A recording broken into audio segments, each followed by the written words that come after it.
When Hansen started to practice jade skin, he was too old in age. Since the foundation was not laid when he was a boy and he had practiced the hyper-geno art for a short time, Hansen was not able to make a big progress with it. Without the help of Geno solutions, until this day, he still was not able to make the first breakthrough with jade skin. Hansen was stuck in a bottleneck and failed to make the breakthrough. However, when he drank the Geno solutions to practice microcrystal, jade skin was activated unexpectedly and was pushed to the first breakthrough. Hansen only had one feeling at this point. Cold. Piercing and thrilling cold. The cold did not come from the outside but seemed to come from within. It was as if every single inch of his body was giving off the coldness, making Hansen feel like he was going to turn into an ice statue. He wanted to stop activation of jade skin, otherwise, wondered if he would be frozen to death. However, jade skin was like a wild horse that did not follow his control at all. The cold got worse and worse, making Hansen become unconscious. I can't sleep. If I fall asleep, I'm afraid I will not wake up ever. Hansen knew very well what would happen to someone who fell asleep in the snow, so he was striving to be lucid. However, it did not help a lot. At this point, he could not even move his fingers. His entire body was incredibly cold and even the temperature in the room fell.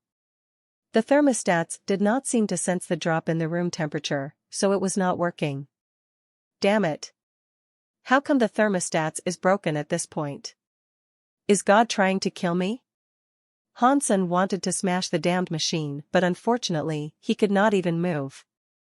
Suddenly, an idea crossed Hansen's mind, which made him widen his eyes. No way.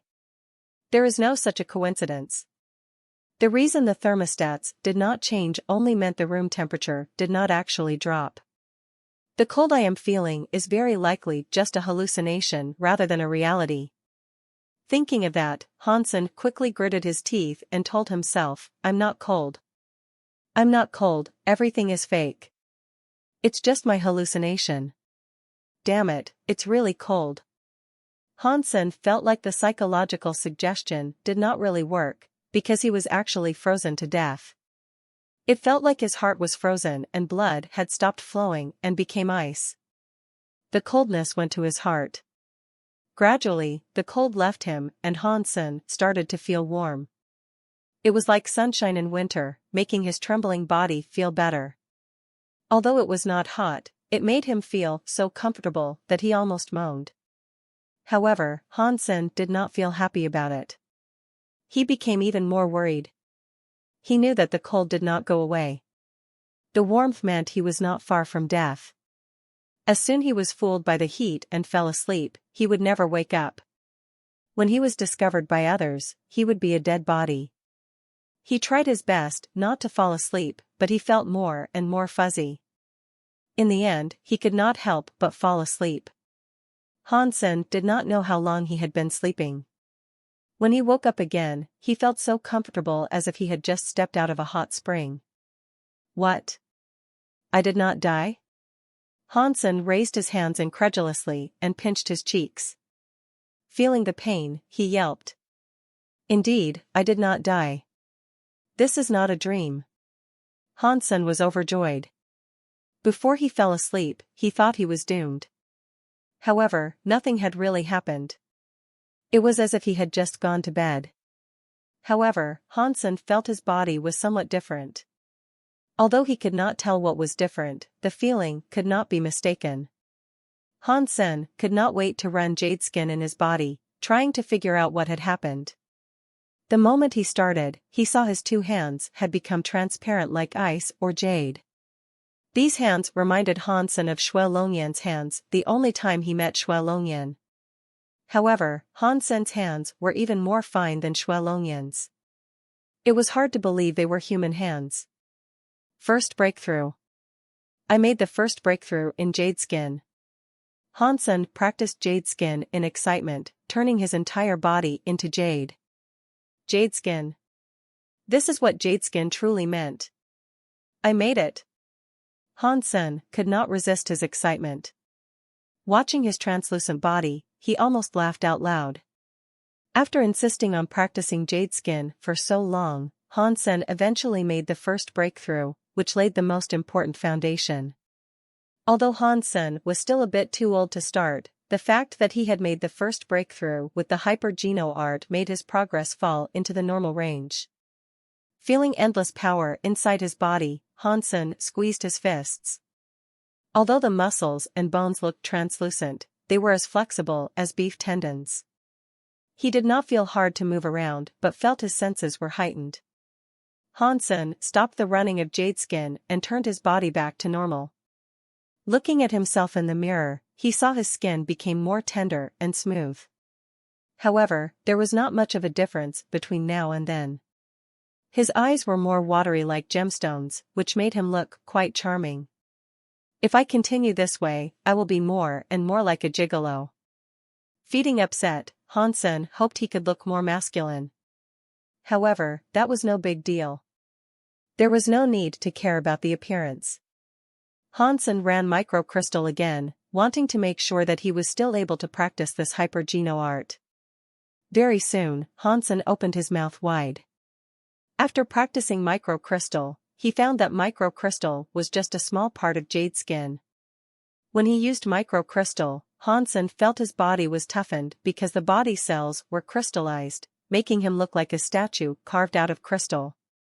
Microcrystal, I achieved it. Although Han Sen felt incredulous, the fact was the fact. He indeed succeeded in practicing microcrystal. Han Sen looked was exactly what was described in the microcrystal tutorial. The hyper-geno art that took others 2 to 3 decades to practice was easily achieved by Han Senator. Even Han Sen himself could not believe that was happening. Shortly, Han Sen found that it was not really a fact worth celebrating. The effect of microcrystal was far worse than jade skin after he made the first breakthrough. The only good thing about microcrystal was that now he had an excuse to cover the fact that he had been practicing jade skin. After finishing his task on the warship, Han Sen had some free time again to enter God's sanctuary. Yang Monli had finished recruiting. 80 to 90% of the people living in that area joined Goddess Gang that Han Sen had formed and signed formal contracts. Although Han Sen needed to provide some meat at low costs, it was nothing compared to what he had gained. When he was ready to conquer the spirit shelter, all these people needed to play a part. Yang Monli told Han Sen that the recruitment did not go well initially. Because Uncle Qing was the first to join the gang, everyone else followed. Han Sen nodded and did not speak. The Nings were expressing kindness to him, but Han Sen did not dare to treat them as friends. He still knew too little about things in the past, so he could not decide whether the Nings were friends or enemies. Now that Goddess Gang is formed, what's your next move? Yang Monli asked Han Senator. She was quite reluctant to call the gang Goddess Gang, because there were less than 10 women in the entire gang, and none of them could be called a goddess. However, Han Sen insisted on the name. Since it was just a name, Yang Monli did not care. She did not know that in Han Sen's eyes, the gang members recruited at this point were all just the help. The Goddess Gang he was going to formulate was a group of spirit beauties. Wherever he appeared in the future, 3,000 spirit beauties would clear the way for him, which would be a dream coming true. Of course, the condition was that his super body king spirit could make spirits give their allegiance to him. Otherwise, his dream would just be a dream. Not to mention a group, he would not even be able to get a few spirits working for him. Let them gobble up the meat first, and then we will train them and select the best of them to form the backbone of Goddess Gang. Then, we'll go conquer the spirit shelter. Han Sen was waiting for Zero to come and take her to smash the spirit shelter, so he would spend the time to train these people. These people did not really take much training, because those who had entered Second God's Sanctuary were either veterans who had gone through the military service or current soldiers who were still serving. With some light training, they could cooperate pretty well. Han Sen asked Yang Monli to pick a team which he will lead to hunt, so that he could check out if there were any talented people among them. Young master, if you want to hunt, I know exactly the place that suits the team, suggested Uncle Qing when he heard Han Sen was going to do that. Hansen heeded his advice and asked him to lead the way. The team marched toward the glaciers Uncle Ching was talking about. Although it was an area of glaciers, avalanche or accidents rarely happened. Hansen did not worry about that. All they had run into on the way was a few ice-armored beasts, so Hansen did not bother to move. Riding on the back of the golden growler, Hansen was reading as he ate the jerked bird leg of the evil-blooded condor while watching the team hunt. Hansen looked through the database on Daphne for information about beast soul glyphs and indeed found something. No one had ever discovered beast soul glyphs in First God's Sanctuary, but the beast soul type started to come up in Second God's Sanctuary and above. In addition, only mutant or sacred blood creatures would produce beast soul glyphs.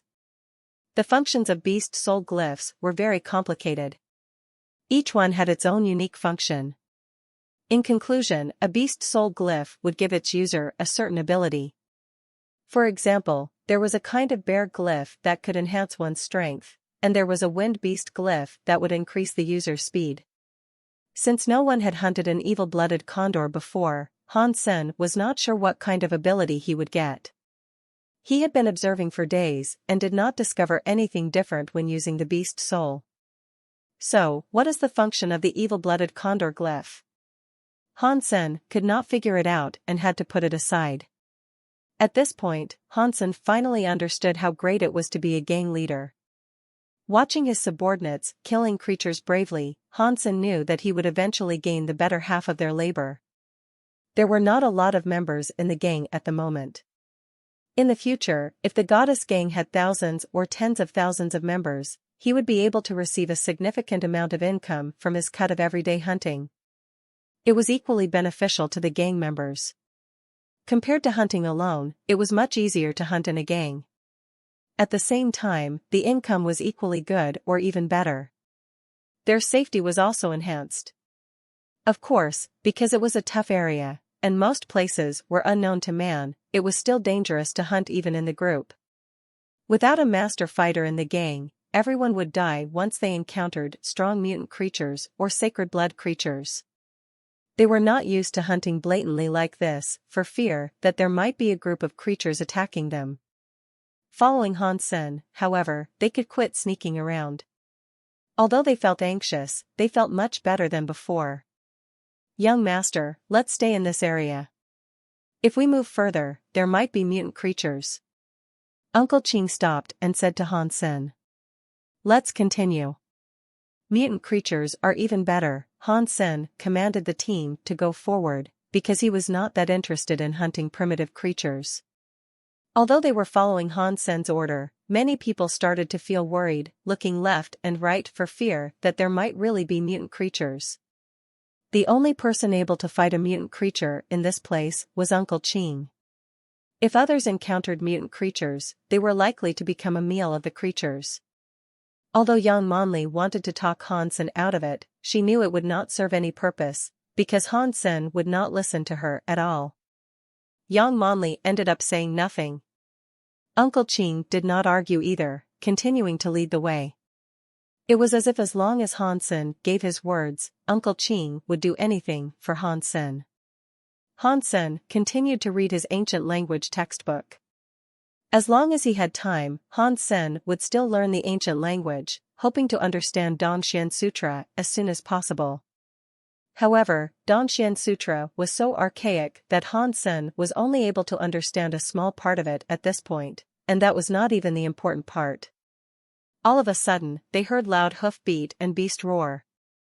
A giant elephant with white fur rushed toward them from afar, leaving one huge footprint after another. All the glaciers seemed to be shaking. Snowflakes were flowing everywhere. "White mammoth!" someone suddenly exclaimed. The entire group scattered like a mob. Hansen saw most people were running and only young Monli, Uncle Ching, and a few gang members stayed next to him, summoning beast souls and ready to fight. It was easy to tell that the gang members were all frightened, their hands on their weapons shaking. All other people were running fast, about which Hansen was not surprised. These people had lost their confidence a long while ago, so it was natural that they reacted this way facing danger. Han Sen had considered them no good in his heart. In the future, he would not waste his time cultivating these people. To the contrary, Su Yu and other young people did not escape and remained on Han Sen's side although they were frightened. Han Sen thought they could be further cultivated to become leaders, commanding the future forces in Goddess Gang. Although they were all quite young and probably had worse physique than the older people who had run away, these were no big deal.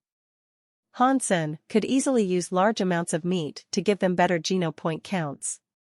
There was always a way to enhance one's physique and martial arts skills. However, one's character was not something could be cultivated. In Han Sen's eyes, Su Yu and other young people were all valuable assets. Clear. Han Sen yelled, commanding the gang members to step back. He rolled on the back of the golden growler and charged the white mammoth. All the young gang members looked at Han Sen in surprise. As a mutant creature, the white mammoth was a top one. Even someone like Uncle Qing did not dare to face a white mammoth head-on, but Han Sen simply threw himself at the creature.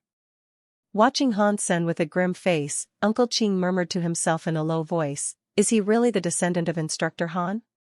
Yang Monli drew her bowstring and aimed her arrow at an eye of the white mammoth, ready to support Han Sen when necessary.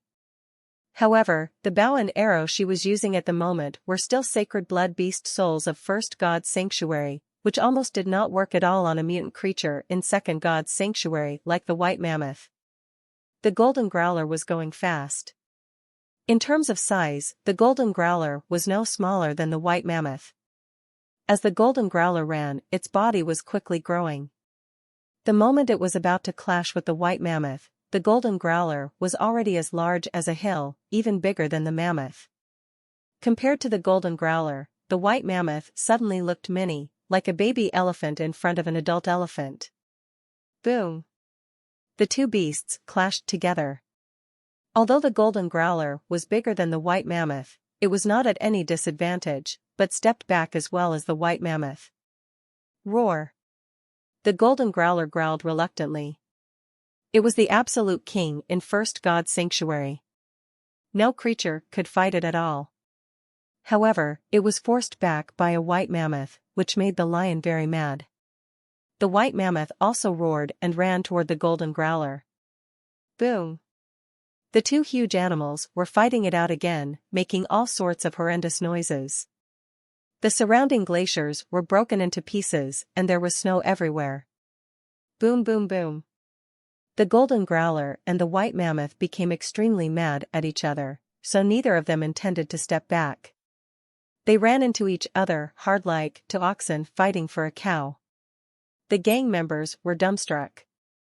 They had seen many mounts before, but had never seen a mount that was able to fight the creature. It was simply beyond imagination. Normal mount would not attack at all. However, this giant golden lion mount was somewhat different. The people that had run away saw what was happening and slowed down, looking at the golden growler throwing itself at the white mammoth incredulously. That is a mutant creature. What's the deal of the mount? It's so strong that it could fight the white mammoth. Is that a mutant mount? Even if it is still just a mount and should not be able to fight a creature like this. Everyone had complicated emotions as they watched the golden growler. Indeed, like they were thinking, if it were any other mount, even a mutant mount from Second God's Sanctuary, it would not be able to fight white mammoth like this. A mount is a mount. Once the creature became a beast soul mount, no matter how fierce it was initially, it would become tame. It was like a lion turning into a herbivore. Except for its strong physique, it no longer had the instinct to kill. However, the golden growler was different. Although it was just a beast soul mount, it still kept part of its nature. In addition, he had great physique, which was why it could still defend itself with its instinct lost. It could not be compared to other mounts. Han Sen sighed inwardly. After all, the golden growler was just a super creature from First God's Sanctuary.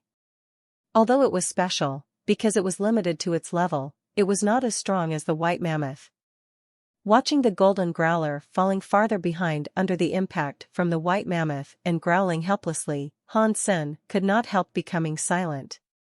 He was reminded of the large golden growler's fierceness. Between the heaven and earth, no one could stand one blow from its paw. This beast soul, golden growler, was indeed too sullen. If the black crystal could really turn the beast souls of first God's sanctuary into the beast souls of second God's sanctuary, I would definitely choose the golden growler to evolve next. Han Sen thought. He did not want to see a great king being a loser. Although he was thinking that, Han Sen decided to make a move. The moment the golden growler clashed with the white mammoth again, Han Sen jumped up from the head of the golden growler and dashed at the white mammoth like a meteor. The physique of the white mammoth was even better than that of golden growler. However, it still had to step back when the golden growler threw itself at him. At this very moment, Han Sen had already reached the mammoth.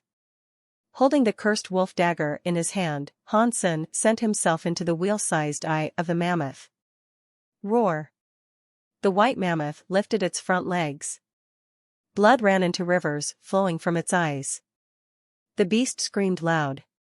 The next moment, the stomach of the white mammoth was suddenly slashed open. A bloody figure came out of it. Boom! The white mammoth quickly fell, splashing ice and snow everywhere.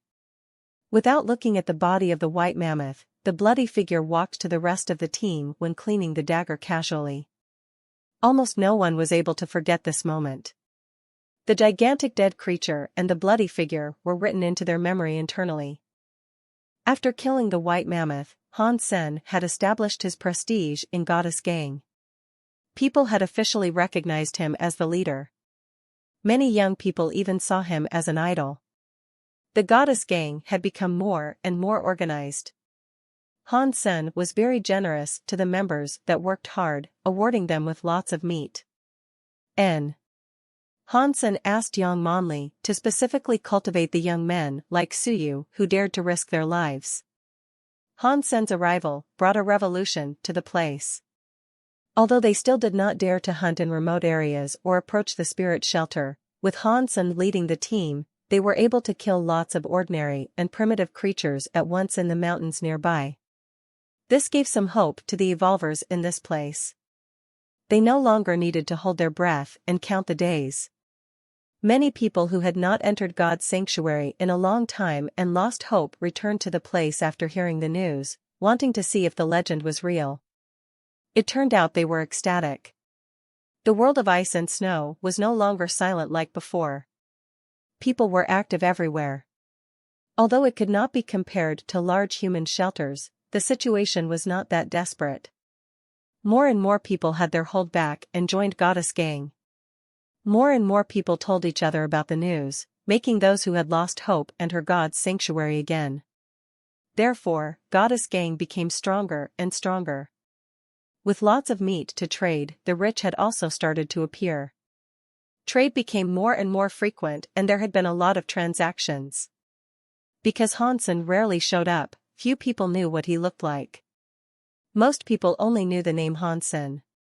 More people thought of Han Sen as a legend, a living legend. An evolver who had just entered Second God's sanctuary for a few months revived a place on his own and inspired lots of desperate people, which could only exist in a legend. Obviously, more people recognized Yang Monli, the right-hand woman. Many people assumed that Yang Monli was the goddess in Goddess Gang and thought she was Han Sen's lady, the mistress of Goddess Gang. Of course, Yang Monli had also heard such assumption. In the beginning, she was shy and angry. However, it was impossible for her to clarify every time. After a while, she was tired of correcting others. Brother, it really is you. I finally found the organization. On this day, when Han Sen just teleported into God's sanctuary from the Alliance, someone suddenly ran at him and hugged his thigh full of tears. Zhu Ting? As Han Sen saw who it was, he could not help feeling dazed. He had no idea that he would run into Zhu Ting here. How dare you show your face? You really think I will not kill you, don't you? Han Sen's face became stern. Brother, it is meaningless to live in such a spot. Can I follow you? If I can't, I would rather die. Just kill me. Zhu Ting would not let go of Han Sen's leg. Han Sen chuckled inwardly and thought to himself, this guy is quite unlucky to be assigned here.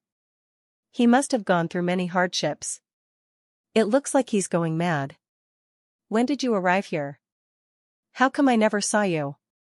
Han Sen brought Zhu Ting to a quiet place and asked. After I ran away, I came to second God's sanctuary directly. God knows I would be sent to this damned place. Every time I tried to kill a primitive creature, I would be risking my life. After such a long time, I have not even maxed out on ordinary Geno points. This is no way to live. 2 months ago, I went out to hunt and was almost killed by a mutant creature. I ran so far away that I only came back the day before yesterday. Since hearing about Brother Yu, I have always been waiting for you near the teleport device. Zhu Ting complained tearfully. Naturally, Han Sen would not take Zhu Ting's words too seriously. This guy was quite sly and full of ideas. He could also use poison well. Shameless and murderous, Zhu Ting was definitely a dangerous person. However, Han Sen did not want to kill Zhu Ting yet. Although this guy was dangerous, Han Sen did not think of him as a risk. In addition, Zhu Ting knew a lot of things that Han Sen was dying to know about, such as things about Han Jingji. Zhu Ting was a bastard son of the Chens. It seemed that the Chens also knew about what happened in the past. Han Sen wondered what role they had played. Han Sen suspected that someone of the Chens was also a member of Unit 7 of Secret Service. So, you want to follow me? But why should I agree to that? Han Sen looked at Zhu Ting with half a smile. No matter what Zhu Ting wanted, Han Sen would like to collect something from him first. Brother, no matter what, I should be much more useful than those ordinary people, right? Zhu Ting blinked and answered. And much more dangerous, Han Sen replied quietly. Zhu Ting said with a wry smile, Young master, big brother, you are the descendant of Instructor Han. How do I dare to harm you? If I really did something to harm you, even my father would beat me to death. The Chens is quite well informed. However, I don't remember any relationship between the Hans and the Chens. Han Sen was not moved at all. Everyone claimed to be a friend of Han Jingji. He could not tell who was telling the truth, so he decided to ignore all of them. Didn't Instructor Han mention that my ancestor was also a member of the Secret Service, a colleague of his? Zhu Ting quickly said. I don't know. Han Sen did not want to comment. He thought to himself, indeed, the Chens was also a part of the mission. It's useless for you to say anything. Give me something solid. If you want to follow me, you must pay up front first, Han Sen said. Zhu Ting said with a sad face, after I came to this damned place, I have gained nothing and lost almost all the beast souls I brought from first God's sanctuary. Now I am so poor that all I have is money. Do you want money? Name a number, and I'll pay you no matter how much.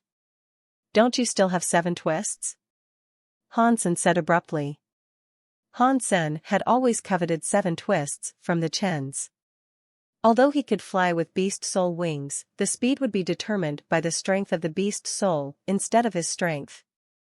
Therefore, Han Sen was very interested in this technique that could send him in the air using what he got. However, 7 twists was the family secret of the Chens. No outsiders could be taught. With such an opportunity, Han Sen wanted to test if Zhu Ting could teach him 7 twists. Although 7 twists is the family secret of the Chens, there is a way for you to learn. However, since it runs in the family, there is a rule that the secret could not be leaked. If you want to learn, you will have to become a student of my family, said Zhu Ting. Although Zhu Ting did not say no, there was no way that Han Sen would agree to become a student of the Chens, which meant he could not learn the hyper-Geno art. So, there is no way around that? Han Sen turned around and was ready to leave. Stop, listen to me. Even if I was willing to ignore the rules and teach you 7 twists, all I knew was the first 3 twists anyway. Without the special Geno solutions, there was no way you could succeed in practicing it either. Zhu Ting saw Han Sen was still leaving and said quickly, "Brother, hear me out. When I was chased around by the mutant creature a while back, I found a great place which you would definitely be interested in.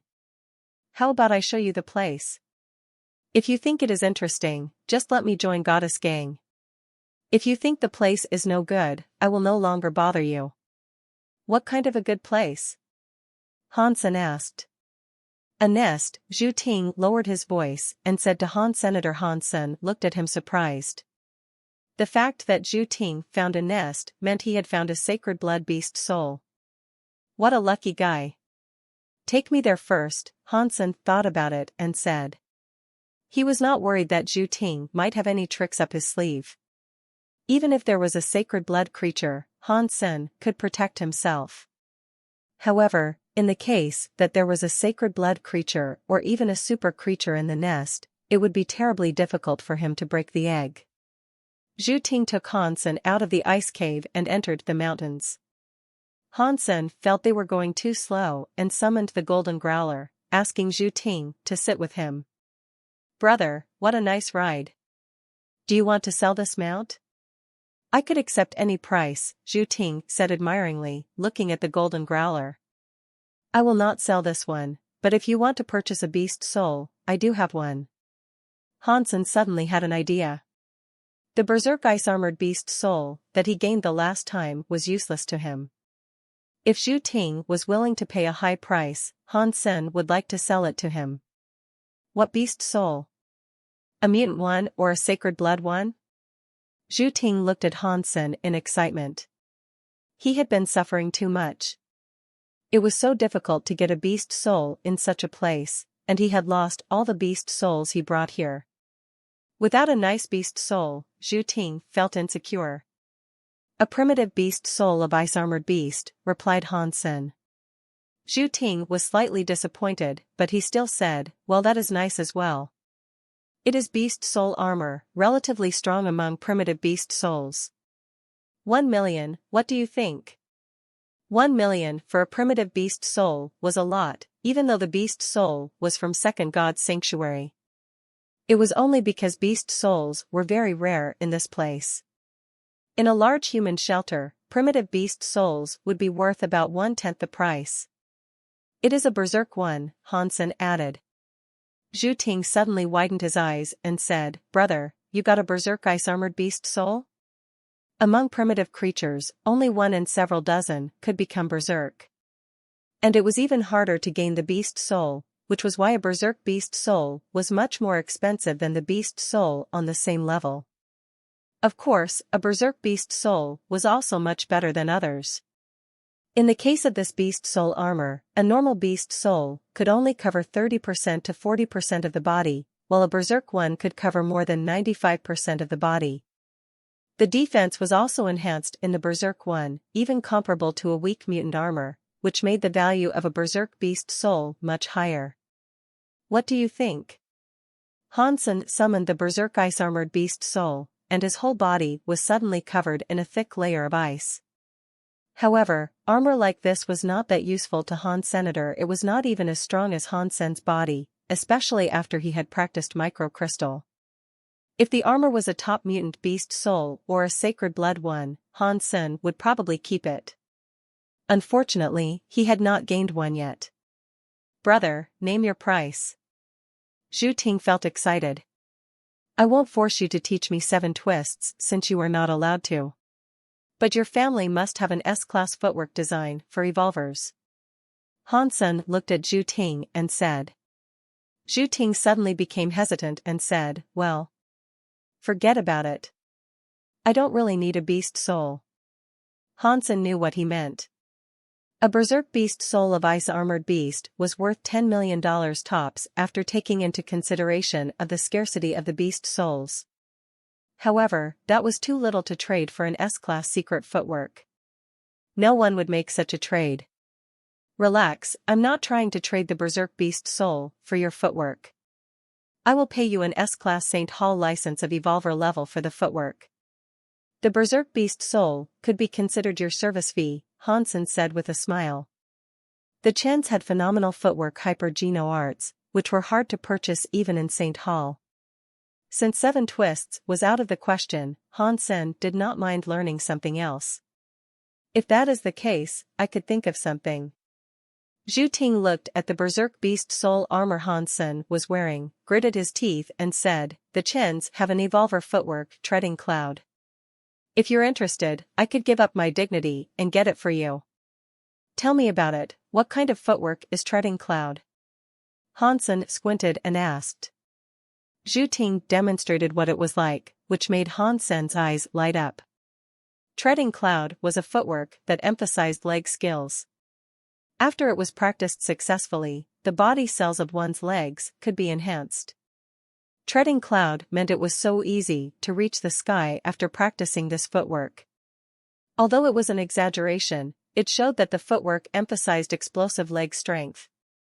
To Hansen's satisfaction, after practicing treading cloud, although he would not be able to leverage on the air 7 times, he would be able to leverage on the air once. Unlike what Hansen had invented, this was a perfect leverage. Last time, when Hansen leveraged in the air, he was only able to make 1 extra kick, which was because the leverage was not perfect. After practicing treading cloud, he would be able to leverage on the air perfectly and make another 7 kicks. Hansen was very satisfied with treading cloud, which was a secret hyper-geno art that he could not even learn at St. Hall. It was worth it to pay an S-class St. Hall license and a berserk beast soul. Just like that, Hansen and Zhu Ting agreed on the time of the trade. Zhu Ting could teach Hansen the footwork himself, but he had to obtain the special Geno solutions from the Chens. Zhu Ting took Hansen to find the nest. With the speed of the golden growler, it took them more than half a day to spot layering mountains formulating a life lotus, which was the entrance to the nest. Luckily, there was no creatures nearby. They climbed over the mountains and went down the entrance until they reached the green gold wall. The green gold wall was still intact. No one had entered. Although Zhu Ting found the place, he did not dare to enter. Zhu Ting was smart in that he knew what was within his ability and what was beyond, which was not something everyone knew. After all, men are animals of emotions, so it was hard for them to keep rational all the time. Wait outside. I'll go check it out, Hansen said to Zhu Ting and broke the green gold wall to enter. The omniscient green light made the large nest a scary space. Oddly shaped cells were everywhere, all intact. There was no way to tell which one had nurtured a creature. Hansen slowly approached the cells, but because there were too many cells, they were all crammed together. There was no way to go through other than climbing over the cells. Hansen did not dare to jump onto a cell. Staring at a 20 feet tall oval cell, he slowly walked ahead, feeling uncomfortable as if something was about to get wrong. Roar! When Hansen was about 30 feet from the cell, it suddenly exploded. A black creature with 2 silver horns and bat wings that looked like a gargoyle suddenly rushed out from the broken cell. Hansen only glanced at it before he started to run as fast as his legs could carry him. Although he had not fought the creature yet, judging by its speed, Hansen was sure that the gargoyle was a sacred blood creature with a physique over 100. Hansen was glad that it was the first thing that caught his eyes. If Hansen ran into this creature when he had gone deep already, it would be much harder for him to run away. Hansen only ran a few steps when the gargoyle caught up with him. Its arm as strong as a marble column quickly swung at Hansen's back. On its claw, each of the nails was more than half a foot long, as sharp as a tungsten dagger. Even a body made of Z-steel would be broken by such nails. Without turning back, Hansen moved his body like a snake away from the blow of the gargoyle, as if he had eyes on his back. Then Hansen continued to run in a twisted route. Flapping its wings, the gargoyle was behind Hansen immediately. However, its blow was useless again. Hansen was as slippery as an eel, slipping through the gargoyle's arms again and again. Hansen looked to the direction of the entrance and saw that Zhu Ting had left, faster than a rabbit. Having failed several times, the gargoyle quickly held as Han Sen was about to run to the narrow path. The silver horns of the gargoyle suddenly glowed and the silver color started to bleed toward the gargoyle's black body. All of a sudden, the gargoyle became a silver statue, which looked strangely glamorous. "Damn it! A berserk sacred blood creature!" Han Sen exclaimed. The silver gargoyle almost instantaneously appeared behind Han Sen, clawing at Han Sen's head.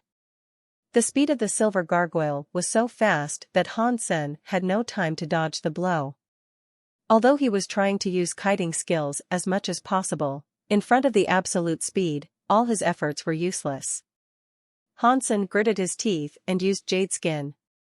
Reaching a hand at the thick arm of the berserk beast, Han Sen was not trying to beat the creature with his force. As the two arms clashed, Han Sen entangled the thick arm of the silver gargoyle like a snake and slid onto its body.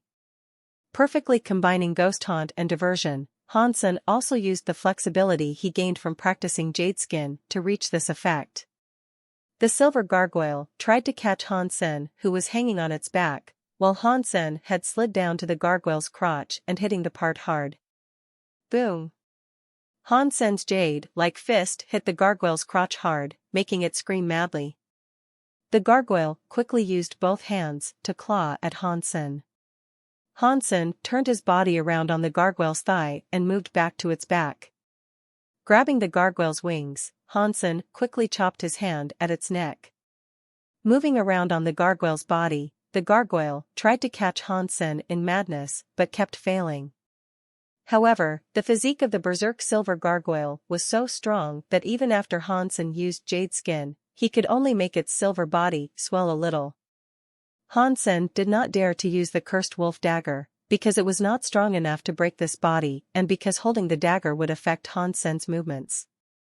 Han Sen even tried to claw at the gargoyle's eyes, but it was equally useless. Its eyes were as tough as its body, made of silver metal. Han Sen felt the time, which was less than a minute, was as long as hours. It was not an easy thing to fight the gargoyle this way. Han Sen had used his physical and mental power to his limit.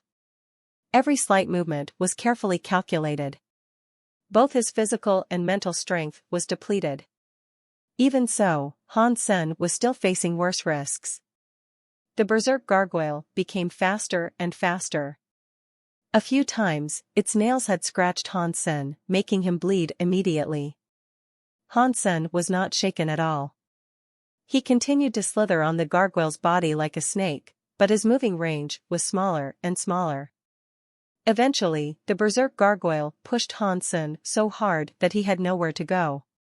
The gargoyle quickly clawed at Han Sen was right on its body. As the sharp silver nails were about to stab into Han Sen's body, Han Sen quickly pushed the gargoyle's head and jumped in the air, avoiding its claw. The silver gargoyle had used up its energy with this move. After Han Sen dodged the blow, its claw did not stop and continued to hit its own face. The 5 nails as sharp as silver daggers stabbed into silver face, and silver blood suddenly jetted out. Han Sen took the opportunity to run out of the nest. He could still vaguely hear the roaring of the raging silver gargoyle. The physique of the silver gargoyle was so good that Han Sen could not kill it at the moment. However, since he had already learned that there was a sacred blood creature in this place, he could always come back when he had enough Geno points. "Brother, you are here. Are you okay?" Zhu Ting was waiting at the entrance, looking down from time to time. "Luckily, I ran out, but I could not kill that thing," Han Sen said and started to walk away. "How about me joining Goddess Gang?" Zhu Ting came up to Han Sen and asked. "If you want to, I'll permit it," Han Sen said casually. He would keep Zhu Ting around for the moment because he was still thinking about 7 twists of the chens. After leaving the nest, Han Sen went back to the Alliance and urged Zhu Ting to get the Geno solutions as soon as possible. It was almost time for Zero to return to the God's Sanctuary, so Han Sen thought it was time to conquer the Spirit Shelter. However, he would like for everyone of Goddess Gang to join the war against the Spirit Shelter. Otherwise, if he went himself, the gang members would not appreciate the gains, they did not fight for that much. Of course, Han Sen was going to make sure he will get the spirit stone in the shelter. He did not care about anything else that much. After Han Sen returned to Daphne, he finished his own task and looked at his future schedule. In 2 days, he would join the cooking team to prepare food. Soldiers could only have food for 5 days out of a month. Normally, they would just take nutrition solutions. However, the expert panel was different. They ate every day, so the existence of the cookhouse was mainly meant for the expert panel. After resting for 2 days, reading and training, it was Han Sen's turn to work. Han Sen finally understood that the work of the cookhouse was difficult sometimes. Those experts and scholars were very picky about what they ate. According to the rules, each of them shall have 3 dishes and 1 soup per meal, and there must be meat. In addition, several professors in the expert panel could even order their own food, which was a privilege that even Ji Yanran and Qin Shoshan did not enjoy. Because of the emphasis the Alliance had placed on crystallizer ruins, these experts and professors enjoyed very high status. Among them, several professors were indeed quite knowledgeable about crystallizer civilization. Han Sen was not a great cook, so all he could do was to prepare the raw materials and transfer the food to the plates. "You must be the new cookhouse recruit, Han Sen? I heard you passed sprint at level 10? A young researcher of the expert panel asked Han Sen while he was getting his food. "It was because I have seen it before." "It's no big deal," Han Sen said casually. "You graduated from Blackhawk?" the young researcher asked. "Yes," Han Sen slightly frowned and replied. He glanced at the young researcher, who was about 30 years old and quite good-looking. His lips were thin, which gave him a feminine look. "Not bad. When I was in Alliance Central Military Academy, Blackhawk ranked about 100. I wonder how it's doing now," the young researcher said quietly. Han Sen felt the guy's tone was a bit off, squinted and said, "I'm not sure. I did not have many opportunities to see people from Alliance Central Military Academy. I was in an archery tournament against that school though." "Oh, did you come out of it okay?" the young researcher said contentedly. Speaking of tournaments, Alliance Central Military Academy was always the top-notch school. Almost in every single item, the school would get at least top 3, while Blackhawk was not that impressive among the famous academies. The two could not even be compared. Naturally, the young researcher felt Blackhawk would lose tragically. It was okay. Alliance Central Military Academy was quite impressive, so it took me some effort to get rid of them and gain the championship, Han Sen said casually. He did not want to be nice to people like this. "Ha ha, if you want to brag, there is still a limit. In what kind of tournament can Blackhawk beat Alliance Central Military Academy? Is it a bragging contest?" The reply of the researcher made everyone in the expert panel laugh. These researchers mainly came from Alliance Central Military Academy, because there were not many academies that had the major of crystallizer ruins research. Most of the professors that focused on crystallizer culture taught at Alliance Central Military Academy, so the experts and professors in the expert panel were also mostly affiliated to Alliance Central Military Academy. As the graduates of the best military school in the Alliance, they were of course arrogant. Several researchers from the expert panel had also tried sprint, but none of them passed level X. They all felt quite content when hearing a cookhouse soldier passed level X, because they knew Han Sen was familiar with the system. There was no way Han Sen was as strong as them. This researcher named Tang Xian was very pissed about this, which was why he provoked Han Sen. "I'm so sorry. I have no idea Alliance Central Military Academy is such a big deal. Unfortunately, I have already graduated and could no longer participate in the games. Otherwise, I would be easier on them and make them look better," Han Sen shrugged and said with a smile. As Han Sen said that, many researchers looked to him. Even several professors couldn't help glancing at him. Okay, so you say you beat Alliance Central Military Academy. So, tell me, where and when did you do that? Tang Xian snorted and said, because he did not believe Han Sen at all. I don't remember which game, since it's such a trivial matter for me. You could go search my name and you will probably see it. Han Sen knocked the spatula on the edge of the plate. If you don't have anything else to say, please give way to others. They have to eat as well. Tang Xian was a bit upset. He had always been very proud of the fact that he graduated from Alliance Central Military Academy. Han Sen's treating his alma mater lightly irritated him. However, on this warship he could not do anything out of the line. Tang Xian gritted his teeth and walked to Professor Li Mingtang, pleading, Professor, could you look it up for me to see if he was telling the truth? On Daphne, ordinary people did not have the access to the Skynet. All they had was an internal database, which was why Tang Xian asked Professor Li Mingtang to look it up for him. Li Mingtang thought about it and said, we are all co-workers, so there's no need to get to the bottom of this. We can just laugh it out. Tang Xian did not want to let it go and said, Professor, as a graduate from Alliance Central Military Academy, I could not stand vicious words against my alma mater. I must clear it up. After he said that, Tang Xian stared at Han Sen fiercely, obviously upset. Researcher Tang Xian, that is not right. You have your alma mater, but don't we all have ours? You slandered Han Sen's alma mater first.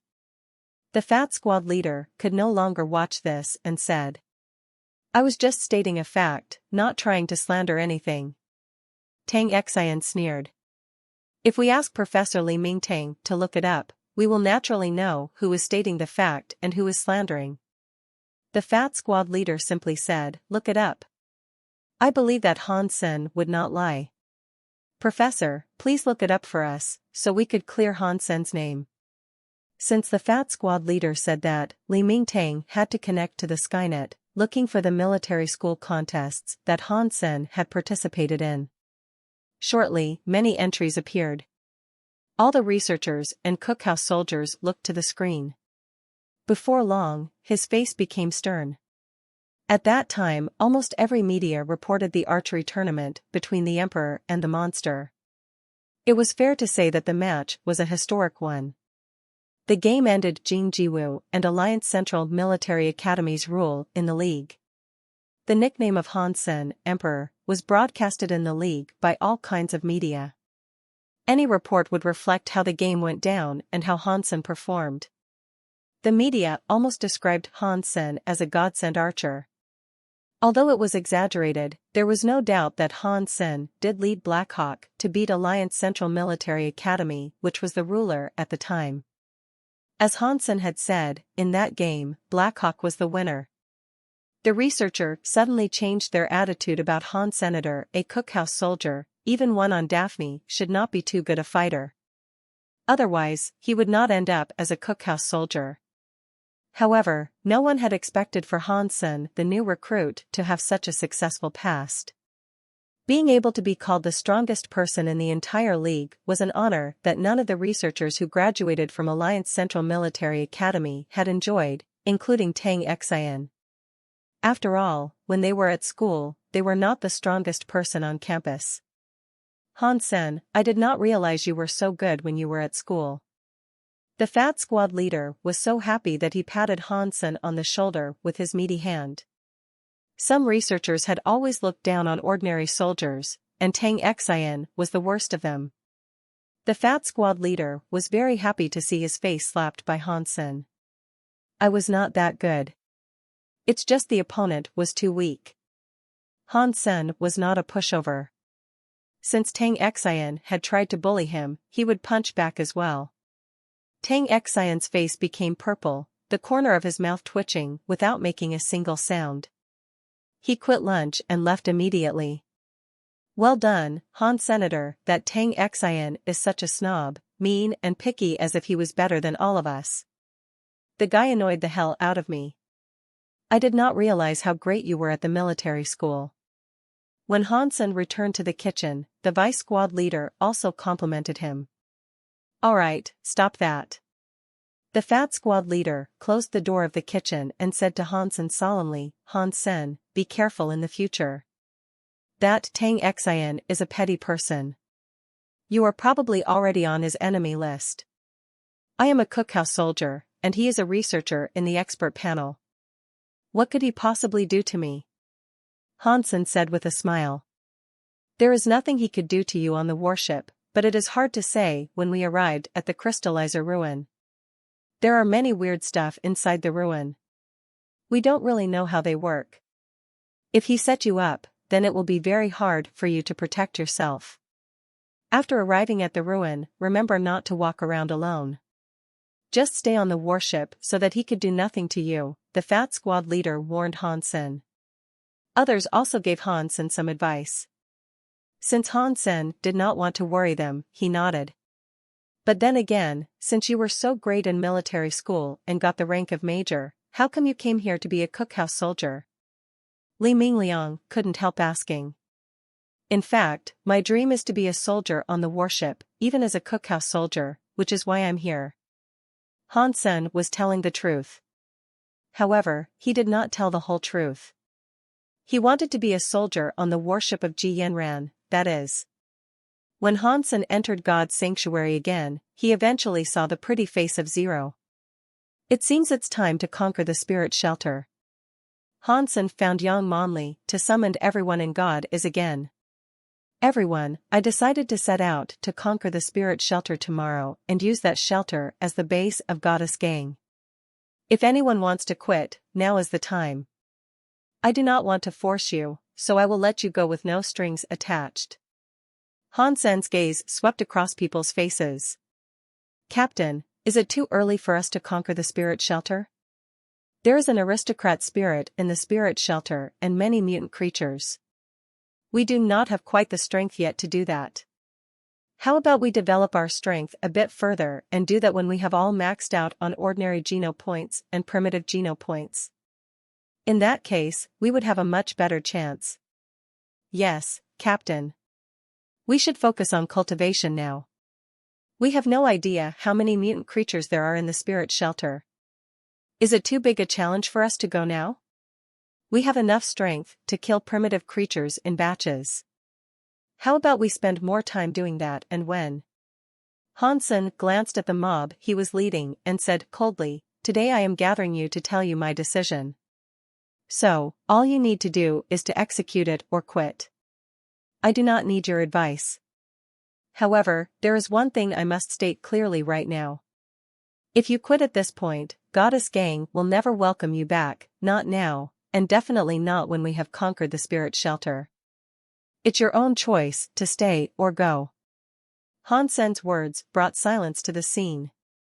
Very soon, someone stood out, gritted his teeth and told Hansen, Sorry, Captain, we do not have enough resources to take down the spirit shelter. I can't risk it with my life. Bring me his contract. Hansen did not answer but asked Yang Monli to bring the guy's contract and voided it. With someone being the first, many more stood out to break off their contract and leave the Goddess Gang. Not many people believed that Hansen could really conquer the spirit shelter. There were so many mutant creatures in the spirit shelter, and an aristocrat spirit who was basically immortal. Those were all huge troubles. Before destroying their spirit stones, the spirits were almost immortal in their own shelters. In addition, no one had any idea how many mutant creatures and primitive creatures there were. Goddess Gang had a total of 200 people, and many of them were still lacking in their primitive geno point count. They could not even fight primitive creatures one-on-one. Spirit Shelter was simply too big a goal. Goddess Gang, which had 200 people, lost the better half of its members soon. Only about 36 of people remained. Hansen was fully prepared in advance. However, he still did not expect to lose so many members. At first glance, most people who stayed were young people like Suyu. Only a few of them were older. To Hansen's surprise, the middle-aged person who used to throw sarcastic comments at him was still in the team and did not choose to leave. Hansen still remembered that his name was Jing Wuxiong. He came to second God's sanctuary 20 years ago as a sacred evolver. However, he did not expect to end up in such shitty place. For 2 decades, he did nothing. When Hansen established Goddess Gang, he joined the gang but did not show too much impressive performance. Brother, are we still going to conquer the spirit shelter? Zhu Ting did not leave either. He glanced at the remaining people and whispered to Hansen. Of course, I said that we are going to set out tomorrow. That will not change. Go back and prepare. Gather here tomorrow at 6:30 a.m. Hansen asked everyone to go. The reason he would like to wait until tomorrow and did not leave immediately was that he wanted to test the rest of these people. Maybe they were excited and motivated at this point. However, after considering for an entire night, if they still dared to go, then it would mean they were truly rough diamonds. There was no way these people knew that Hansen did not care how many people followed. As long as he and Zero were there, they could take down the spirit shelter themselves. The reason he was bringing people over was to select potential talents. After all, there must be someone to operate the shelter after they took it down. Are you really taking these people to conquer the spirit shelter? After everyone was gone, Yang Monli asked Hansen seriously. What now? You also don't believe I could take down the spirit shelter? Hansen looked at Yang Monli with a smile. Judging from pure strength, it is tough indeed. Yang Monli was not a woman who would be misled by others, and her answer was honest. So, will you go or not? Hansen continued to ask. Yes. Yang Monli gave him an assertive answer. Then go back and prepare. We'll leave tomorrow morning, Hansen smiled and said. The next morning, they were missing several people. In the end, including Yang Monli, Uncle Qing, and Zhu Ting, they were 20 people in total. Let's go. Hansen did not waste his words and commanded everyone to march toward the big mountain where the spirit shelter was located. When the group of people left, many people were watching them. They all felt that Hansen must be crazy.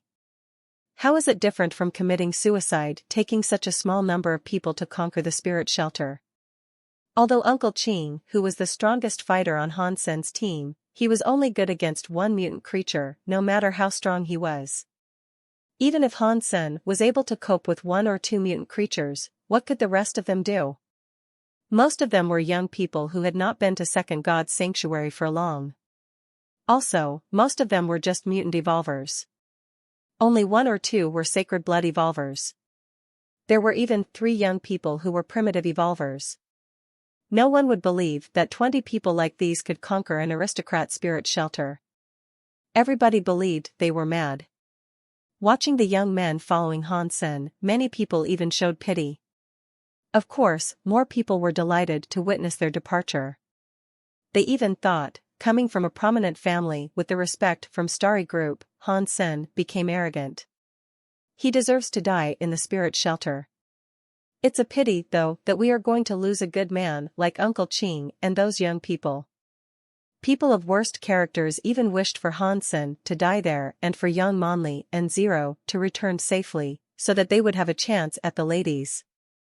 The 20 people marched toward the spirit shelter in heavy snow and soon disappeared on the vast snow field. Many people thought it was very likely that they were gone forever. Even many of the young people in the group felt pessimistic about the fight. However, because of their passion, they wanted to roll the dice, and maybe there was a future for them. However, even so, they felt worried. After all, it was an aristocrat spirit shelter.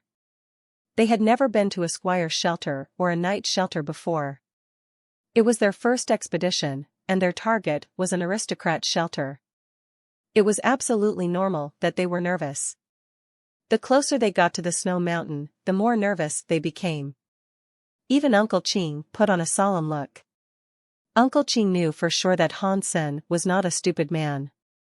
However, in his eyes, they did not have enough to take down the spirit shelter.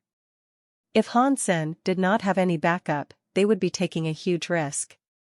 It would be hard for them to escape death. However, because of the blind trust in the name Han Jingji, Uncle Ching did not want to quit. "Are you cold?" In the fluttering snowflakes, Hansen held Zero's hands and warmed them up with his breath. "No." Zero shook her head quietly. Hansen then remembered that Zero had even better physique than he did. There was no way she would fear such weather. "This is the spirit shelter. Are we really going up?" Zhu Ting looked at the big mountain ahead of them and asked again. "Certainly." Hansen urged the golden growler to step on the big mountain first. The rest of them looked at each other and then all followed Hansen uphill. Many of them were walking stiffly with no expression on their face, staring at the spirit shelter that looked like an old castle. The spirit shelter was quiet. Except for the sound of snow falling, there was absolutely no sound. The shelter looked like a lifeless castle with no residents. Uncle Ching, Zhu Ting, and Yang Monli could not help frowning. This was obviously quite abnormal. Creatures and the spirit should have noticed them a long while ago. However, there was no noise at all. The gates of the shelter were open, but no creatures came out of it, which was simply odd. "Wait a second." Hansen commanded the group to stop, summoned the golden rockworm king, and commanded it to fly into the gates of the shelter. Very soon, the golden rockworm king returned. The message brought back to Hansen was that there was nothing in the spirit shelter, not a single creature. Nothing? Hansen frowned slightly. The situation was clearly out of his expectation. The group marched toward the architecture and looked around vigilantly. However, they found nothing. It was as if the entire spirit shelter was empty. Having reached the destination smoothly, Hansen pushed open the gates and walked into the hall that looked like a palace. Indeed, there was a spirit stone with an alluring glow set between the eyebrows of a huge statue of deity. Spirit stone. Suyu and other young men became excited. As long as the spirit stone was destroyed, the spirit would be dead no matter where it was. However, before they even walked to the spirit stone, a figure suddenly appeared from the side of the room. It was an elegant woman dressed like a priest, holding an ice staff in her hand. It was the same aristocrat spirit that Hansen had seen. "Attention!" yelled Uncle Ching and summoned his beast souls. Actually, even without Uncle Ching's swearing, everyone had already summoned their beast souls and looked around vigilantly. The spirit looked at the group of people, smiled coldly, and raised the staff in her hand. Light suddenly covered her body, turning her into an aristocrat fighter in ice armor with red patterns. The staff turned into an ice spear. Roar! Almost immediately, all sorts of creatures came to the empty castle. Hundreds and thousands of ice-armored beasts and other creatures besieged the hall, throwing themselves at the intruders. "Go deeper and destroy the spirit stone," Uncle Ching exclaimed and charged the statue of deity. However, before he made a move, a dozen creatures suddenly appeared from behind the statue, each of them a mutant creature. There were huge snow wolf and bears, as well as dark bats and all sorts of birds. Those mutant creatures completely blocked the path toward the statue. Also, they were led by the aristocrat spirit. Even Uncle Ching was shocked and stopped, finding it impossible to destroy the spirit stone directly. Groups of creatures had flooded into the hall from outside. Although they were all primitive creatures, they were so huge in number that even if the group of people wanted to kill their way out, it would take them a long time. In addition, they were in the spirit shelter and the gates had been closed. There was no way for them to go back even if they wanted to. "Human, you will regret that you stole my pet." The cold face of the spirits was emotionless. She pointed at Hansen with her ice spear.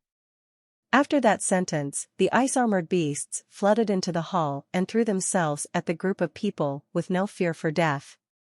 However, the mutant creatures did not seem to be attacking. All they were doing was to protect the statue of deity. Clearly, they were trying to weaken the group using endless primitive creatures first. The spirit herself walked to Hansen with her ice spear in hand, wanting to kill Hansen with her own hands to get her revenge. Everyone else looked pale. They were trapped in this place. They could not run away or destroy the spirit stone. It seemed that they were in a dead end, and there was no hope of survival. Let's rush out. Maybe there is still a chance, Zhu Ting said loudly. You guard the door, and I will go for the spirit stone, Han Sen said and walked to the spirit. Everyone else lost their calm. With a dozen mutant creatures guarding the statue of deity, they could not approach it with all the people available, let alone Han Sen himself. However, Han Sen had already gone toward the statue of deity. Other people had to block the door to the hall first, fighting the endless ice-armored beasts. However, there were so many creatures out there that there was no way they could hold up for a long time. Even if the creatures were willing to be killed by them, their hands would still get tired. Han Sen did not seem to be worried about the situation at all. He walked to the spirit and said, "You're very smart, I could even call you sly. You have successfully lured us into the trap you have set up." The spirit curled her lips and looked content. She said coldly, "The moment you decided to go against me, your death has been certain. Unfortunately, there is one thing you did wrong," Han Sen continued to say as he walked. "What is it?" Unexpectedly, the spirit asked with her brows knitted. "You should not let me come this far. Your favorite trap is your biggest mistake." Han Sen quickly rushed to the huge statue of deity with the spirit stone like a tornado. The spirit sneered and swept her ice spear at Han Sen, trying to stop him. However, Han Sen did not lower his speed at all. He used great strength with his legs yet put his upper body horizontal. Running forward but almost lying on the ground, Han Sen dodged the attack from the spirit in a weird pose and continued toward the statue at a high speed. The mutant creatures roared loud and threw themselves at Han Sen like demons from hell. Zheng Guoxiong watched Han Sen going in the middle of the mutant creatures with a complicated expression. 20 years ago, he was as brave as Han Sen. At that day and age when it was still difficult to hunt a sacred blood creature, he used his diligence, talent, and special privileges coming from his family to max out his sacred geno points and evolved as a sacred blood evolver in First God's Sanctuary. However, after he entered Second God's Sanctuary, when he was about to realize all his dreams, he found out what a terrible place he ended up at. There was no strong teammates or available beast souls. He needed to risk his life even when trying to kill a primitive creature. At the same time, he must avoid the spirit shelter and large groups of creatures at all times. In the beginning, Zheng Guoxiong still fought with some hope. Shortly, he discovered that it was almost impossible to max out on ordinary geno points in this place, let alone primitive geno points. It did not mean that Zheng Guoxiong was not strong enough to kill an ordinary creature. He was capable of that, but there were only so many types of ordinary creatures. As he ate many of a type, that type no longer provided ordinary geno points for him. If he wanted to look for other ordinary creatures, he needed to go beyond the spirit shelter, which was something he could not achieve. It was the same case for primitive creatures, which made Zheng Guoxiong feel desperate. There was no way he could continue to increase the ordinary and mutant geno points. And he was not able to kill a mutant creature. Zheng Guoxiong gave up hope completely. As he lost hope, he spent his days on nothing for 20 years. When Han Sen appeared, Zheng Guoxiong felt like he had seen himself 20 years ago, so confident, proud, and arrogant. Subconsciously, Zheng Guoxiong tried to say no to Han Sen like he did to his younger self. However, after Han Sen created one miracle after another, Zheng Guoxiong suddenly realized that he wished Han Sen's success strongly in his heart, because he saw Han Sen as his younger self. He did not really want to lose or continue to be a loser. He wanted to see someone succeed. That was why Zheng Guoxiong joined Goddess Gang. When a lot of people told him to leave, he still followed Han Sen to the spirit shelter. He only wanted to give Han Sen a chance. Maybe he wanted to give himself a chance. Maybe there was miracle in this world. And maybe he could start over again. He was 40 years old. Maybe he was no longer young, but he was not old either. Zheng Guoxiong wanted to stand up again, to feel the urge to pursue something with all he got, and to go after his own dream. I am not old yet, Zheng Guoxiong told himself. Watching Hansen throwing himself at the mutant creatures, Zheng Guoxiong felt he had gone back to the hot-blooded era, when he was still fearless. At that moment, Zheng Guoxiong deeply felt that his blood had not gone cold yet. His heart was still warm. He still wanted to go to the top of all mountains like a man. Kill! Zheng Guoxiong roared and wielded his broadsword at an incoming ice-armored beast, beheading the beast immediately. With the roar from Zheng Guoxiong, Hansen also charged the mutant creatures. A red and golden fire bird spread its beautiful wings in the hall and brought a pretty aura to everyone's beast souls. People found that the abilities of their beast souls were significantly enhanced, which made it much easier for them to cope with the creatures. Beast soul aura. Is it a sacred blood beast soul aura? Zhu Ting looked to Hansen in the middle of the mutant creatures in surprise. Unfortunately, Hansen did not have time to answer him. He threw a sharp gaze at the mutant creatures and aristocrat spirit. Every single object and living creature in the hall was imprinted in his mind. Using his brain power, Hansen was quickly calculating every single possibility. Shapeshifting into Fairy Queen made his eyesight sharper and made his enemies look slower, giving him enough time to think. Hansen made a step and turned his entire body into jade. If someone could see his body under his armor, they would certainly appreciate how gorgeous and delicate it looked. Crack! When Hansen brushed by a snow wolf, a foot-long cut was made on the shoulder of the snow wolf. Blood jetted out, but the jade-like palm was not even colored by the blood. Hansen's performance just began.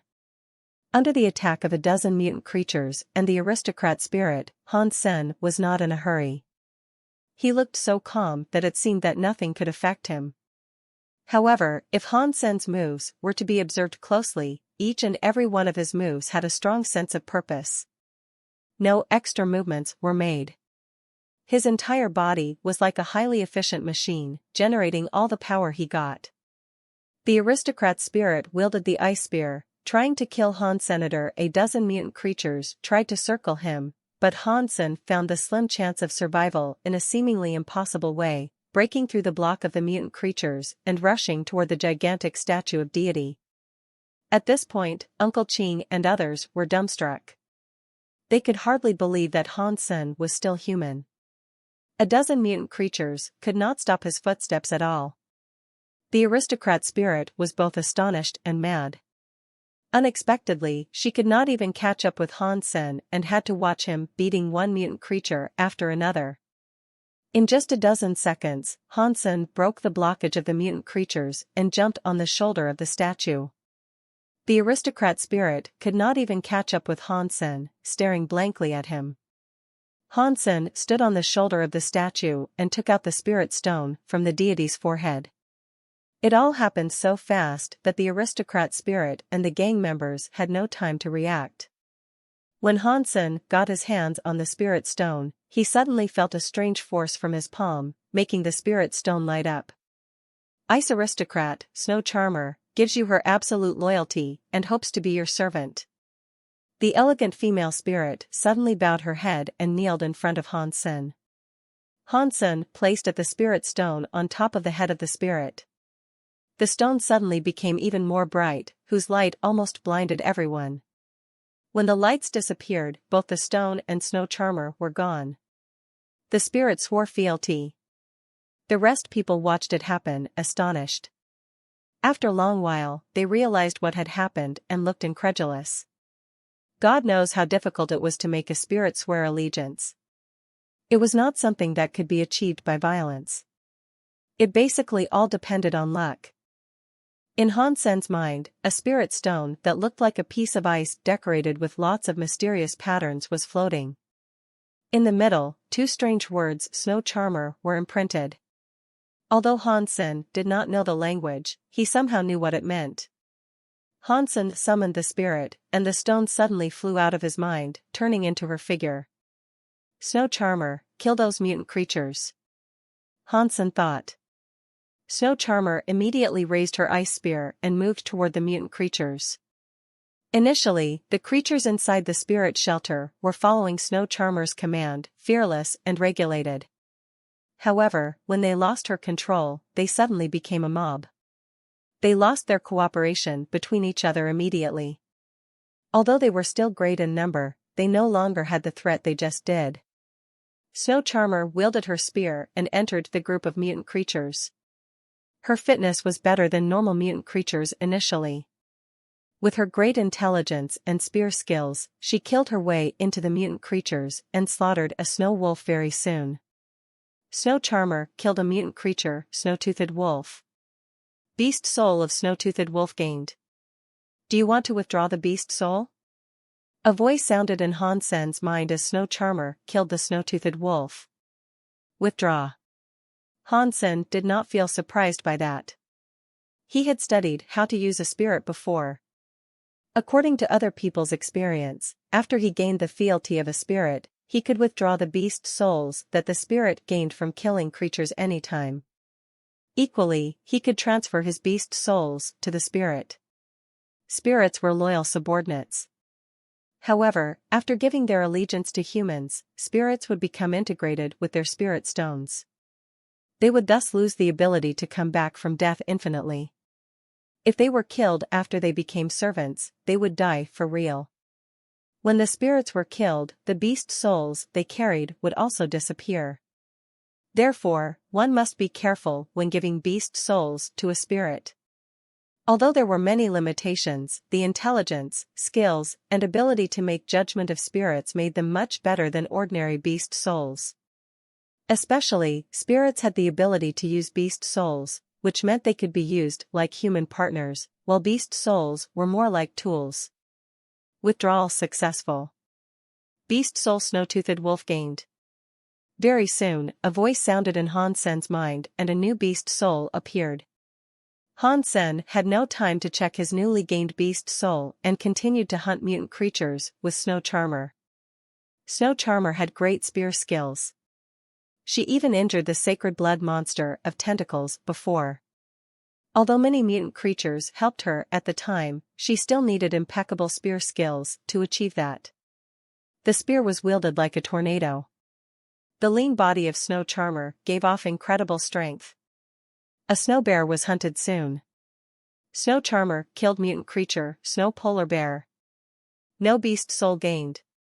The creatures outside the hall became a mess. They either ran away or defended themselves only, no longer fierce as before. The gang members chased the creatures in the excitement, looking back at Snow Charmer, who looked like Athena admiringly from time to time. She was an aristocrat spirit, and so elegant and gorgeous. She was even a great fighter. Which man could see her and say they don't envy Han Sen? Later on, Han Sen no longer needed to move a finger. Snow Charmer took care of the mutant creatures that did not have time to run away with her dazzling spear skills. She was so fierce that it was incredible to watch. Han Sen was full of joy. An aristocrat spirit was so strong already, so if he gained a royal spirit, it would be even better. Since a royal spirit would correspond with a sacred blood creature, Han Sen suspected that there was another type of spirit that would correspond with super creatures. No matter what, Han Sen was more than satisfied that he gained Snow Charmer.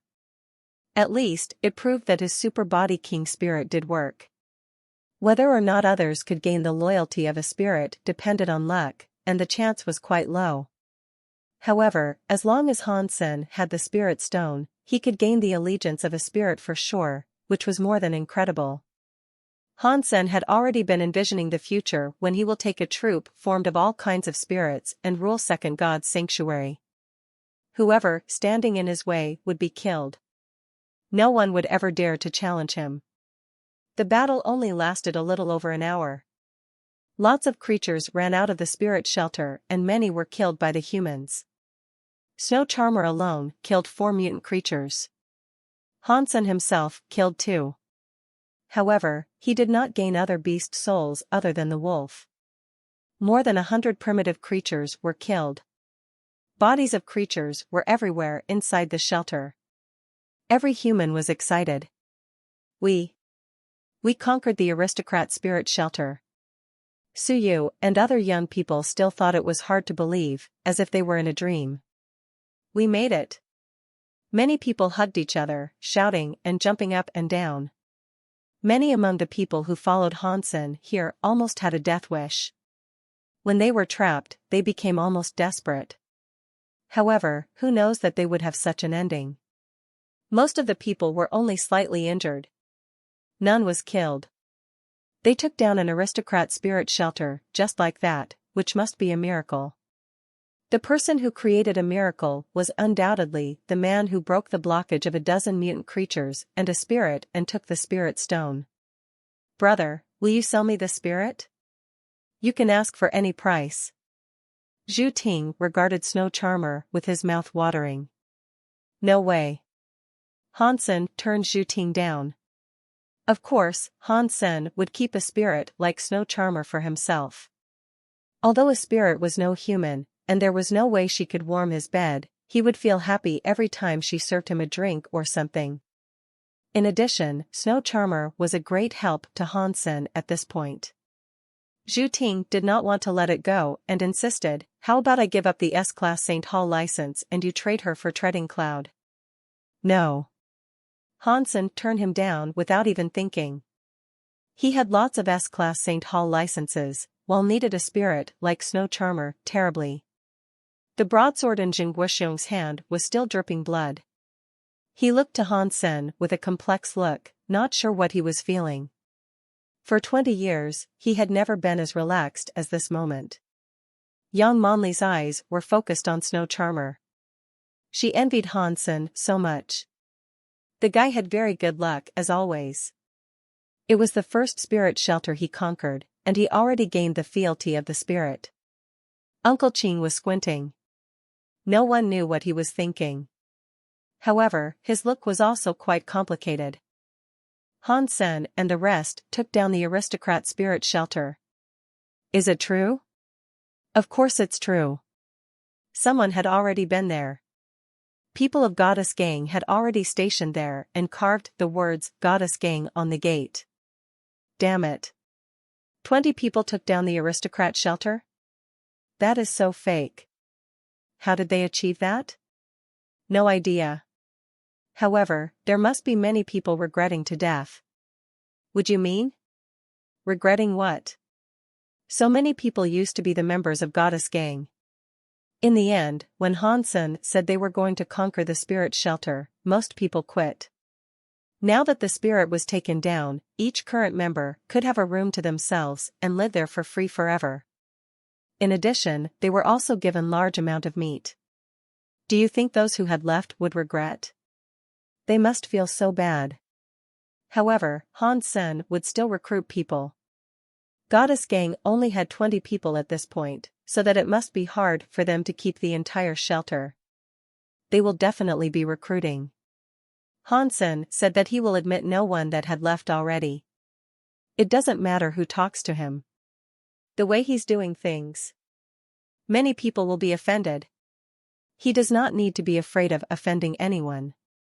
People of Starry Group had to be respectful to him. He said he would conquer the spirit shelter, and he just did. With such a background and ability, he needs to fear no one.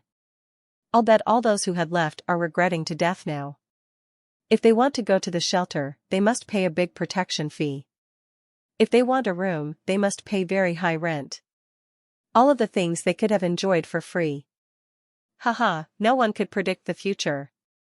It was too risky to attack an aristocrat shelter anyway. How is there any risk? What kind of people is Hansen? He took 20 people to attack the spirit shelter and no one was dead. The most they suffered was some slight injuries. What kind of risk is there? This Hansen is such a genius. How did he do it? Fresh Evolver, who just came months ago, easily took down the aristocrat shelter with 20 people with him. It is so incredible. Otherwise, why did someone like Uncle Qing obey all his order? He was no ordinary guy. The news that Hansen conquered the spirit shelter was soon spread. Many people went to the shelter. However, if they wanted to be protected in the shelter or rent a room, they must pay a high price, which was the income of Goddess Gang. Of course, most of the money would fall into Han Sen's pocket, otherwise he would not be so interested in conquering the shelter in the first place. After the gates of the shelter were shut, even a mutant creature could hardly enter. Of course, it was much safer to live in the shelter than to live outside. In addition, there was space inside the shelter for trade purposes. There was also a teleport device in each room. Merchants and rich people would easily pay the price. Han Sen did some calculation. The place was so sparsely populated, and he had only seen 300 to 400 people. However, even so, it was easy for him to make several million from collecting rents and protection fee. If he were to do some business, he would be able to earn even more money. However, Han Sen was not interested in that and did not want to waste too much time, so he asked Yang Monli to take care of everything. The gains were great this time. 6 mutant creatures and more than 100 primitive creatures. Han Sen did not sell any of them but shared everything with people who had followed him.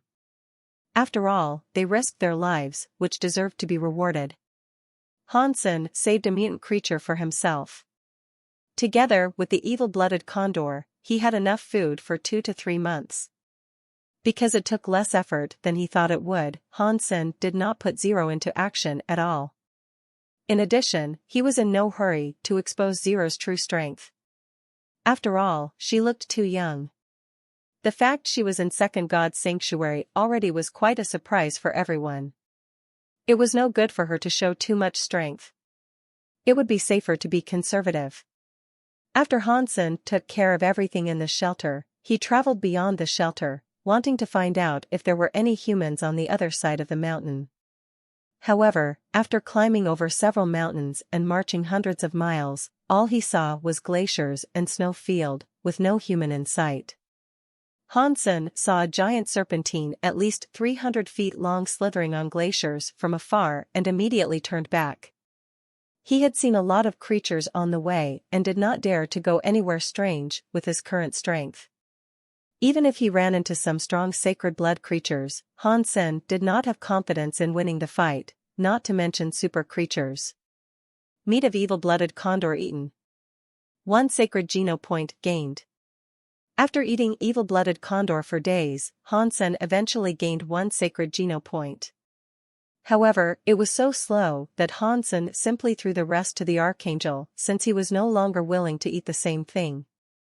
A huge benefit of having his own gang was that Han Sen did not need to fight himself to gain different types of ordinary and primitive creatures. Han Sen picked some smaller ordinary and primitive creatures to eat, gaining several ordinary or primitive geno points every day, which gave him a much faster progress than the bird leg. I will first fill up my ordinary and primitive geno points. The progress I make in my fitness is quite great. Han Sen did not go out for adventures at the time being. He went to God's Sanctuary to eat ordinary and primitive meat to gain some geno points every day and read his books on Daphne the rest of the time. When Daphne finally arrived at the destination, Han Sen had already gained 84 ordinary geno points, 35 primitive geno points, and 1 sacred geno point. His basic fitness was already 80 plus. With all kinds of assistance, he could achieve 90 plus for a short amount of time. At this time, Daphne had already arrived at the crystallizer ruin.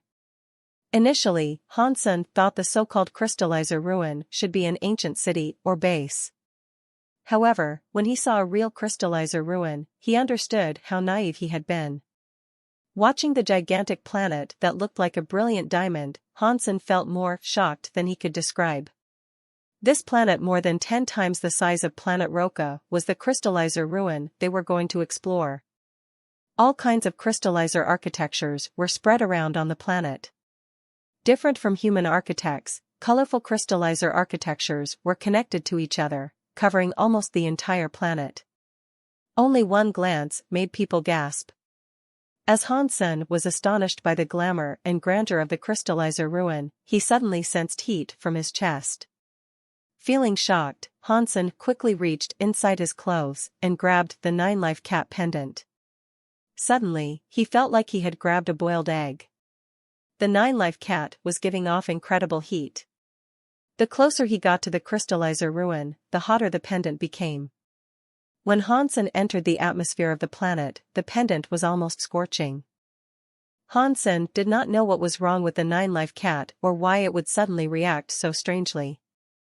However, undoubtedly, the change was definitely related to the crystallizer ruin.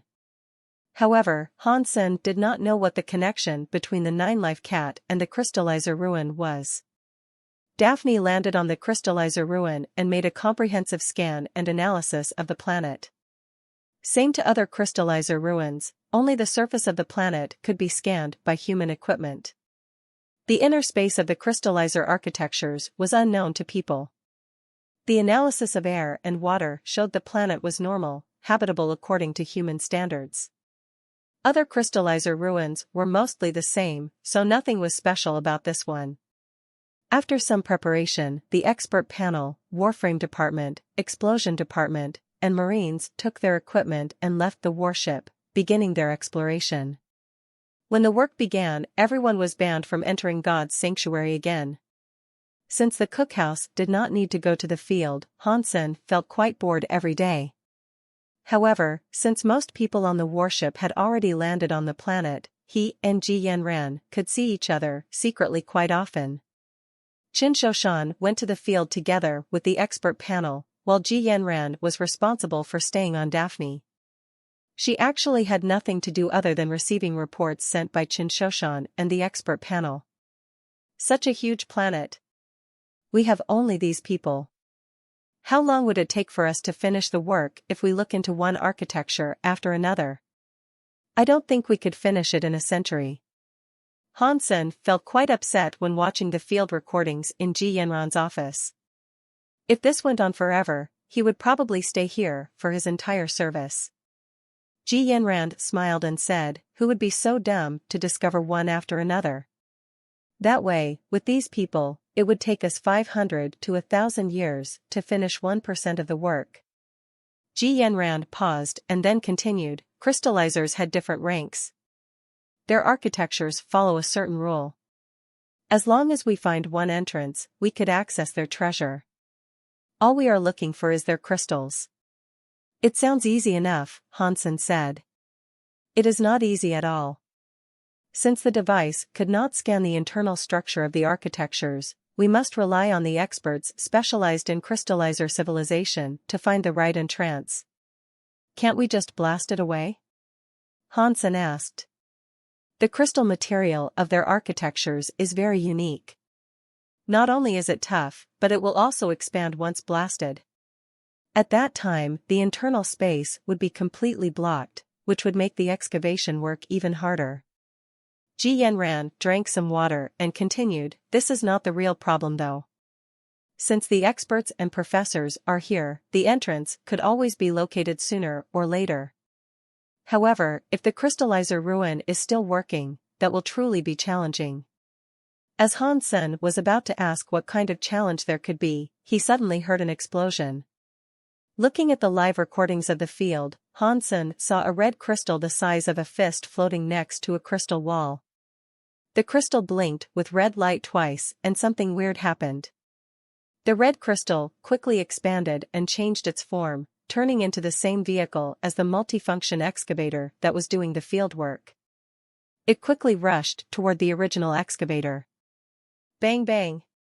It only took 2 blows for the crystal excavator to smash the one it imitated. The crystal vehicle headed toward the excavation team. The soldiers in Warframe department quickly turned on their warframes and charged the crystal excavator.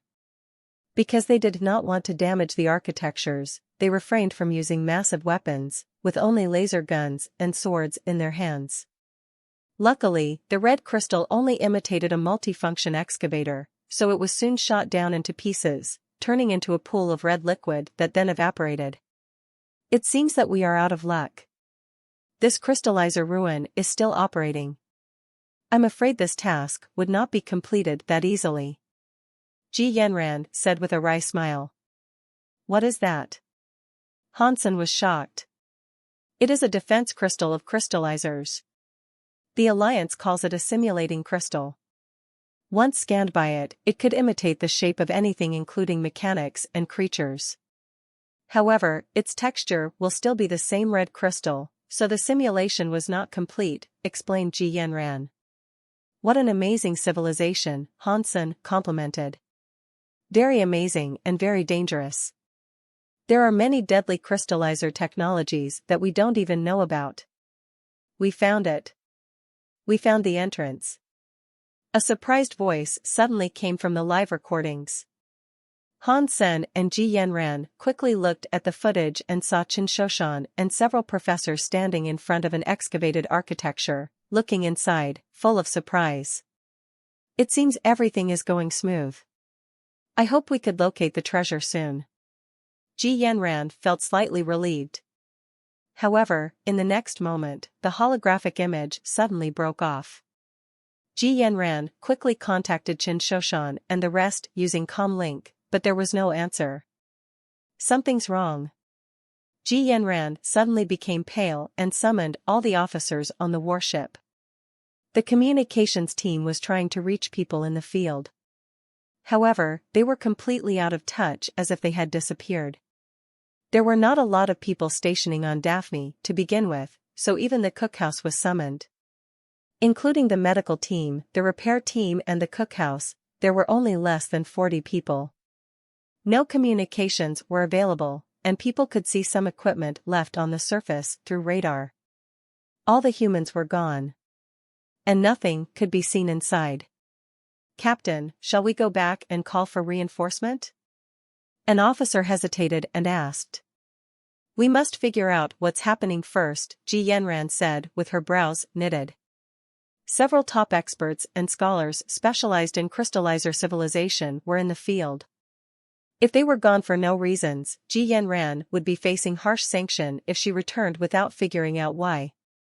She might even be sent to the military court. In addition, many officers and soldiers including Qin Shoshan were also on the planet, so Ji Yanran should not go back before taking a look. However, people who were staying on the warship were mostly non-combatants, including officers in charge of ship operation, medicine, and cooking. There were very few people that could be deployed. Ji Yanran reviewed all the talents she got on hand and gritted her teeth. I ask for 5 soldiers who is good at warframe operation to follow me to the field, figuring out what is happening. I'm rather good at warframe. Let me follow you, Hansen said quickly. Naturally, he could not stay on the ship while letting Ji Yanran risk her life. In addition, he wanted to figure out why the 9-life cap pendant would react to the crystallizer ruin. Captain, let the guards follow you.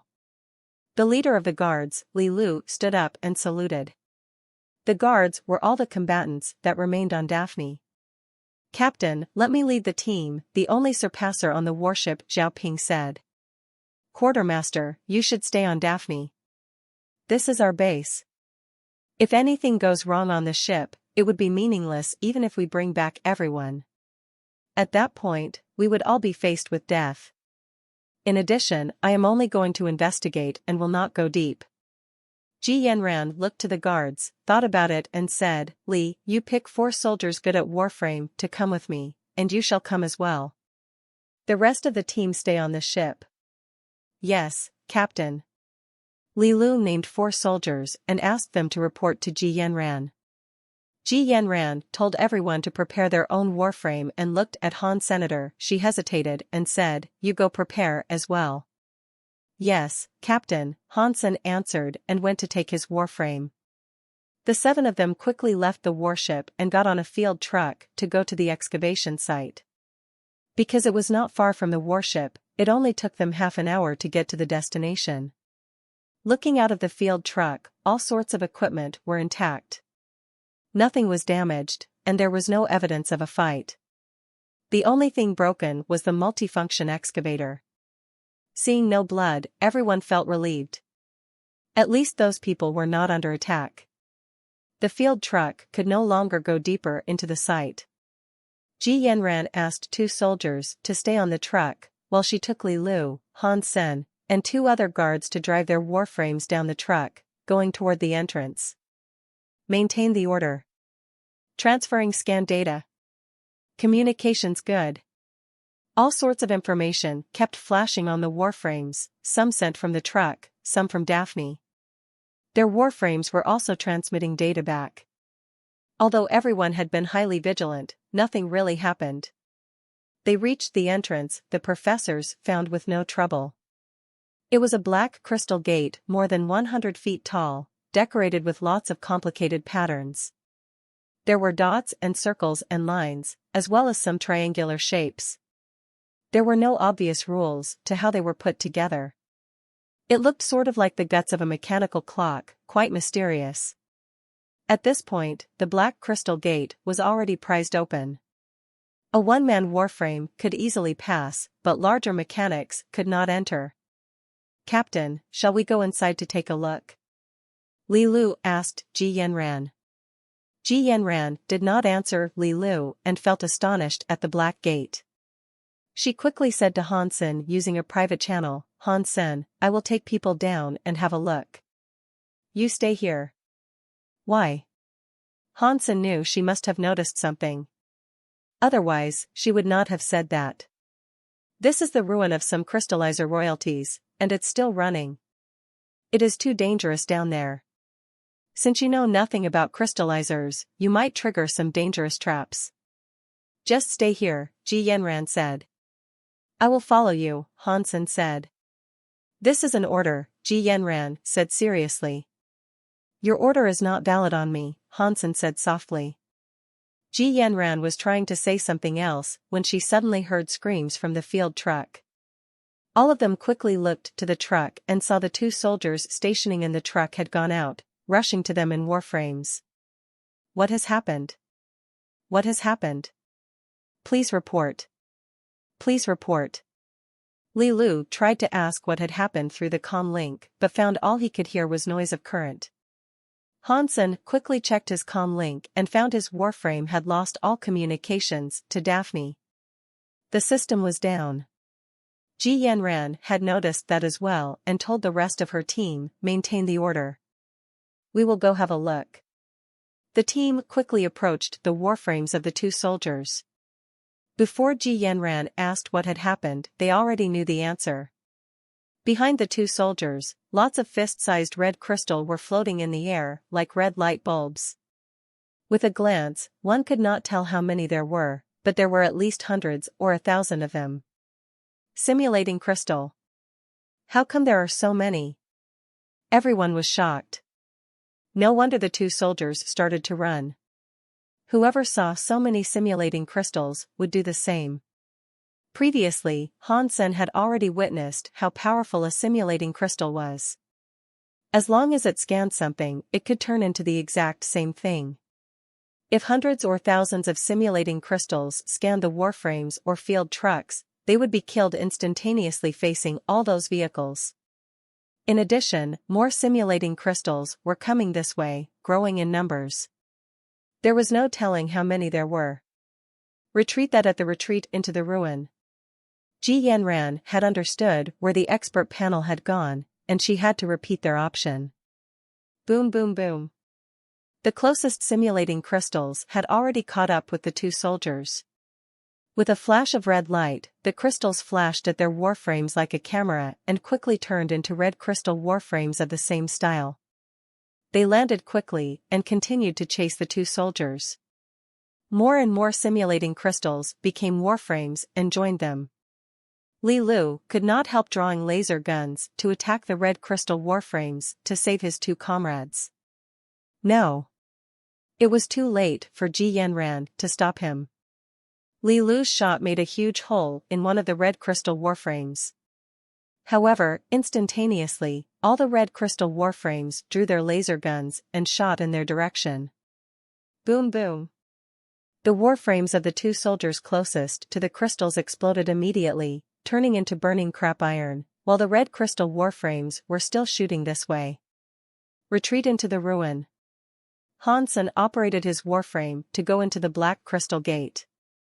Retreat to the ruin. Immediately, Ji Yanran followed Han Sen and commanded in a clear voice. Li Lu, whose eyes were bloodshot, gritted his teeth and ordered the other two soldiers to retreat into the ruin while covering them by going last. Boom! As Ji Yanran and Han Sen just entered the black crystal gate, they heard a loud noise. The warframe of Li Lu had already exploded. Li. Seeing the warframe of Li Lu was shot down, the two soldiers shot at the red crystal warframes, madly using laser guns. Come inside. Quickly, Ji Yanran exclaimed at the two soldiers, but it was too late. Although the two soldiers shot down a few red crystal warframes, they were taken out by more simulating crystals. Go! Han Sen exclaimed and used his warframe arm to push Ji Yanran's. Although those people were not his friends yet, Han Sen felt upset seeing fellow humans die. However, now was not the time to be sad. He could not watch Ji Yanran die like those soldiers. Ji Yanran came back to herself, gritted her teeth, and operated the warframe to go inside the ruin. They had to get rid of the simulating crystals as soon as possible. Otherwise, she and Han Sen would die as well. Behind the black crystal gate, there was a crystal path. Ji Yanran led Han Sen to go forward but did not dare to go too fast. Very soon, the red crystal warframes started to catch up with them. Don't worry so much. Run quickly. Han Sen knew that Ji Yanran was worried about the traps in the ruin, but if they did not go quickly, they would soon lose their lives. The expert panel should have already entered the ruin. If there were any traps, they should have triggered those already.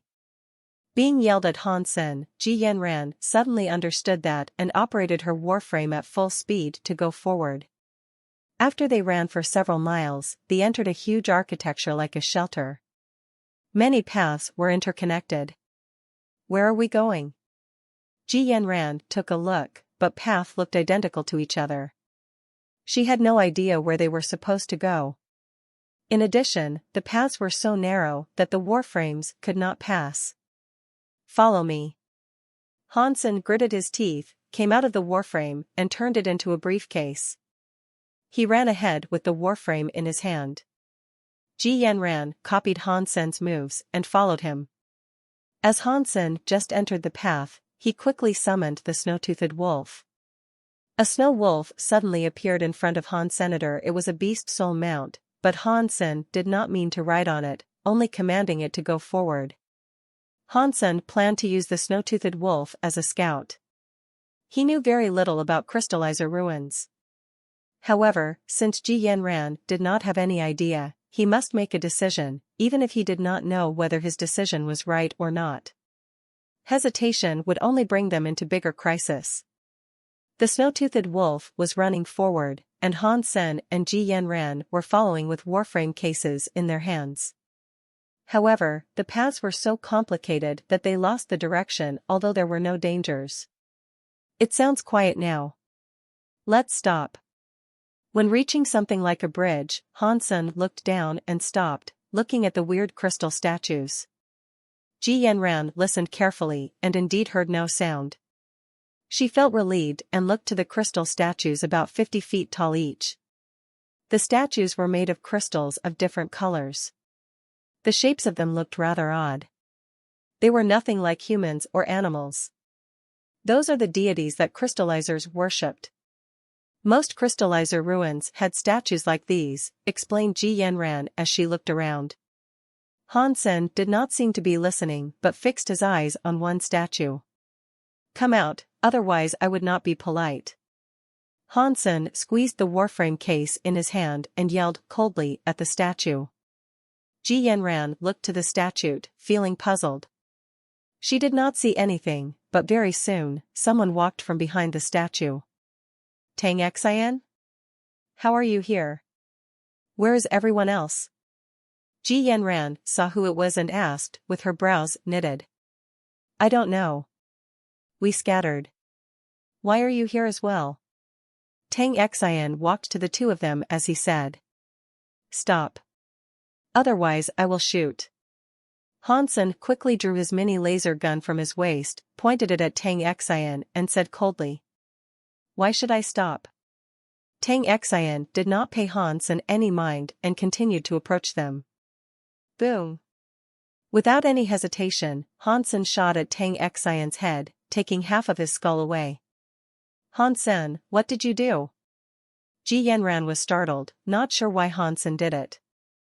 However, Ji Yanran knew Han Sen must have a reason. Although Tang Xian had offended Han Sen before, Ji Yanran knew he was not someone who would commit murder because of a small grudge.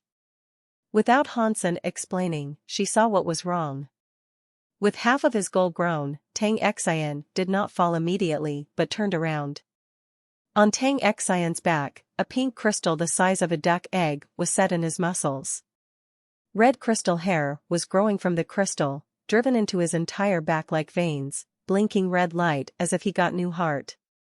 It looked both weird and sickening. Parasite crystal. Ji Yanran was astonished, quickly drew her gun and aimed at the crystal like Han Sen, ready to shot. Before Ji Yanran shot Tang Xian, a slim hair grew from the crystal and wrapped Tang Xian up entirely like a mummy. Boom boom boom. Ji Yanran and Han Sen shot at the mummy like Tang Xian repeatedly, but to no avail. The laser guns only broke a part of the crystal hair, which quickly grew again. Laser weapons are useless. Use beast souls. They suddenly heard a voice say. Han Sen and Ji Yanran turned back and saw Professor Li Mingtang and several young researchers coming from a path nearby. It was Li Mingtang who said that. Before Han Sen summoned his beast souls, someone came from behind Li Mingtang. He held a beast soul sword and slashed at Tang Xian and the crystal repeatedly, breaking the crystal. A cookhouse soldier does not belong here. Wang Ho took back his beast soul sword, stared at Han Sen coldly, and said. A cookhouse soldier is also soldier, Han Sen said calmly. If you want to throw your life away, suit yourself, Wang Ho said contemptuously and ignored Han Senator. He walked to Ji Yanran and said, Captain, why are you down here? You should not be here. Professor, what did you find? Ji Yanran ignored Wang Ho and asked Li Mingtang. Li Mingtang said, we found the entrance to the ruin and discovered that this is the ruin of crystallizer royalties. However, there were suddenly a huge number of stimulating crystals. Having lost the connection to Daphne, we had to retreat into the ruin. Later on, we were attacked by parasite crystals. Many people were affected. We wandered off in the mess. Where are Qin Shoshan and Lin Haifeng? Ji Yanran asked. Li Mingtang shook his head and said, there were so many soldiers and researchers affected by parasite crystals. It was all a huge mess, and I did not notice them. Ji Yanran frowned slightly. What Li Mingtang said was similar to what she had expected to happen. People scattered in the ruin, so it would be hard for her to find everybody. Professor, do you know the way out? Ji Yanran looked at the surroundings and no longer knew the directions. This architecture of crystallizers looked like a metropolitan built with crystal. It was not easy to find a way out at all. In addition, because of the special characteristics of these crystals, they could not even blast away the architecture using bombs, which will only lead to their death. The researchers looked at each other, obviously having no idea how to go out. In fact, we don't need to be worried at all. Our mission was to find new things. All we need to do is to continue forward. Maybe we will find the treasure very soon, said Wang Ho. Li Mingtang also said, Captain, since you are already here, and there are a lot of stimulating crystals outside, we could not leave anytime soon. It makes sense for us to take Wang Ho's advice and look around first. If we could locate the treasure, we would be able to finish the task and have some clues as to how we should leave this place. Having studied the crystallizer's civilization diligently, Ji Yanran knew what Li Mingtang said was correct. However, it was the ruin of a crystallizer royalty. There were only several people without even a surpasser among them, so it was still quite dangerous for them to walk around. However, she did not have other options than to agree to their suggestions and go deeper. Of course, the researchers did not march blindly. Based on their understanding of crystallizer civilization, they could make judgments about which architecture was designed for what. Based on general rules of crystallizer civilization, they could calculate where the treasure was. Although the result was not exactly precise, they had the rough direction correct. Han-sen, stay close to me. Do not go far, Ji Yanran told Han-sen in a low voice. Han-sen nodded. Of course he would stay close to his girlfriend, otherwise he would not be able to save her if she was in danger. Wang Ho heard Ji Yanran and said to Han-sen sarcastically, Captain, you took a cookhouse soldier down here. Are you trying to protect him, or should he protect you? Wang, please focus on your own job. This is not your concern, Ji Yanran said to Wang Ho coldly. Wang Ho snorted and said nothing. Li Mingtang quickly tried to mediate, we are in danger now, so we should all work together to find the treasure. The more people we have, the more powerful we are. In addition, Han-sen was also a graduate of a famous military academy. The other researchers also said something to relieve the tension. The group of people continued to go forward. Shortly, another black crystal gate was standing in front of them, also decorated with those complicated patterns. Seeing the black crystal gate and the patterns, Li Mingtang was overjoyed. He quickly walked to the gate and examined the patterns inch by inch. Fantastic! This place is indeed the ruin of a crystallizer king, Li Mingtang watched for a while and turned back excitedly. Professor, what do the patterns mean? Although Ji Yanran had done her study, it was impossible for her to understand those patterns. Li Mingtang explained in excitement, I could only figure out a small part of it. This crystallizer king came from Dia Galaxy. Dia Galaxy? The mother galaxy where crystallizers originated? Ji Yanran looked surprised. Indeed. It is the birthplace of crystallizer civilization, the lost galaxy. Li Mingtang looked exhilarated. Han-sen felt quite confused. He did not understand most part of it. All he knew was that the crystallizer king seemed to be of high rank and possessed lots of treasure. Other researchers also looked hyped, as if they had found a gold mine. Han-sen did not understand anything about crystallizer civilization and Dia Galaxy. However, the 9-life cat dependent on his neck was getting hotter and hotter. It seemed that he was approaching something that was affecting it. Under Li Mingtang's command, the researchers took out their tools and started to prise the black crystal gate. They were very skilled at it. It took them less than half an hour to prise it open. Light suddenly penetrated the gap. Ouch! A researcher that was shone upon by the light screamed and rolled around on the floor. The places on his body exposed to the light became scorched, from his face to his waist. The black mark went deep inside his flesh. Everyone became astonished.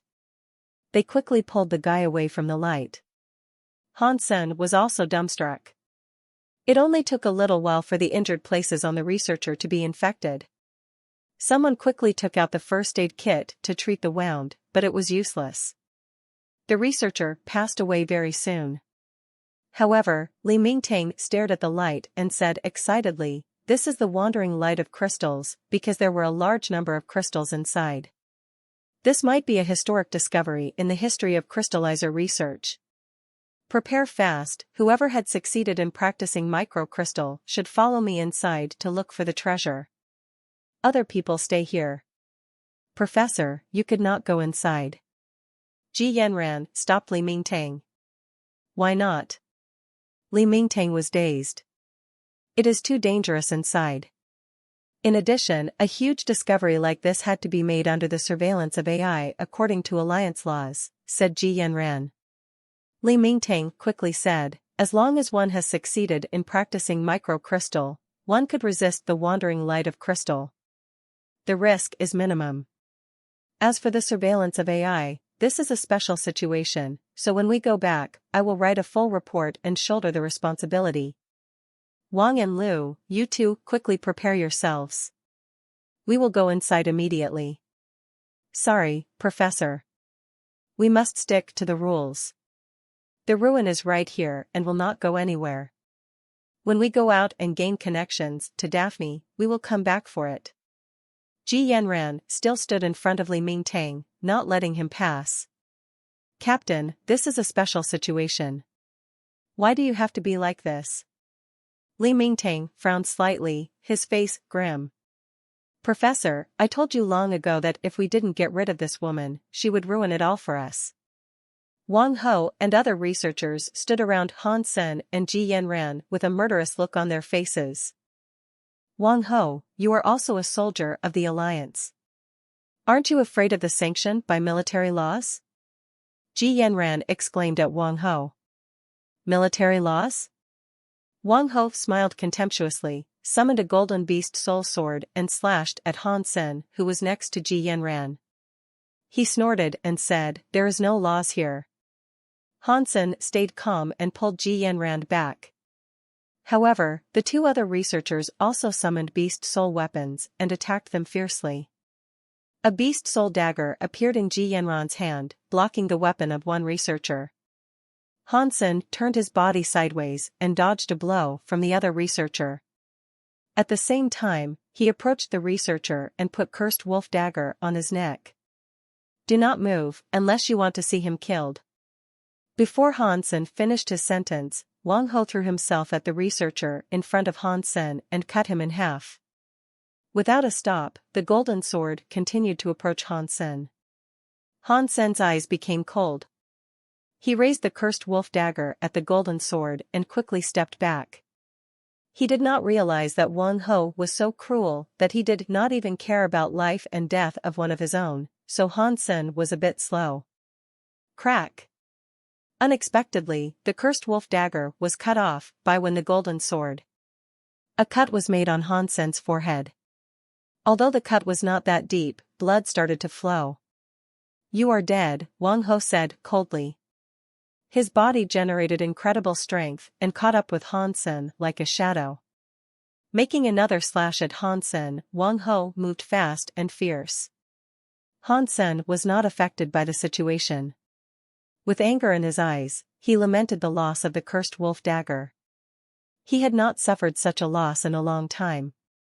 "But it is not that easy for you to kill me." Han Sen snorted, his heart thumping like thunder. Moving his legs, Han Sen fiercely dodged the sword of Wang Ho and threw a punch at his face. Seeing Han Sen fought Wang Ho with no disadvantage, everyone else was shocked. Wang Ho was an evolver whose fitness was over 100. For Han Sen, a cookhouse soldier, to be his match, it was absolutely astonishing. "You indeed have some secrets," Wang Ho snorted and said. "Why are you standing there and watch? Kill Ji Yanran right away." The researchers then came back to themselves and attacked Ji Yanran. Although they did not dare to kill her as Wang Ho said, Ji Yanran was in danger and was about to be caught. Han Sen obviously understood what Wang Ho was thinking. With Ji Yanran taken hostage, Wang Ho did not even need to fight Han Sen anymore to beat him. "You're a good fighter. However, you are too naive." Han Sen summoned the Spirit Stone. Shortly, an elegant beauty in ice armor appeared next to Ji Yanran, wielding her ice spear and fending off the researchers, saving Ji Yanran from the crisis. "Spirit? Is that an aristocrat spirit?" The researchers looked surprised. Judging by the ability of this spirit, she was a top aristocrat spirit, which was so rare. With Snow Charmer helping Ji Yanran, the researchers could not approach them anytime soon. "Snow Charmer, take Yanran away." Han Sen thought and transferred the Golden Growler and Desert Bird to Snow Charmer. Snow Charmer was a good rider to begin with. On the back of the Golden Growler, she wielded her ice spear and cleared a path among the researchers with the help of Desert Bird. However, before Snow Charmer pulled Ji Yanran on the Golden Growler, a figure suddenly appeared next to Ji Yanran with no warning. A mini laser gun was pointed to Ji Yanran's head. "Professor Li Mingtang?" Ji Yanran looked to that person, shocked. Unexpectedly, it was Li Mingtang. Judging by his speed, Li was even faster than Wang Ho. It was so hard to imagine that Li Mingtang, who was the weak and polite scholar, would have such fitness, even stronger than Wang Ho. "Wang Ho, stop," Li Mingtang said calmly.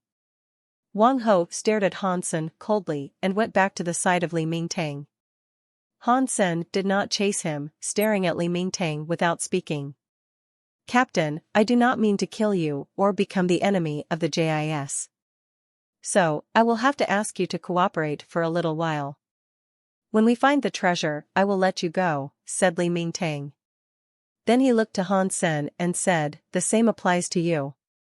Be our hostage and I will not kill you. When everything is over, you can leave together with her." Han Sen did not reply but moved fast and dashed to the Black Crystal Gate. Not expecting Han Sen to act this way, Li Mingtang and Wang Ho were slow in their reaction. Han Sen had disappeared in the Black Crystal Gate. Damn it. That bastard had practiced microcrystal. Seeing Han Sen was not hurt by the light when the expression changed. Doesn't matter. There is only one way going into the core area. He could not go away. Li Mingtang did not mind it, looked at Ji Yanran, and asked other researchers to lock her up. "Zhang and Liu, you two have been rather successful in practicing microcrystal, so you should not fear the wandering light. Follow Wang Ho and me inside. The rest shall wait here." "Shouldn't we kill her?" Wang Ho glanced at Ji Yanran. "It is troublesome to piss off the JIS. In addition, we don't know what is happening inside, so we should make the decision later. If we could not catch Han Sen, with her as our hostage, we will have some leverage," Li Mingtang said calmly, taking his men to enter the Black Crystal Gate. Wang Ho and the other two researchers followed Li Mingtang, while the rest were watching Ji Yanran. After entering the Black Crystal Gate, Han Sen felt his eyes were prickling. Although there was no sun, the light was so strong that it felt like there were a million magnesium lights. As the light hit his body, Han Sen, who was already using microcrystal, still felt heat on his skin. He saw a square crystal tunnel, around which the walls were decorated with strange patterns similar to the ones on the Black Crystal Gates. Han Sen had no idea what they meant. "The light is so strong here that I don't believe they could see anything clearly." Han Sen thought and took out a small mirror. Looking at himself in the mirror, he summoned the Beetle Knight, which walked into the mirror and walked out as Han Sen.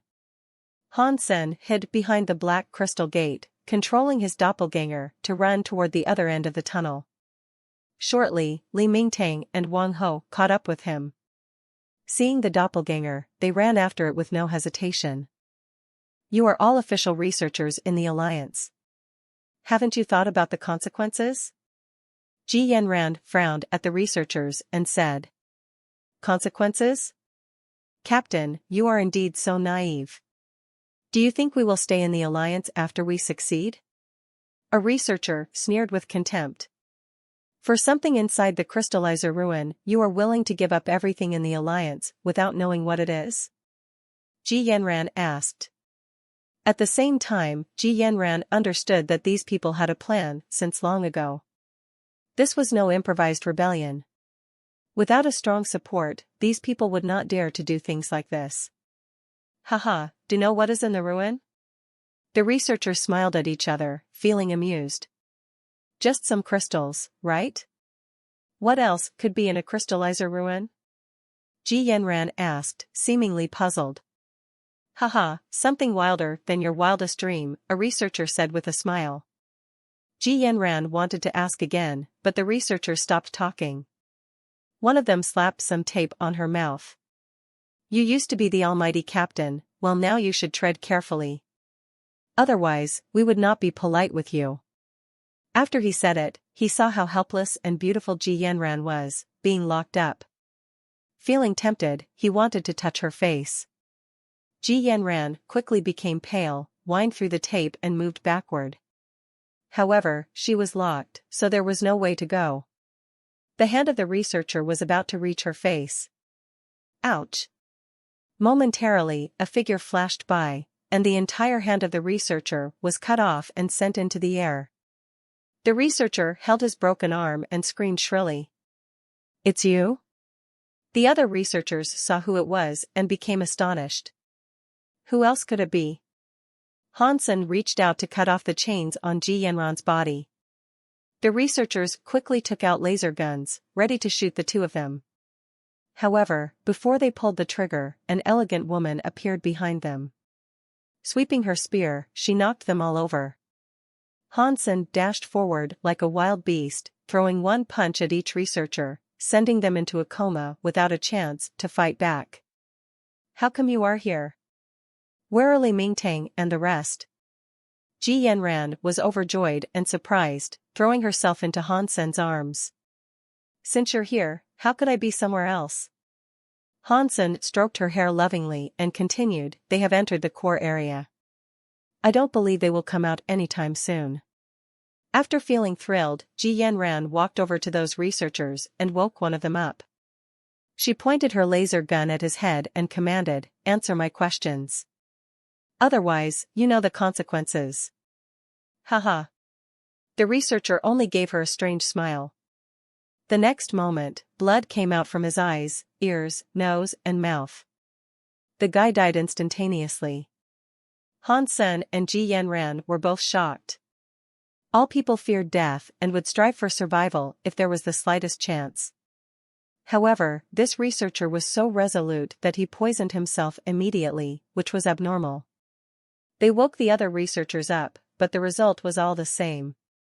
They hid their poison somewhere and ended their lives immediately after they woke up. Strange, it is really strange. These people would not even face death sentence after they returned to the Alliance. They would end up in jail most likely. Since they would have a chance to regain freedom anyway, why would they commit suicide like this? Something must be off. Ji Yanran was shocked, watching the dead bodies of the researchers. Even the coldest assassin could not be as resolute as this. The reaction of these researchers did not belong to any normal human beings.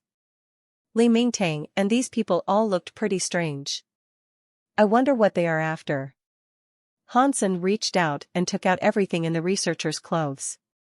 Nothing was suspicious. They did not even have many private items. There were basically all tools necessary for the excavation work. However, one thing caught Hansen's attention. Each of these researchers had a card holder full of different types of crystal cards. Some were memory chips, some were credit cards, some were access cards and work permits. And there were many membership cards of different corporations and shops. However, among all the cards, one seemingly ordinary crystal card caught Hansen's attention. It looked like an access card, which most people had a few in their life. Access cards like that open doors to homes or working space. However, each of the researchers carried such a card. Although they were of different color and design, Hansen still could tell it was the same access card. Because on the back of the access cards, there was a hidden image of a red beast with its head and tail connected. It had a look between a cat and a fox. Hansen was more than familiar with this image of nine-life cat. Although the patterns on the back of the crystal cards were complicated, the image of the nine-life cat could be spotted on different corners on all of them. If not examined closely, it was hard to discern. However, because Hansen was very sensitive about the image of nine-life cat, he immediately spotted it. Hansen was surprised by this finding and felt quite puzzled. "Did you find anything?" Seeing Hansen was dazed, Ji Yanran squatted next to him and asked. "Nothing." Hansen shook his head and placed the card back. These cards could easily have smart chips installed, so it would be easy for someone else to track him down if he took it. In addition, they were just access cards and Hansen had no idea where they led. Each of these people had a card, so it was obviously not an advanced card. There would probably be no use to take it anyway. What do we do now? Ji Yanran suddenly became confused. "I want to have a look in the core area again," Hansen said hesitantly. If he went inside alone, it would be dangerous for Ji Yanran to stay put. "Then I will go with you," Ji Yanran said decisively.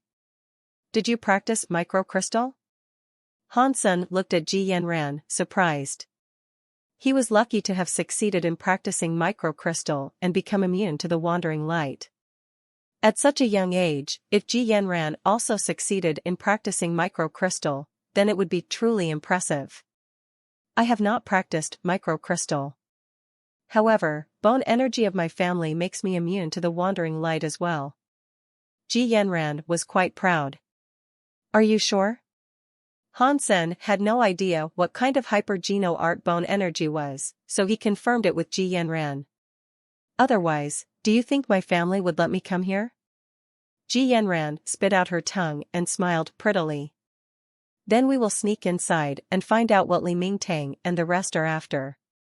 Han Sen was quite curious as to why the 9-life cat dependent would react to this place and why the researchers would be carrying access cards with the image of 9-life cat.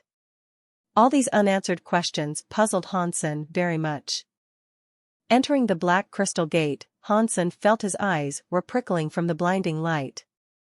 Ji Yanran gave Han Sen a pair of glasses, which made it much easier for him after putting it on. Inspecting the patterns carved on the tunnel, he still did not understand what they meant. After going through the tunnel, the two reached a corridor with many rooms on the sides. Han Sen took a look and found several rooms had been opened. He winked at Ji Yanran, and the couple sneaked into the first room that had been opened.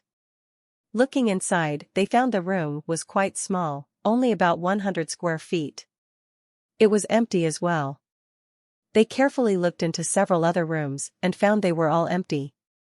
Li Mingtang must have taken what was inside, Ji Yanran said after a while.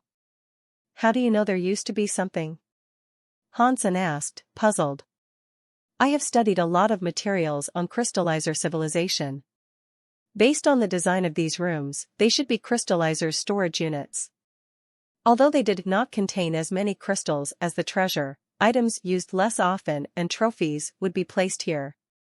Ji Yanran pointed to the round holes on the floor of the room and continued, these holes are actually transport tunnels. However, only crystallizers could open them to transport items directly to the storage. Han Sen did not quite understand.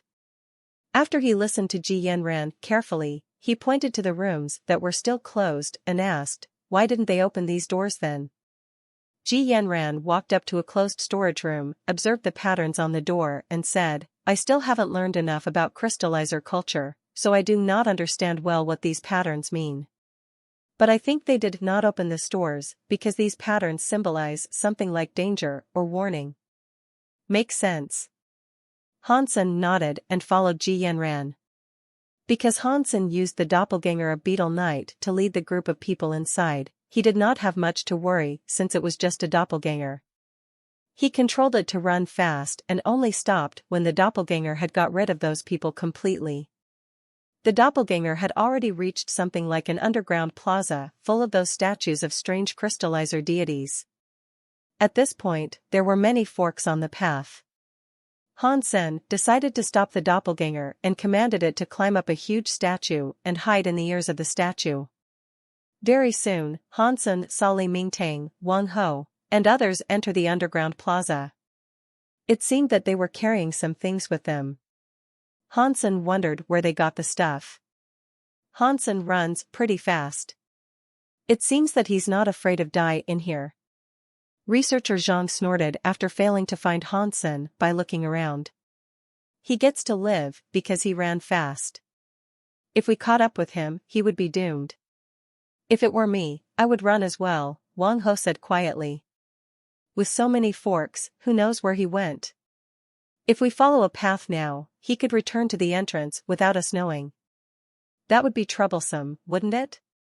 Zhang said.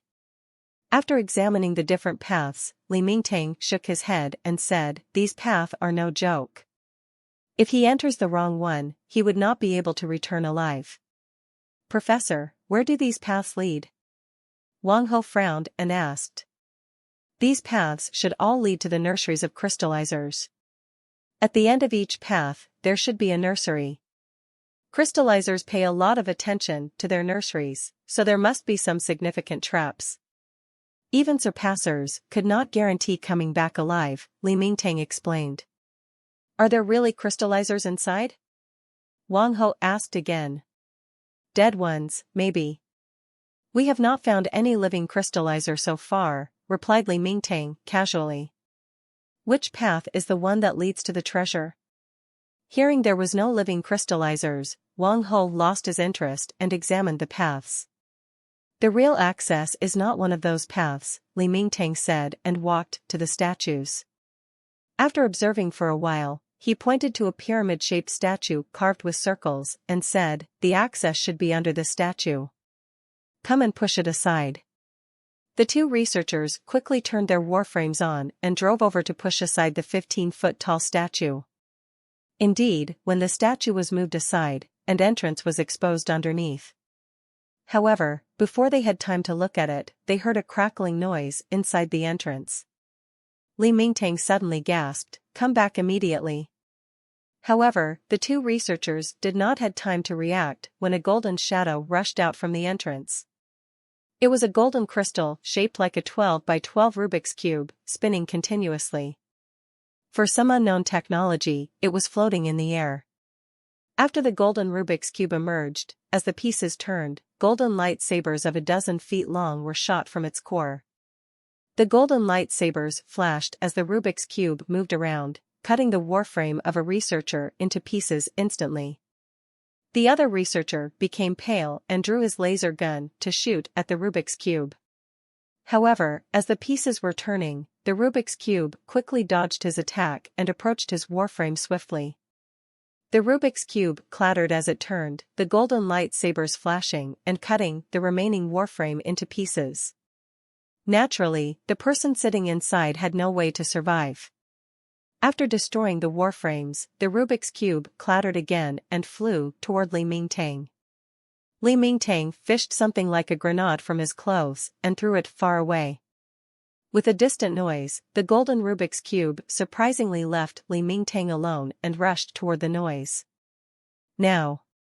Li Mingtang quickly went down the entrance, and Wang Ho followed hastily. After circling around the spot where the grenade exploded, the Rubik's cube seemed to know it had been tricked, turned around, went down the entrance, and disappeared from Han Sen's sight. Fortunately, I chose to hide here, otherwise when my real body and Yanran arrived here, we might die without even knowing what has happened. As Han Sen was deep in his thoughts, he saw something climbing out from the spot of the explosion of the specially made grenade. Han Sen glanced at it and was covered in cold sweat. From the gaps of crystal, climbed out a little thing green and transparent, looking like a unicorn beetle. Han Sen remained still, watching the unicorn beetle made of green crystal climbing out of the gaps made by Li Mingtang's grenade. The unicorn beetle was the size of a fist. It did not climb fast, and the gap was not wide. It took the beetle some effort to climb to the ground. Compared with the golden Rubik's cube and simulating crystals, this unicorn beetle was obviously quite clumsy. It was climbing slowly, and it seemed it could not fly either. After climbing for a short distance, the horn of the beetle clashed with a statue. The little thing was so dumb that it did not even know how to turn. Struggling with its feet, it tried to move forward. However, its strength was obviously minimal, so that it could not move the statue at all. The beetle looked like a toy car going around in circles. After some observation, Han Sen found that this guy was both dumb and weak. It could not be compared to the golden Rubik's cube at all and did not seem that dangerous. Han Sen thought about it and climbed out of the ear of the statue, throwing a crystal near the unicorn beetle. Startled by the sound, the unicorn beetle forgot about the statue it was trying to move, turned around and climbed toward the crystal that had fallen. Shortly, it touched the crystal, which was only slightly bigger than a fist. Using its horn to leverage the crystal, the unicorn beetle only managed to shake the crystal slightly and failed to move it away. Among the stuff manufactured by crystallizers, there is something so useless? Han Sen was surprised. He walked over to the unicorn beetle, grabbed its shell and lifted it up. Like a turtle that was lying on its back, the unicorn beetle moved its feet around yet failed to touch anything. It was indeed very weak and could not get out of Han Sen's hand. This must be a pet made by crystallizers? Han Sen examined the beetle carefully. This pet was carved with the mysterious patterns of crystallizers, similar to the ones on the black crystal gate, looking like the guts of a mechanical watch.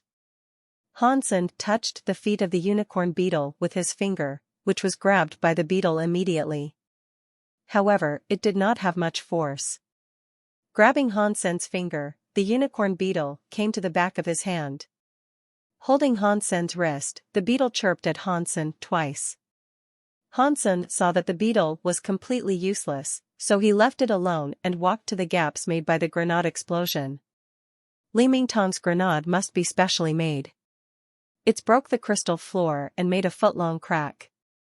Hansen looked down the crack and was pleasantly surprised. It was an oval chamber down the crack, with a dozen purple crystals inside it. Hansen had seen this type of crystals before, which was the one that Ji Yanran had used on him, the crystal that could enhance brain development. Hansen wanted to go down for those crystals, but he had no tools on him. This was, after all, just a doppelganger. Afraid that the doppelganger would be destroyed by the researchers, Hansen did not leave any beast souls with it in the first place. With the strength of the beetle knight, it was not realistic for him to widen the crack.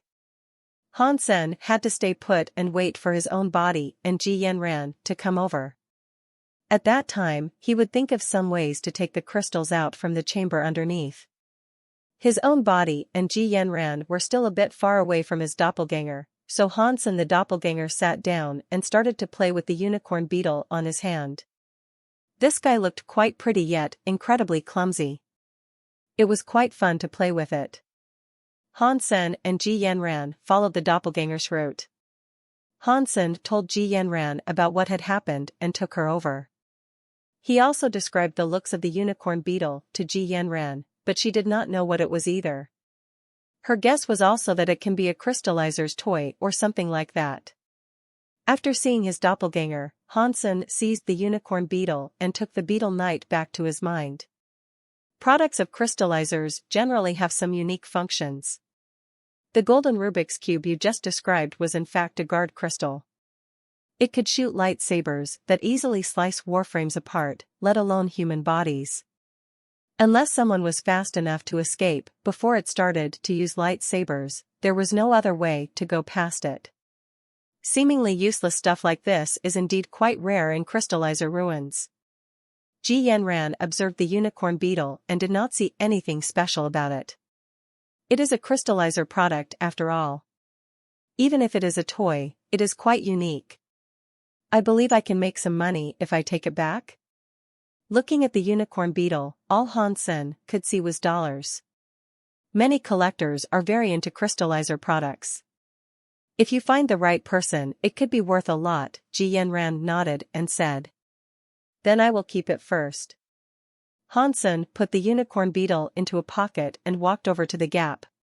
He then turned on his super biological warframe to widen the gap.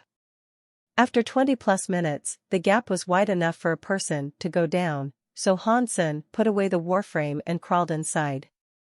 There was no other things in the room than the purple crystals.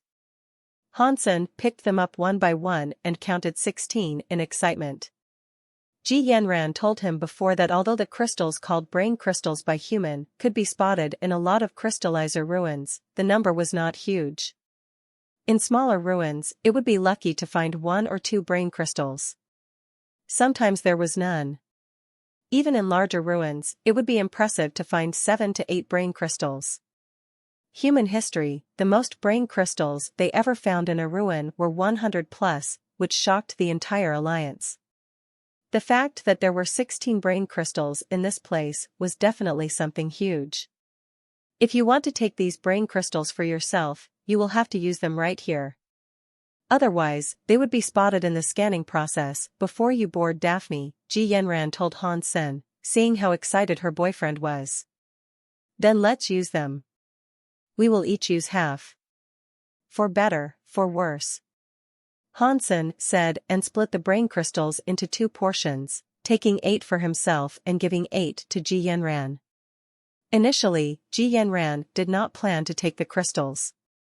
Listening to Hansen, she was happy to take the 8 crystals and said, "We could only use 1 in 12 hours, otherwise the extra stimulation to the brains would cause a small problem."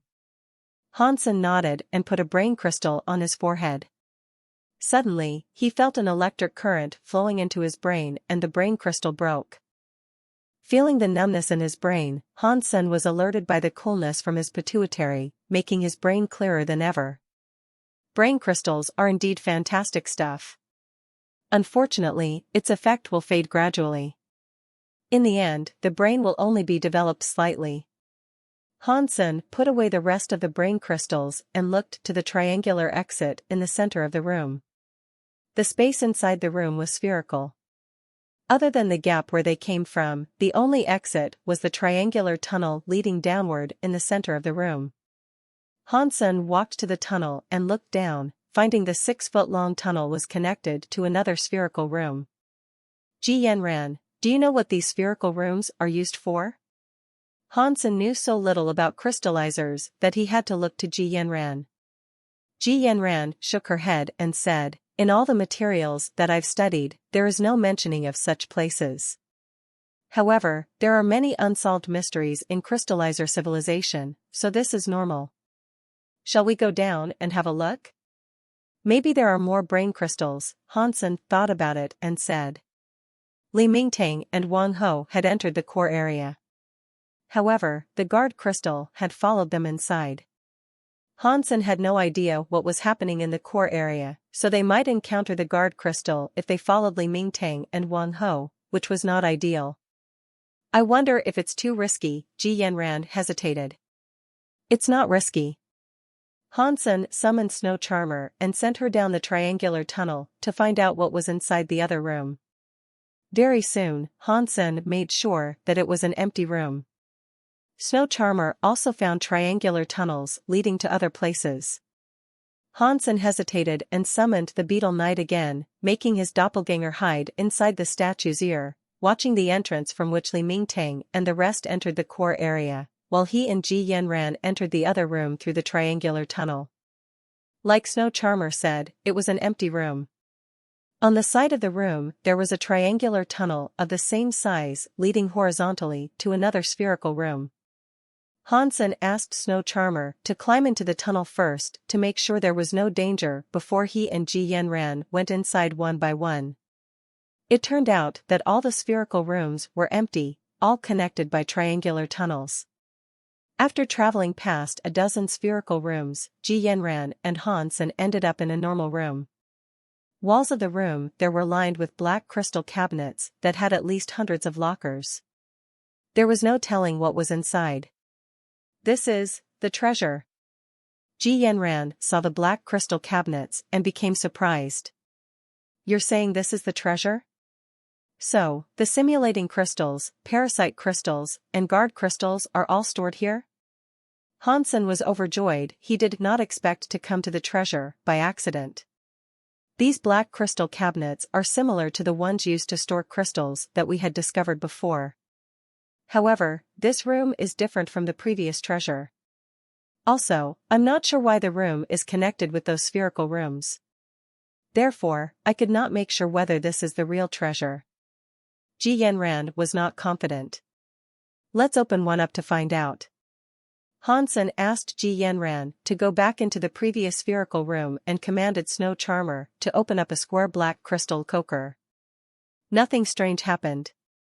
The black crystal locker was empty. There was nothing stored inside. Ji Yanran came back to examine the inner structure of the cabinet and said assertively, "Now I am sure that this is the cabinet that holds the crystals. This should be a treasure, but it seems too small for a royalty ruin. These cabinets could not even be compared to those in some smaller ruins. It does not look like it is designed for a royalty. It's good as long as it is a treasure. Maybe it is the private collection of the royalty." Hansen was excited and asked Snow Charmer to open up other cabinets. However, dozens of cabinets all turned out to be empty, which disappointed Hansen a bit. However, Hansen did not want to accept zero gains, so he commanded Snow Charmer to open up all the cabinets. After she had opened 80+ cabinets, she finally saw twinkling light inside. Hansen was excited and quickly walked up to the cabinet. There was a golden crystal inside the size of a snail.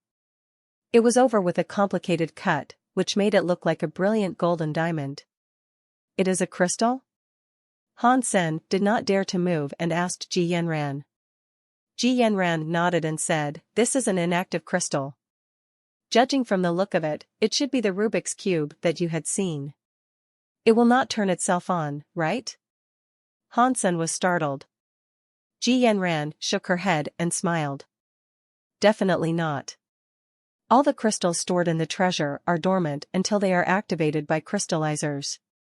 However, it is impossible to find a living crystallizer to initiate these crystals. The guard crystals are commonly seen, but normal ruins only have 2 by 2 or 3 by 3 Rubik's Cubes.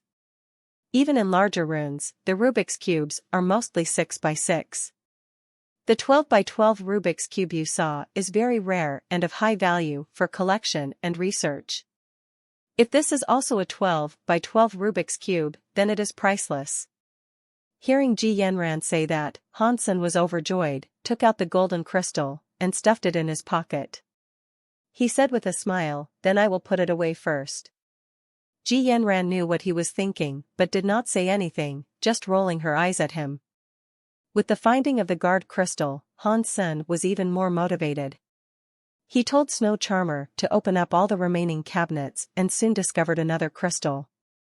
It was a white crystal. Han Sen looked to his girlfriend, puzzled. "This is the memory crystal, containing all the data left by the crystallizers. If one has enough mental power, one could directly sense the content of the crystal. However, humans nowadays could hardly reach that level. They could only get part of the fragmented information in the crystal relying on machines. Since this crystal is left behind by a crystallizer royalty, it might contain important information.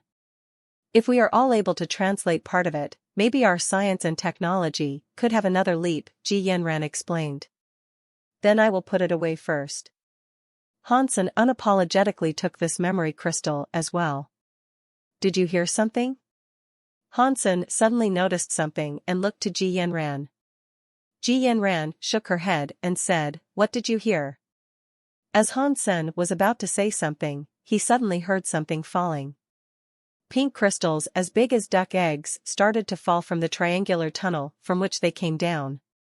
Momentarily, there were 100+ pink crystals present. Parasite crystals. Both Ji Yanran and Han Sen exclaimed at the same time. Oval parasite crystals threw themselves at Ji Yanran and Han Sen like bouncing balls in increasing numbers, making the couple cringe. "Run!" Without any hesitation, Han Sen took Ji Yanran's hand to run toward the exit of the treasure. Although parasite crystals could be crushed, there were so many of them that even Han Sen could not fend them all off since they would grow on human body as long as they touched the skin. The couple rushed out of the treasure and ran for their life in the tunnel that was slightly taller than a person. Countless parasite crystals followed them like ocean waves and filled their sight. The pink crystals were incredibly fast as well. Damn it. Where do these parasite crystals come from? How come we did not see them when we entered the place? Han Sen was slightly upset. They were right inside the core area of the crystallizer royalty ruin, running recklessly. If they died here, they would not even know what killed them. However, looking at the endless parasite crystals following them, Han Sen knew they would die definitely if they did not run, so he did not dare to stop. Luckily, the snow-toothed wolf Mounds was running ahead of them as their scout, which was more or less a comfort to Han Sen. Boom! The snow-toothed wolf, which was running in front, was suddenly cut in half by a beam of light. It fell heavily on the floor and then disappeared. Rubik's Cube. Han Sen saw the 12 by 12 Rubik's Cube in the next intersection and became pale. This way. Ji Yanran ran into a side path first and Han Sen followed her. However, neither the parasite crystals nor the Rubik's Cube was retreating. Both of them followed the couple. Ji Yanran and Han Sen ran around several corners and suddenly found themselves in a dead end. There was no way to go. Whatever. Han Sen knew it was time to fight for his life. He drew his laser gun and shot at the incoming parasite crystals like crazy. Ji Yanran did exactly the same, shooting at the parasite crystals with her laser gun nonstop. However, the guns were not that useful. After breaking several parasite crystals, more started to go at them. There was simply no end to the crystals. Very soon, a large number of parasite crystals had come close to them and tried to attach to their bodies. Hansen gritted his teeth and threw a grenade before he covered Ji Yanran to hide in the corner. The grenade exploded in the tunnel, smashing lots of parasite crystals. However, Hansen was only using an ordinary grenade. The crystal wall and floor quickly expanded under the impact like foam, filling up the entire tunnel and almost drowning Hansen and Ji Yanran. "Are you okay?" Hansen tried to move his body, but he was trapped in crystals that were still expanding because of the explosion, which made it hard for him to even turn around. The couple were trapped in a narrow space, so they had to stand hugging each other. There was no additional space at all. "I'm fine," Ji Yanran answered in a soft voice, her cheek on Hansen's chest and her body pressed to his body. Although Hansen enjoyed making out with Ji Yanran, it was obviously more important to run for their lives. The entire tunnel was filled up by the expanding crystals, so there was no way to go out from the way they came from. The only possible exit would be the space behind the dead end, if there were any. As long as they could break this crystal wall, they would still have hope. However, Hansen no longer had any beast soul weapon he could use. He had to run jade skin and turn his hands into jade, throwing punches at the crystal wall behind Ji Yanran's back. Bang! Under Hansen's fist, the wall only had a hairline crack. "I have a sacred blood dagger from Second God's sanctuary. Let me try," Ji Yanran said and summoned her dagger, stabbing at the wall behind her backward. However, Ji Yanran could hardly move her arm, so it was hard for her to put much force into the move. In addition, she had just become an evolver before long, so she did not have great fitness. After stabbing with her dagger a few times, she was only able to leave several shallow white marks on the crystal wall. "I'll do it." Hansen stopped Ji Yanran and punched at the crystal wall again. Hansen had achieved initial success in Yin Yang Blast. Using the technique of Yin Force, it was not hard for him to make a powerful punch in a short distance. With slight vibration, Hansen's fist punched at the crystal wall with loud bangs. After dozens of punches, the crystal finally cracked. Pieces of crystals started to fall from the crystal wall. Hansen followed up by punching hundreds of times, expanding the cracks. Eventually, the crystal wall was pierced by his fist. "I know that God will not let me die here." Hansen was overjoyed. The crystal wall was only less than an inch thick. He accelerated in punching the wall and quickly expanded the opening to the size that one person could cross through. "Turn around slowly and crawl into the hole." Hansen glanced into the hole and saw a hall. There did not seem to be much stuff inside. In addition, if there was anything inside, it must have been alerted by the loud noises he was making.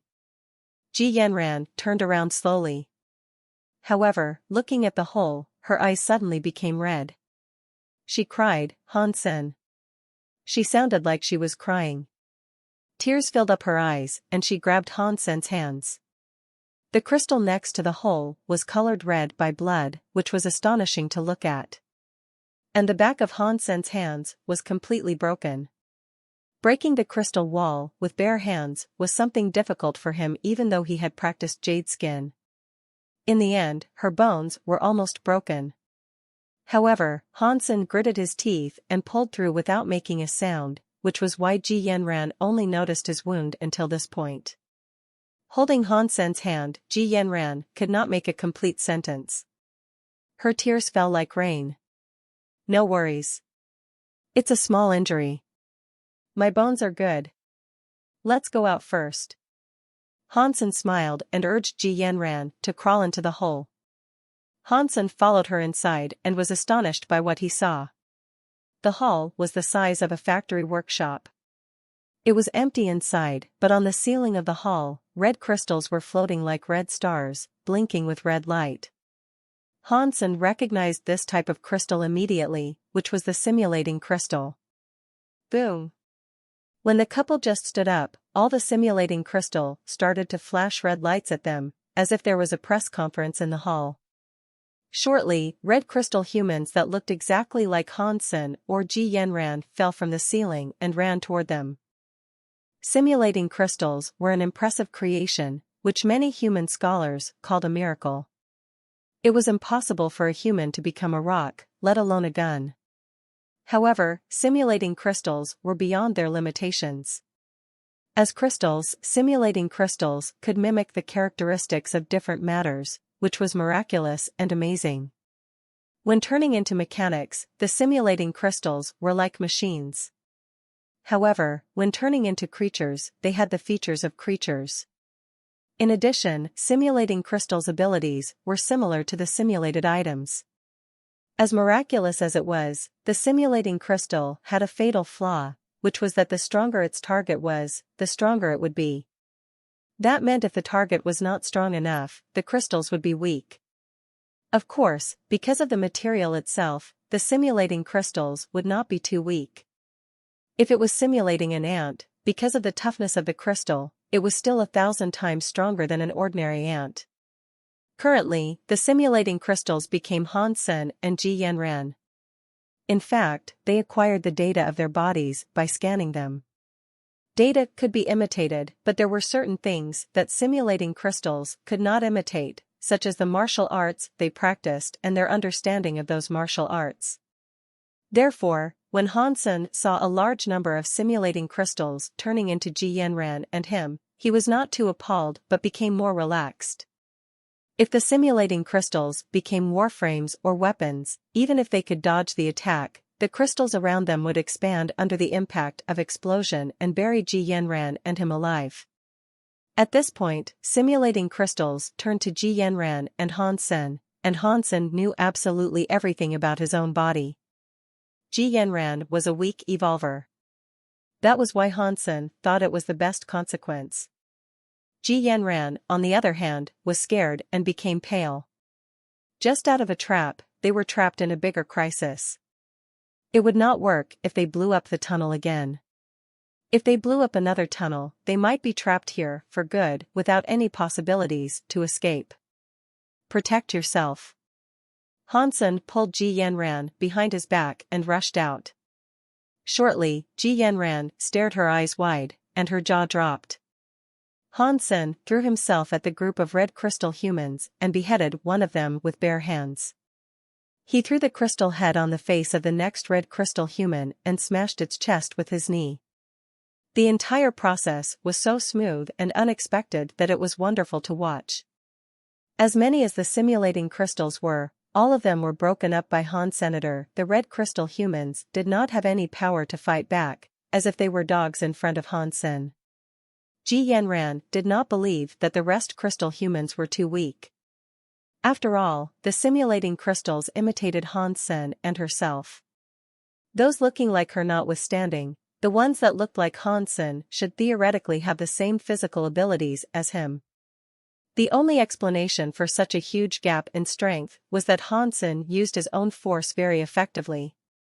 Having the same force, different people would have different applications. It was the same as playing chess. Although all the players had the same number of pieces, an advanced player would play very differently from a beginner. Without a doubt, the percentage of force Hansen could tap into made him a supermaster, which was why the red crystal humans looked like him but could not fight back at all.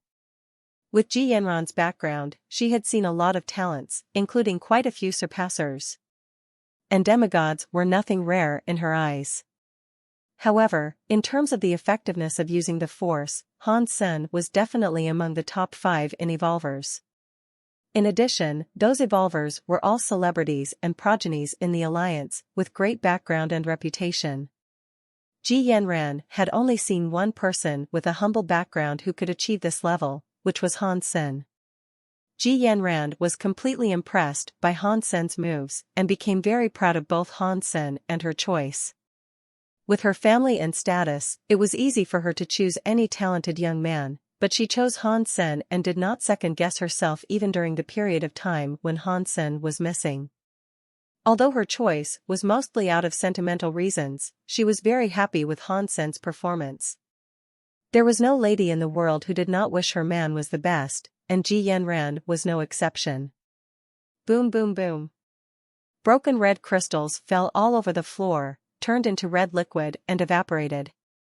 Han Sen made a solid punch each time and blew up hundreds of red crystal humans. Boom. He used 7 kill to turn his leg into axes, kicking the head of a red crystal man into its guts, blowing up its entire body. Pieces of crystal fell on the floor.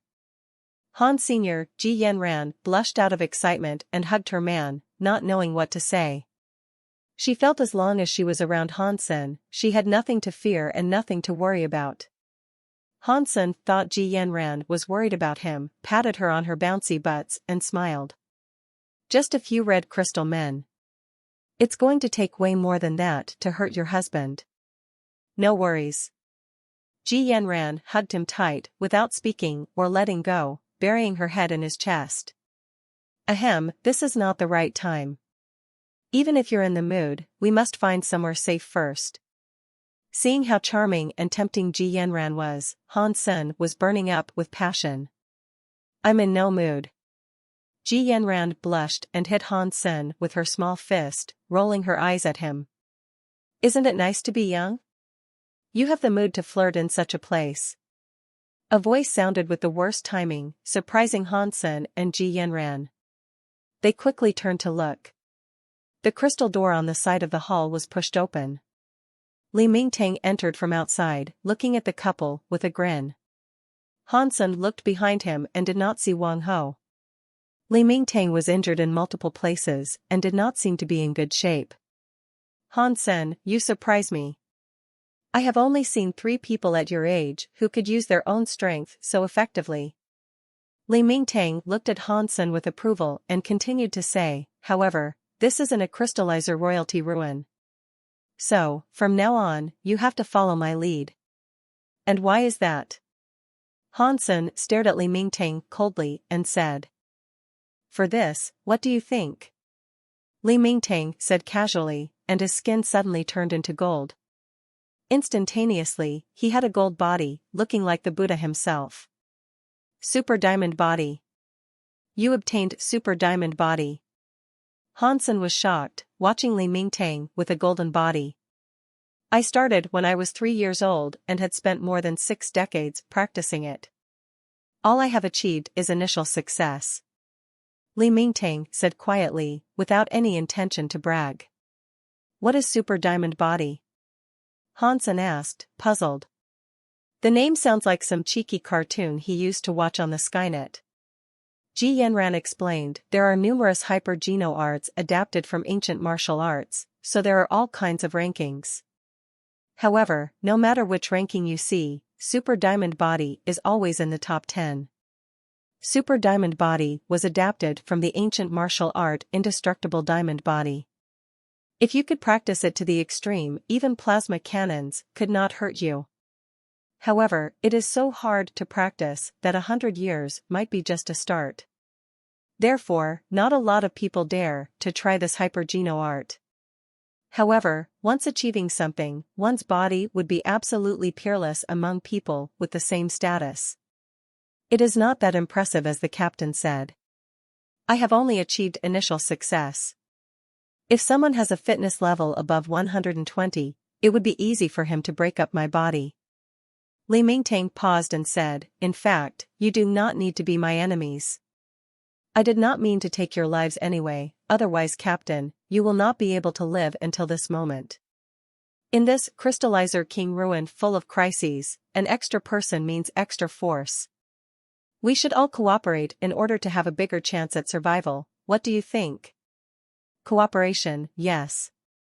However, you must at least tell us about your goal to enter this crystallizer royalty ruin. We do not want to die without knowing why, after consulting his girlfriend, Han Sen said to Li Mingtang. In fact, it will do you no good knowing about these. You'd be better off not know. Li Mingtang sighed. Since you want to cooperate with us, you must have something you need us for. If we follow you without asking, we would probably die without knowing the reason, Hansen said coldly. You are indeed smart people. Li Mingtang paused and continued, actually, I could tell you, and it's fine. Captain, you should know that this crystallizer ruin was discovered decades ago? I heard that an interstellar exploration ship found this place. Ji Yanran thought about it and said. Li Mingtang nodded slightly and said, indeed. The exploration ship found this crystallizer royalty ruin and sent a team to explore it. However, none of them came back. After that, the Alliance sent a warship similar to Daphne here and none of the people came back alive either. Did you know what had happened? Ji Yanran said.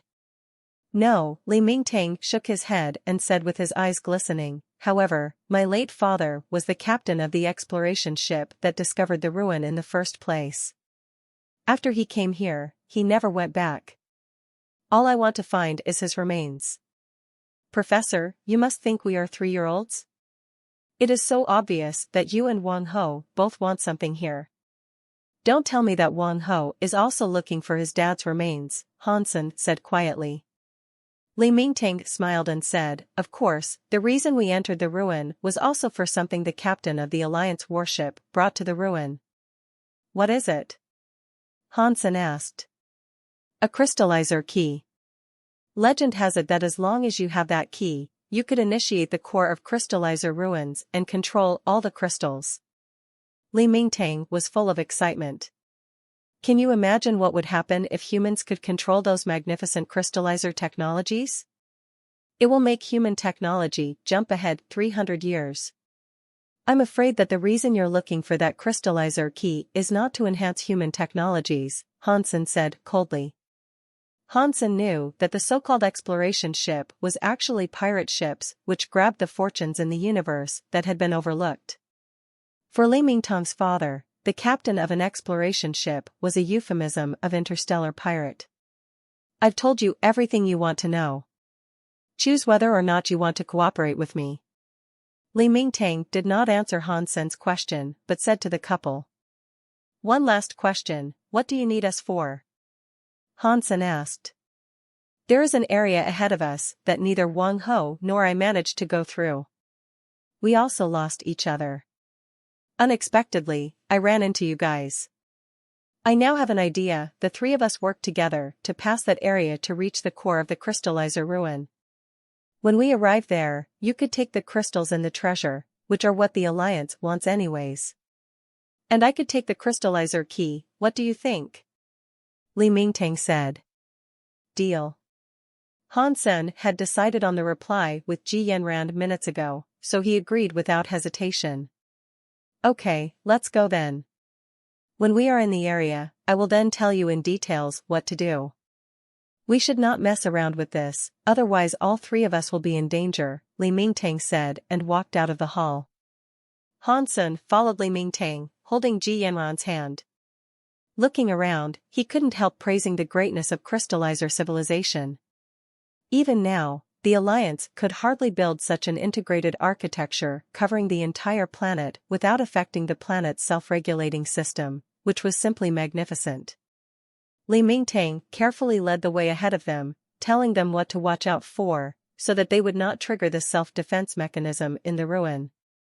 Shortly, the three of them reached an abyss, which looked bottomless and was about several miles wide. It almost looked like the gates to hell. From afar, he could see a fairy tale-like castle that looked like it was designed for the giants. The castle was connected to their side by a foot-long crystal bridge. It looked like the two sides of the abscess were connected by a thread. Passing this crystal bridge, we could then arrive at the core of the crystallizer royalty ruin, Li Mingtang said, pointing at the castle far away. Can we fly over? Hansen said, puzzled. Look above, Li Mingtang pointed to the ceiling and said. The couple looked above and saw gigantic green crystals were hanging from the ceiling like chandeliers, each over 10 feet wide and very delicate. As gorgeous as they were, Ji Yanran became pale after she saw them. After seeing those green crystals, Ji Yanran started to whisper. There are nest crystals here. How can we possibly walk over there? Ji Yanran asked Li Mingtang. That is why we need to work together, Li Mingtang said. Han Sen did not know what the green crystals were for, so he did not speak but listened. After a while, he finally understood why Li Mingtang and Wang Ho failed to go through. The green crystals that looked like chandeliers were named nest crystals, nurturing lots of mini crystals inside of them. The nest crystals were very sensitive to air circulation.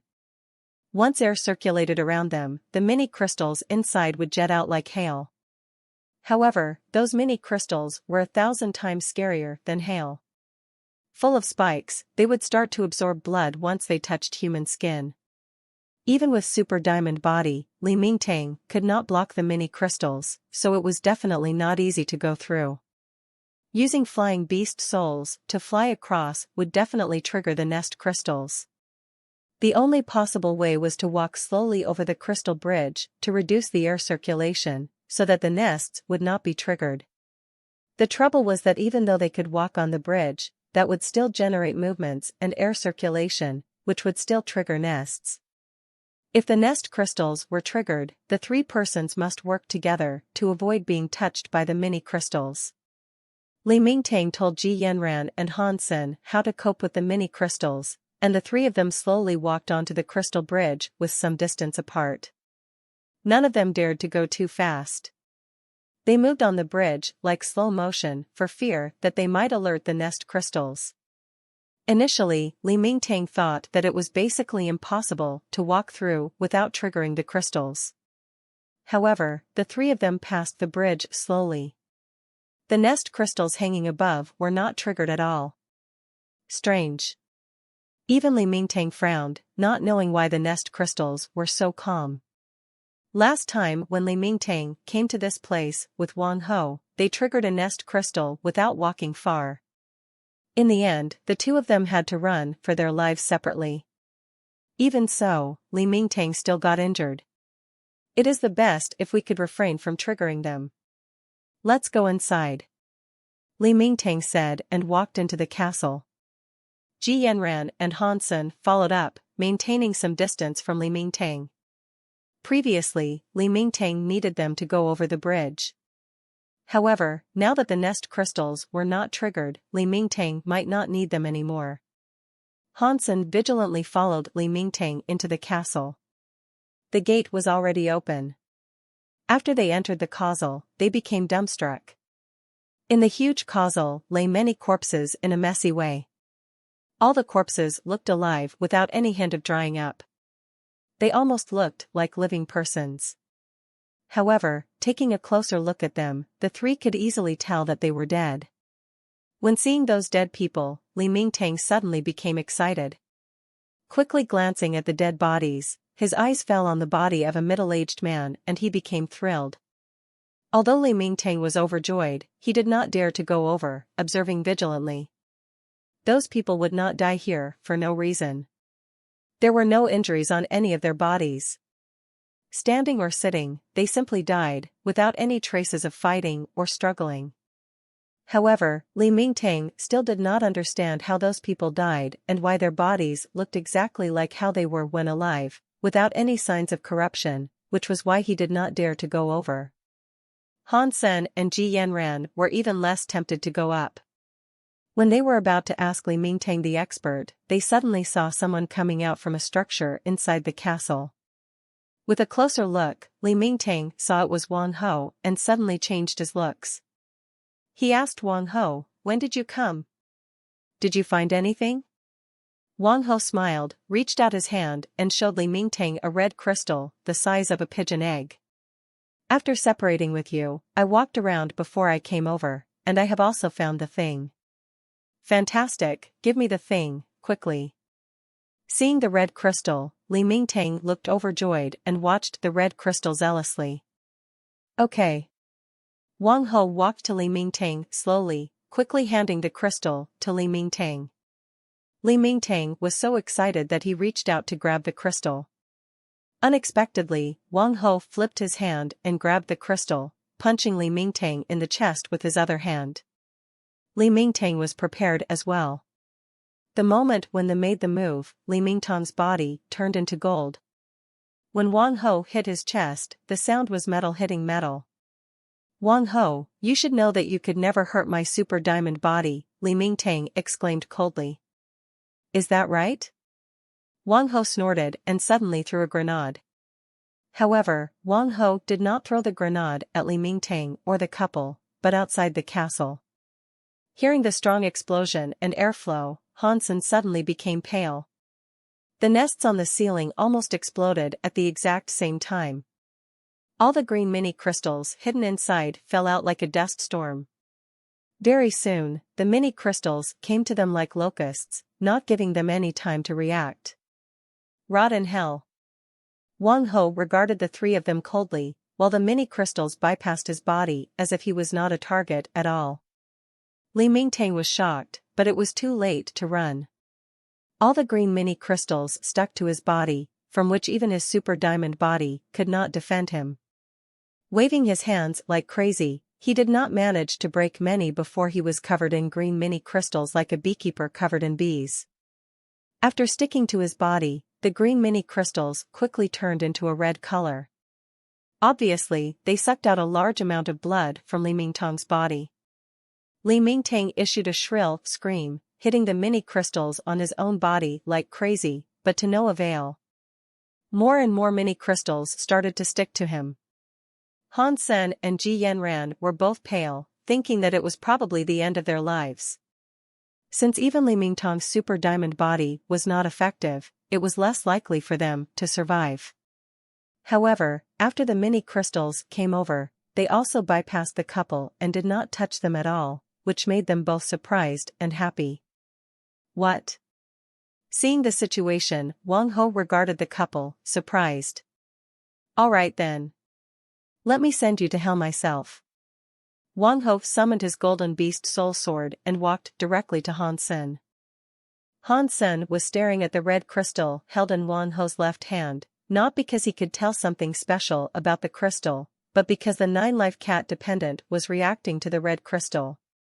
The red crystal looked very similar to the material of the 9-life cat pendant. Without more time for Han Sen to examine the crystal, Wang Ho had already walked up to him. Han Sen stood in front of Ji Yanran and shapeshifted into the fairy queen, running heresy mantra and overload at the same time to achieve his best. I did not kill you because I did not want Li Mingtang to find out about my real strength. You think you could beat me with your miserable abilities? Wang Ho snorted with contempt, stabbing his sword at Han Sen. Wang Ho's move was incredibly fast, and his sword reached Han Sen's throat in an instant. His heart thumping, Han Sen fixed his eyes on Wang Ho. Stepping forward instead of going back, he approached Wang Ho like a ghost. Even if Han Sen did everything he could, his fitness was still lacking compared to Wang Ho, who had already passed 100 in fitness. In addition, Wang Ho had a sacred blood sword from Second God's Sanctuary in his hand, while Han Sen had no proper weapon to use, which made it even harder for him to compete with Wang Ho. Han Sen's only chance to win was a close combat. Seeing Han Sen approaching himself, Wang Ho turned his sword around, changing from stabbing to cutting without so much as a pause. There was almost no way for Han Sen to defend himself. Swish! Han Sen was a bit slow at dodging the sword, and his neck was immediately marked with a cut. Blood started to flow. Although the injury was not fatal, it looked very scary. Watch out, Han Sen. It is Sprocket's sword. Do not let him strike again. Seeing Wang Ho's sword skills, Ji Yanran alarmed Han Sen, appalled. You are indeed someone from the JIS. So knowledgeable that you recognize Sprocket's sword. However, you know that too late. Wang Ho moved his left hand and summoned another beast soul sword. With one sword in each hand, he attacked Han Sen continuously. Han Sen had no way to block the incoming attacks. Wang Ho's sword skills were so incredible that the two swords looked like they were designed to be used together. One sword after another, Wang Ho did not leave any chance for Han Sen to even breathe. The strikes were so tight that they were like two sprockets moving forward with their teeth intertwined with no gaps at all. Just in a moment, Hansen had been cut in several places already, bleeding heavily. Since Hansen evolved to second God's sanctuary, he had never met such a strong enemy. There was no way for Hansen to fight someone with a fitness over 100 and using sprocket sword. Summoning her dagger, Ji Yanran wanted to join the fight. Even if she had to sacrifice her life, she could not stand there and watch Hansen getting killed. "Don't come over." "I got it," Hansen exclaimed to stop Ji Yanran from coming, staring at the double swords of Wang Ho. "No rush. You will both die anyways." Wang Ho's swords were getting faster and faster, his face cold. The kiting skills that Hansen had put a lot of effort into eventually became handy. With excellent calculation, Hansen managed to stall Wang Ho. Although he did not have the ability to fight back, Wang Ho's swords were never deadly to him either. Wang Ho couldn't help frowning slightly.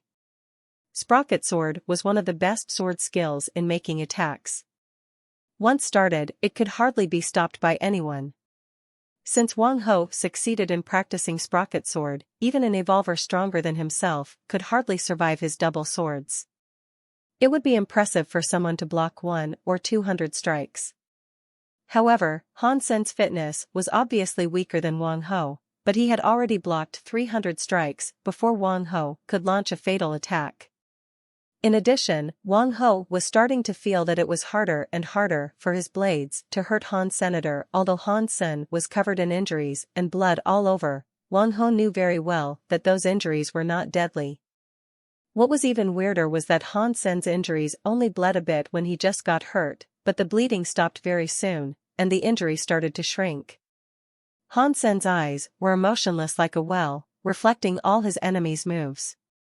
Sprocket sword was indeed very impressive. There was hardly any pause between two strikes. Each strike was carefully designed that once the first strike was made, every strike that followed was unstoppable.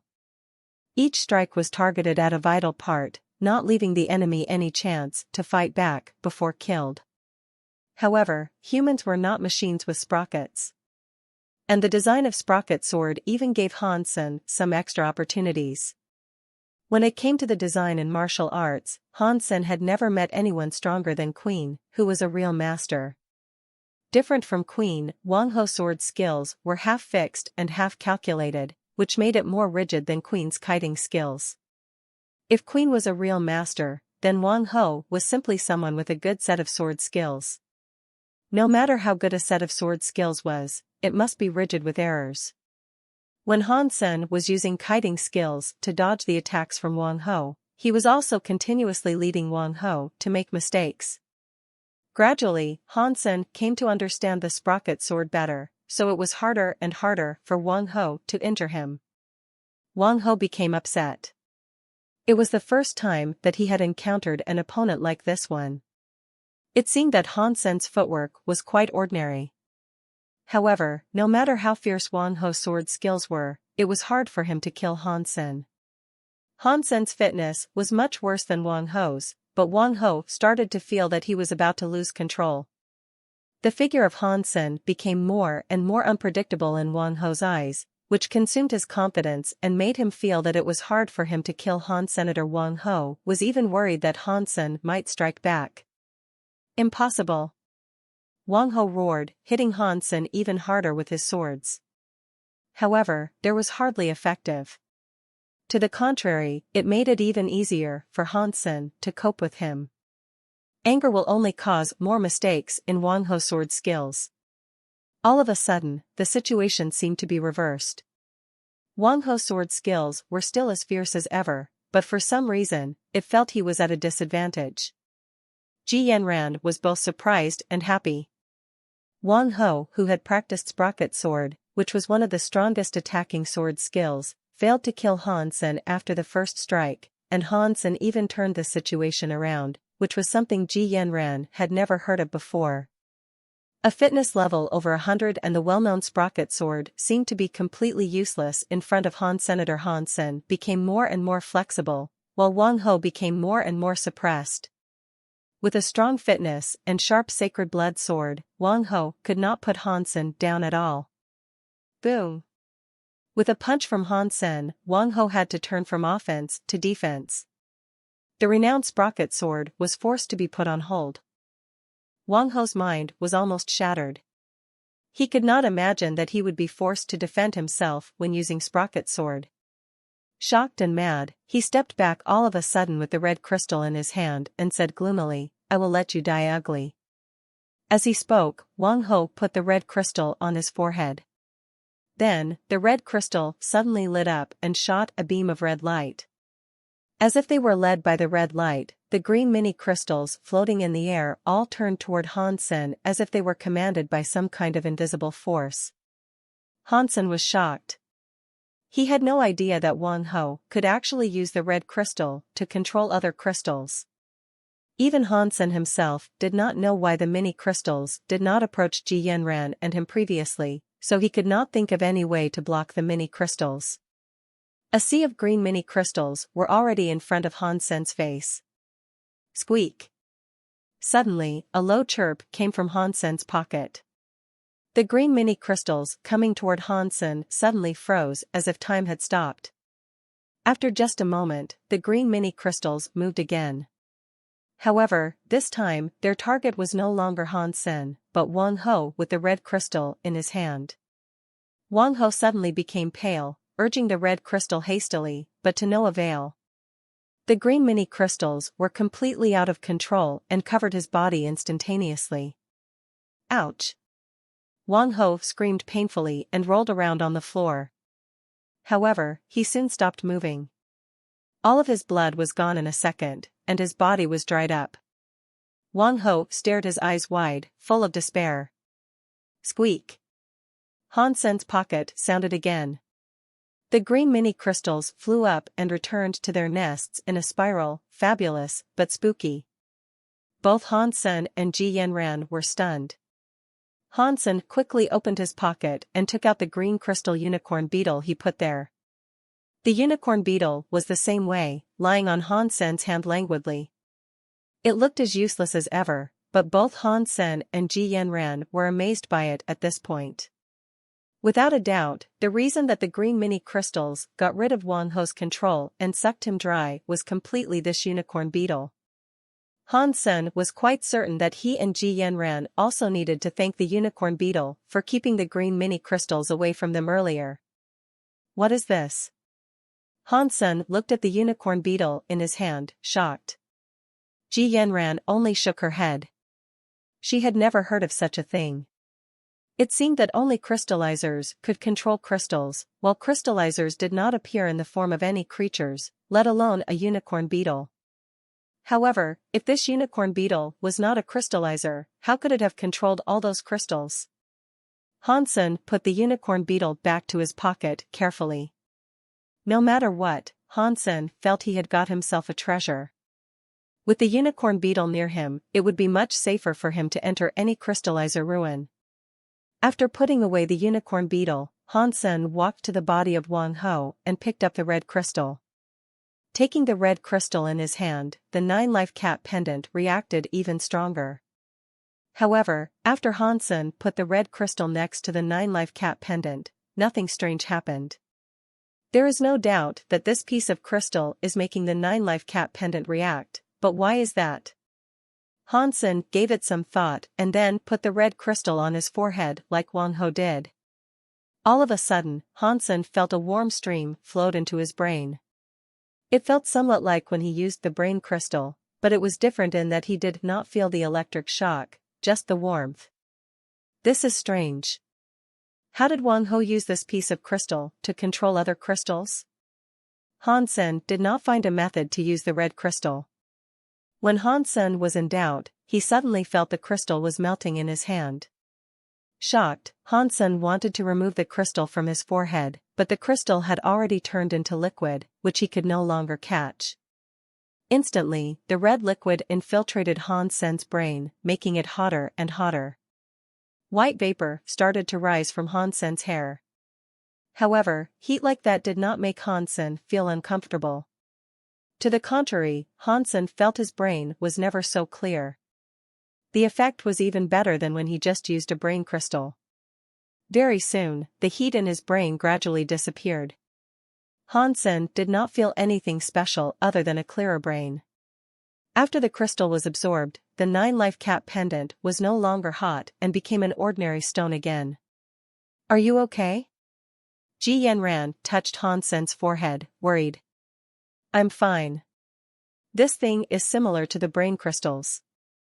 How on earth did Wang Ho use it to control the other crystals?" Hansen asked, puzzled. "Both Li Mingtang and Wang Ho are dead, so I'm afraid no one knows the truth anymore." Ji Yanran looked at the bodies of Li Mingtang and Wang Ho again. The two persons who were elite of the alliance died in this ruin of crystallizer royalty for a strange reason. Hansen nodded but did not think so himself. Going through the stuff left behind by Li Mingtang and Wang Ho, Hansen saw the access card with the 9-life cat image in Wang Ho's cardholder as well. To his surprise, Hansen did not find a similar access card in Li Mingtang's belongings. Hansen went through other stuff without finding anything else of value. Hansen returned everything to its original place, looked inside the castle, but did not go deeper. "With this unicorn beetle, we should be able to exit the ruins safely and look for other people trapped here still." Hansen took Ji Yanran's hand and went back, not wanting to raid the treasure at all. It was mainly because everything would be taken by the alliance once Hansen returned to Daphne. There was no way he could cheat the scan. What worried Hansen the most was whether the unicorn beetle would be found. Carrying the unicorn beetle, Hansen found the other crystals did not dare to approach them at all. The Rubik's Cube, simulating crystals, and parasite crystals would all freeze whenever the unicorn beetle approached. Nothing would attack them proactively. Although Ji Yanran and Hansen did not recognize the paths, they would not run into any danger with the unicorn beetle. After more than half a day, the two of them eventually met other people who had entered the ruin, including Chen Shoshan. After reuniting, the group of people found the entrance where they came from, thanks to the judgment of a professor. After they came out, they did not run into the simulating crystals again and returned to Daphne smoothly. The two crystals that Hansen took back did not escape the scan, but to Hansen's joy, the unicorn beetle was not discovered. Because of the huge accident during the exploration of this crystallizer ruin, Daphne was asked to go back immediately. It was yet to be determined whether they would be punished. Fortunately, the two advanced crystals that Hansen brought back were submitted to the alliance by Ji Yanran, which excused her from potential sanction. Being a cookhouse soldier, Hansen was too unimportant to be liable, so he was fine as well. "Korn, come over here." Sitting in his bed, Hansen was reading a book when he found the uniform beetle was fighting it out with a table leg, trying to knock it over with its horn. Unfortunately, it was so weak that it could not shake the table at all. Hansen exclaimed at it, but the unicorn beetle did not understand him, still working hard to fight the table. "Come back." Although Hansen knew the unicorn beetle could not understand him, he was too lazy to get out of bed, so he shouted at the beetle again. The unicorn beetle did not mind him. However, its body was suddenly captured by something and started to float toward Hansen. "Ah!" Hansen looked at the unicorn beetle in surprise. As he changed his thoughts, the unicorn beetle suddenly lost the support and fell from the air. Hansen was completely shocked.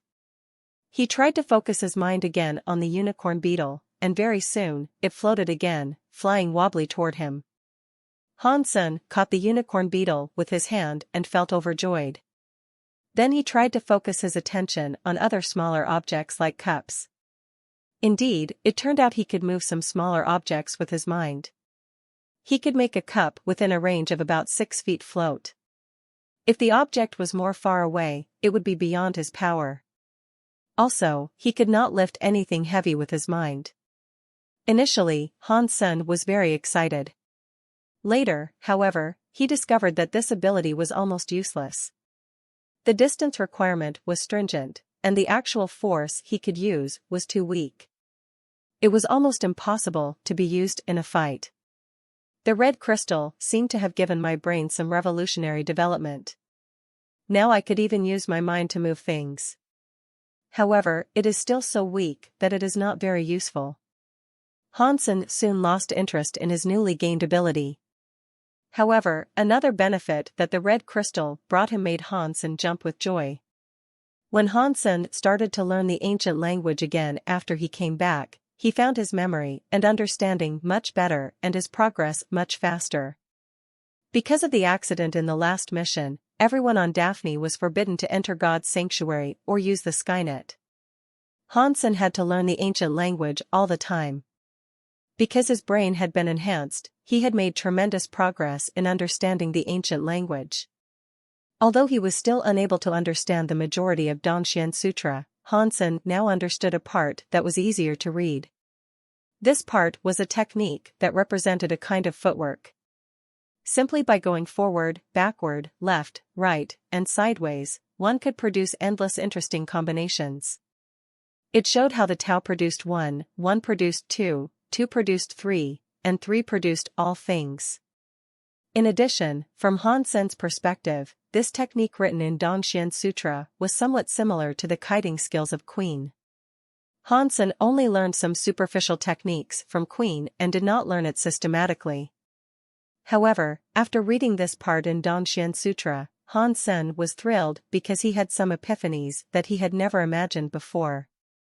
The more he read, the more fascinating he found Danshan Sutra. Only such a small technique represented plenty knowledge, which made Hansen look forward to reading the main part of the Danshan Sutra even more. Hansen had more and more notes as he read. However, it was a bit boring for him to practice alone. Hansen decided to fight someone else to test whether what he was thinking was correct. However, because of the ban on Daphne, there was no way he could use the Skynet. Naturally, he could not log into the Gladiator platform. There was, however, another way. Hansen used the holographic trainer to connect to the virtual camp of the military, which allowed him to spar with other soldiers. Hansen did not bother to think of other names and still used the ID name A Soldier on Warship in the virtual camp. Although Hansen's rank was major, he was still a newbie in the virtual camp and had to gain experience from fighting to upgrade. Hansen chose a random match and was soon matched with a captain. Hansen checked his opponent out and found it was a tall woman who had used the face blur function. Her ID was Ms. Perfume. In the same time, in the teleport station of Planet Roca, Qin Xian was also using the holographic trainer to log into the virtual camp, and her ID name was Ms. Perfume. Checking the ID name of her opponent, Qin Xian was surprised because the name became quite famous among soldiers after the video of 7 Kill was released. However, she looked at the record of her opponent and found he was a newbie with no win and no loss, so she thought the name should just be a coincidence. Hansen did not imagine that he would be matched with Qin Xian, and Qin Xian would never expect to be paired with Han Senator. The two old friends went into the contest without knowing anything. Qin Xian had great luck, at least much better than Han Senator. After she evolved to second God's sanctuary, she was randomly assigned to a large shelter that had already been occupied by humans. There were millions of humans in the shelter, among which many were strong evolvers. There were also lots of people working for the special squad, with many talents as well. After Qin Xian arrived, she gained a large supply of meat and had already filled her ordinary, primitive, and mutant geno points.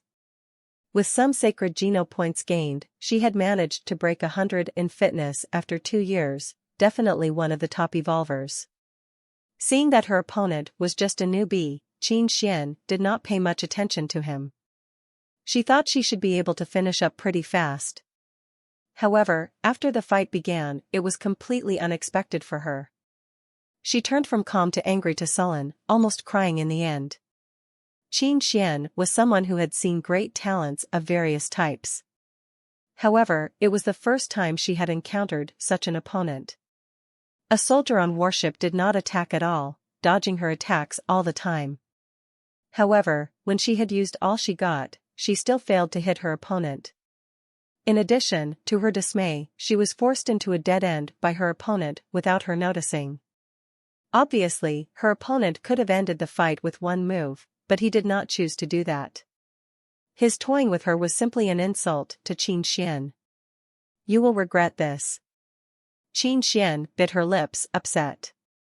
She then used atomic fission and the hyper-geno art called Thunder Knife that she had newly learned as an evolver. Although its name was Thunder Knife, it was not a knife skill, but a hyper-geno art that could change the body cells on one's hands, especially the edge of one's hands, making it as sharp as a blade, crushing everything in its way. Of course, in the virtual camp, this feature could not be embodied fully. However, Thunder Knife could also enhance one's speed greatly, which was rather useful. Her hands slashing like thunder, Qin Xian was incredibly fast, putting great pressure on Han Sen. Crack! Han Sen did not dodge in time and was hit on his shoulder. His health value suddenly went down by 64%, which showed how powerful Qin Xian's strike was. Although it was not a vital part that was injured, Han Sen still lost more than half of his health in one strike. Feeling slightly excited, Han Sen knew it was only in front of a powerful opponent that he could truly test whether what he had learned was useful. Therefore, the stronger his opponent, the happier he would be. However, his health could no longer pull him through a second strike. Han Sen became more careful and started to integrate what he had learned from Dongxian Sutra to his footwork and movements. In the beginning, he was somewhat green.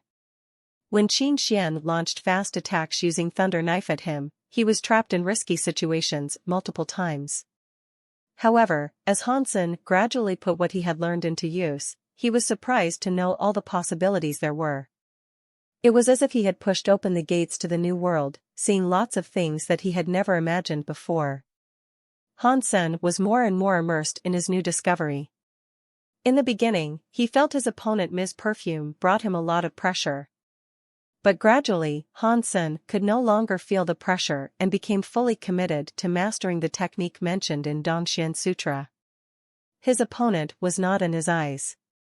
From that moment on, Han Sen's opponent was no longer Ms. Perfume, but his yearning for the new world. In the beginning, Qin Xian was very mad, wanting to use whatever she got to beat this damned opponent. However, gradually her anger became surprise and then respect and astonishment. Qin Xian found about one fact. Judging from the speed of her opponent, his fitness should be lower than hers. Or, he must have lowered his fitness on purpose to fight her. Even so, her opponent's incredible footwork still left no hope for Qin Xian to beat him, because of the large gap between the two of them.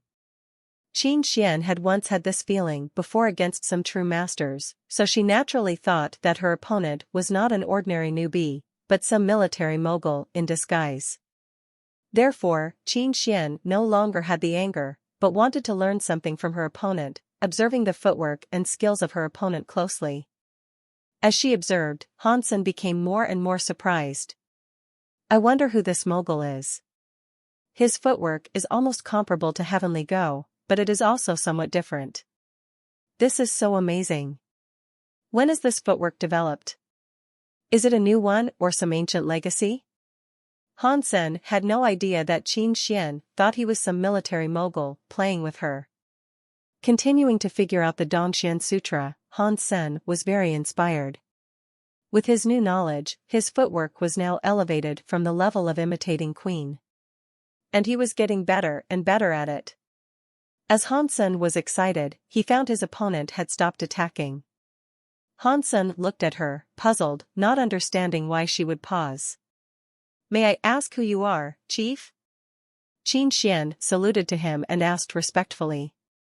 Han Sen's footwork was overwhelming to Qin Xian, so she thought he must be a military mogul. I am no chief, just a soldier, Han Sen replied directly. There was no way Qin Xian would believe him, because a soldier could never have such footwork.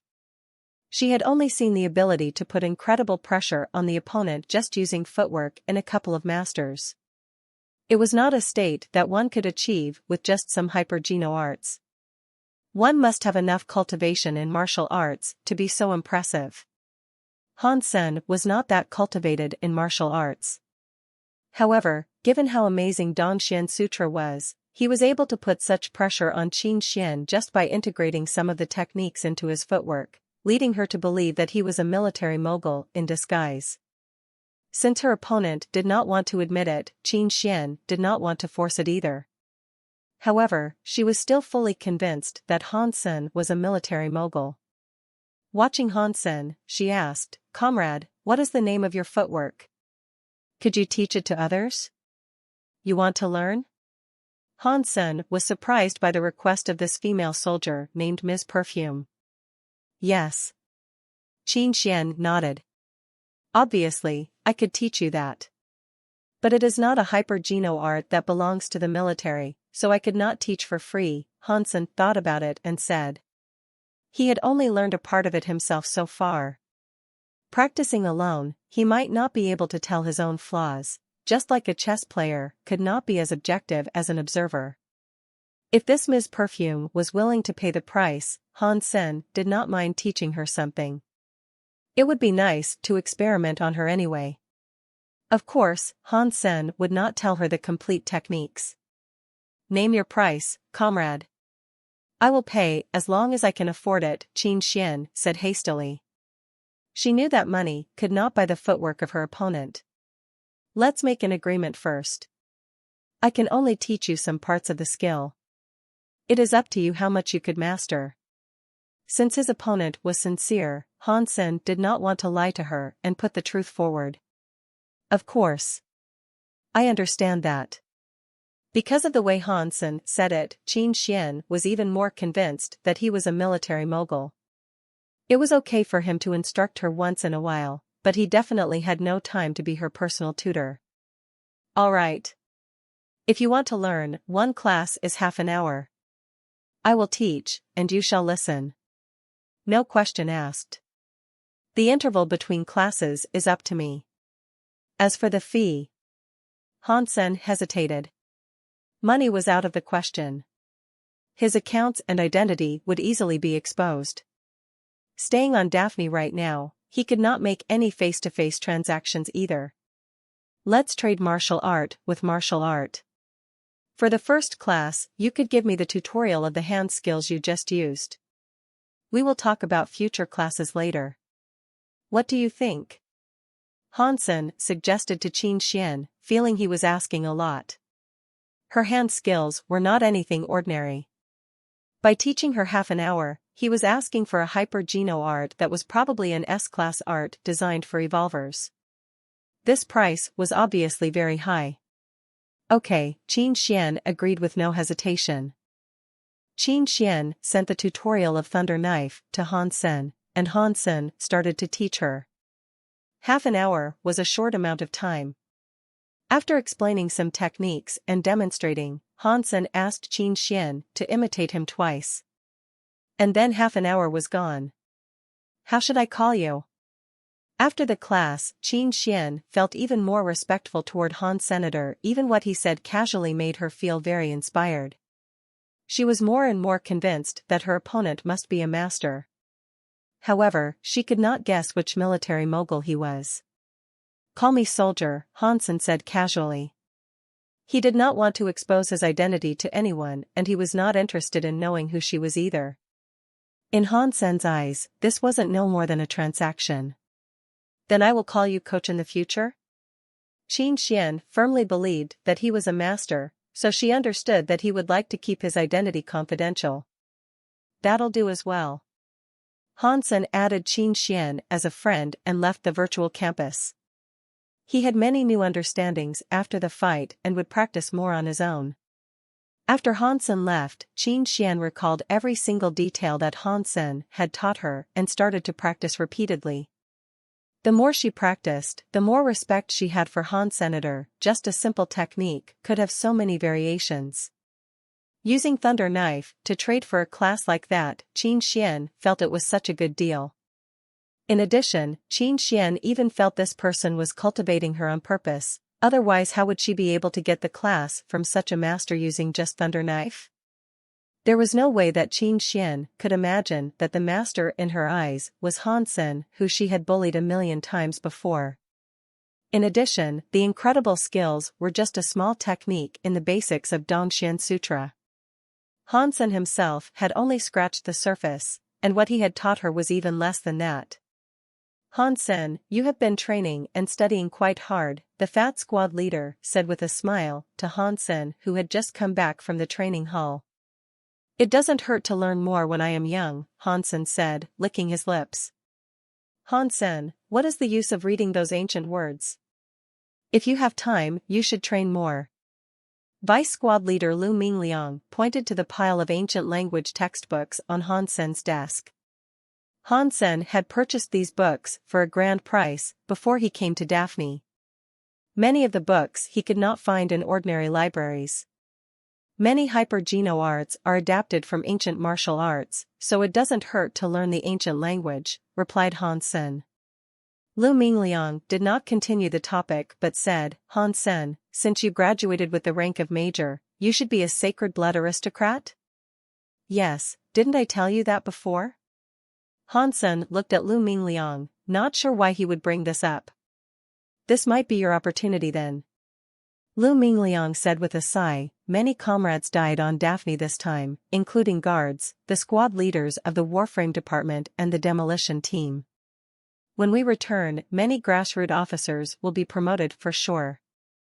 Although you are not in the army for a long time, you graduated from a renowned academy and have the title of Sacred Blood Aristocrat.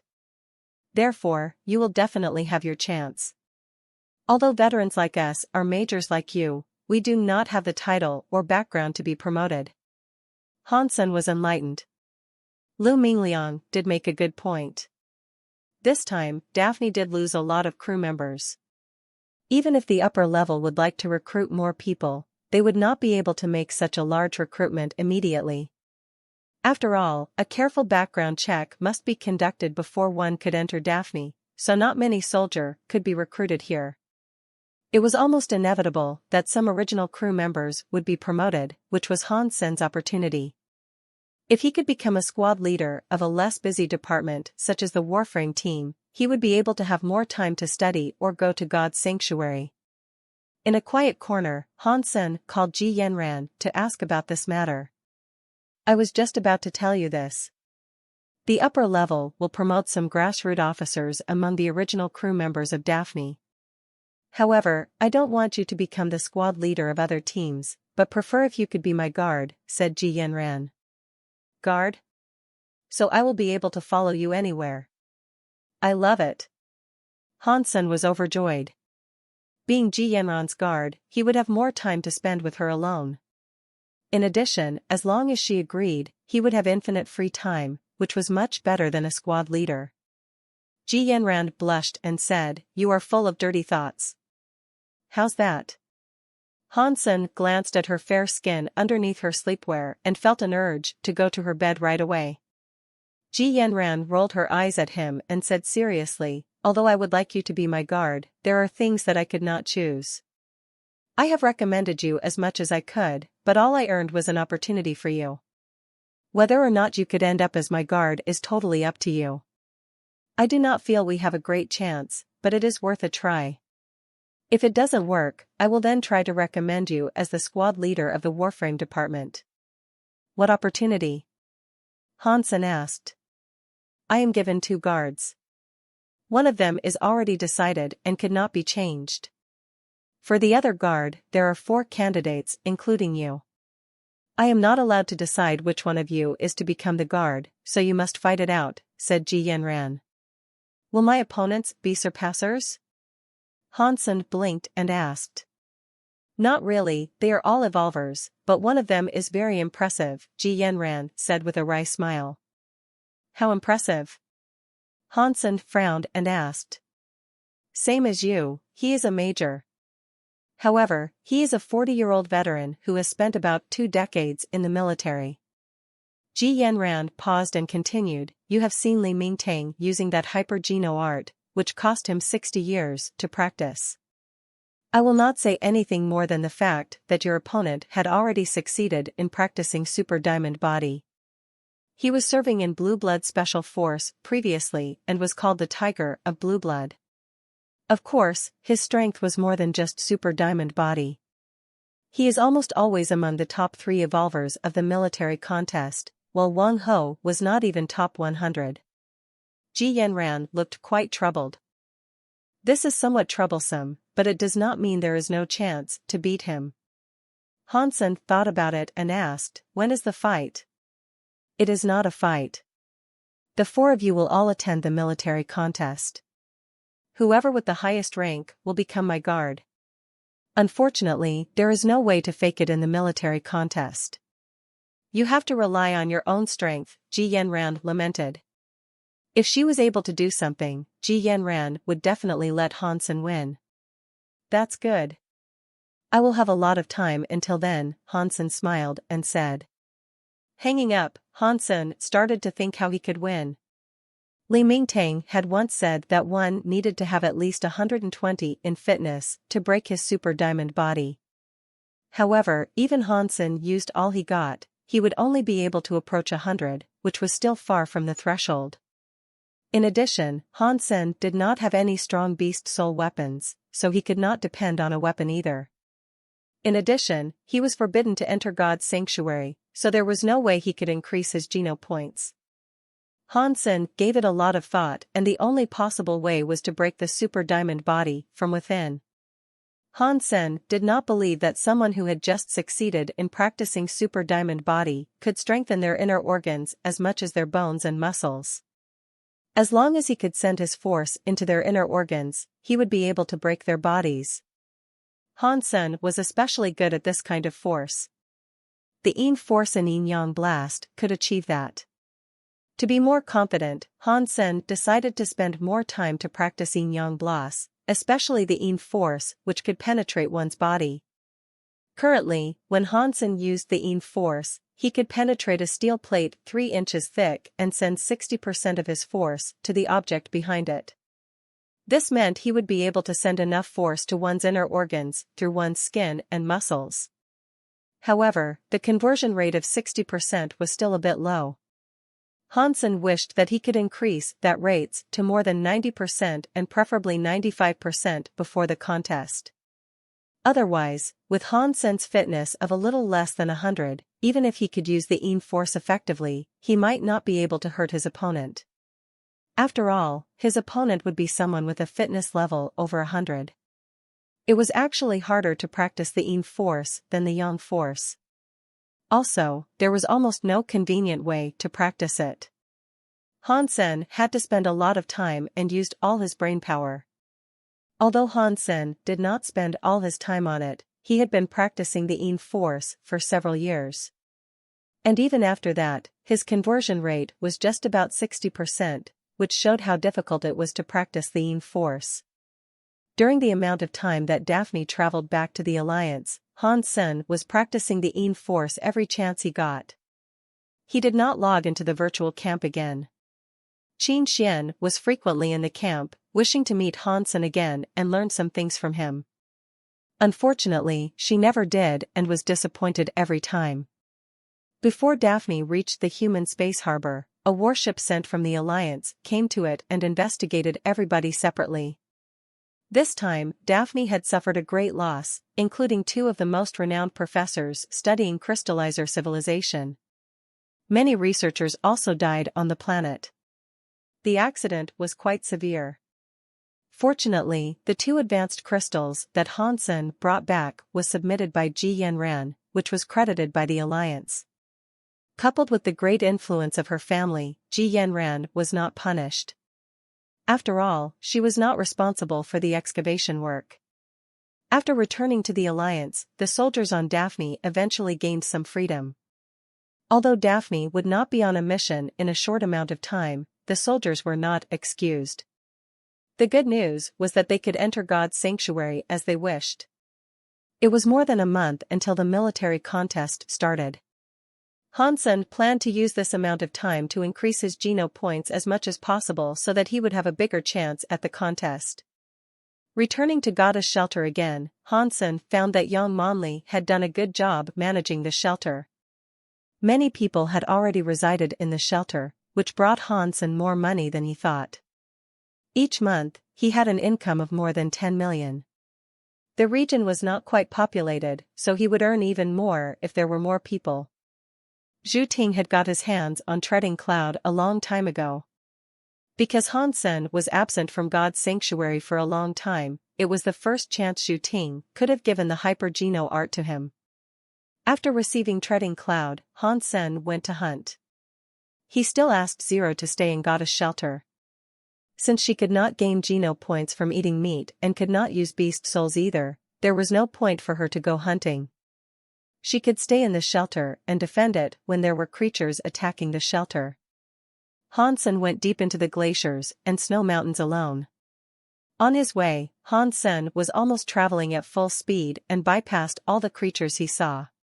He wanted to kill creatures that were so small that they could be finished in 1 to 2 days in order to increase his Geno points rapidly. However, few creatures were of a small size in this area. Having traveled 2 to 3 days in the glaciers and snow mountains, Hansen eventually saw a smaller creature that he had never eaten before. It was a creature the size of a cat. It looked like a ferret covered in shiny purple fur, eating red fruits growing on a bush at the foot of a snow mountain. Having never seen this kind of creature, Hansen did not dare to be careless. Making sure there was no other creatures around him, he sneaked to the purple ferret quietly. However, when he was still 100 feet from the purple ferret, it suddenly noticed him. Glancing at him with its purple eyes, it was not scared away, but threw itself at Hansen fiercely. Hansen's heart leapt. The speed of the ferret was incredibly fast. It came to Hansen's face in just a moment. A sacred blood creature. Hansen was both surprised and overjoyed. The creature's speed was even faster than himself, so there was no doubt that it was a sacred blood creature of second God's sanctuary. Using both Heresy Mantra and Overload, Hansen stepped out to dodge the purple ferret's attack by a hair. At the same time, he punched at the tiny body of the purple ferret. In the air, the purple ferret twisted its body in an incredible angle and dodged Hansen's punch, continuing to strike at Hansen. Having no time to move around, Hansen was scratched by the ferret.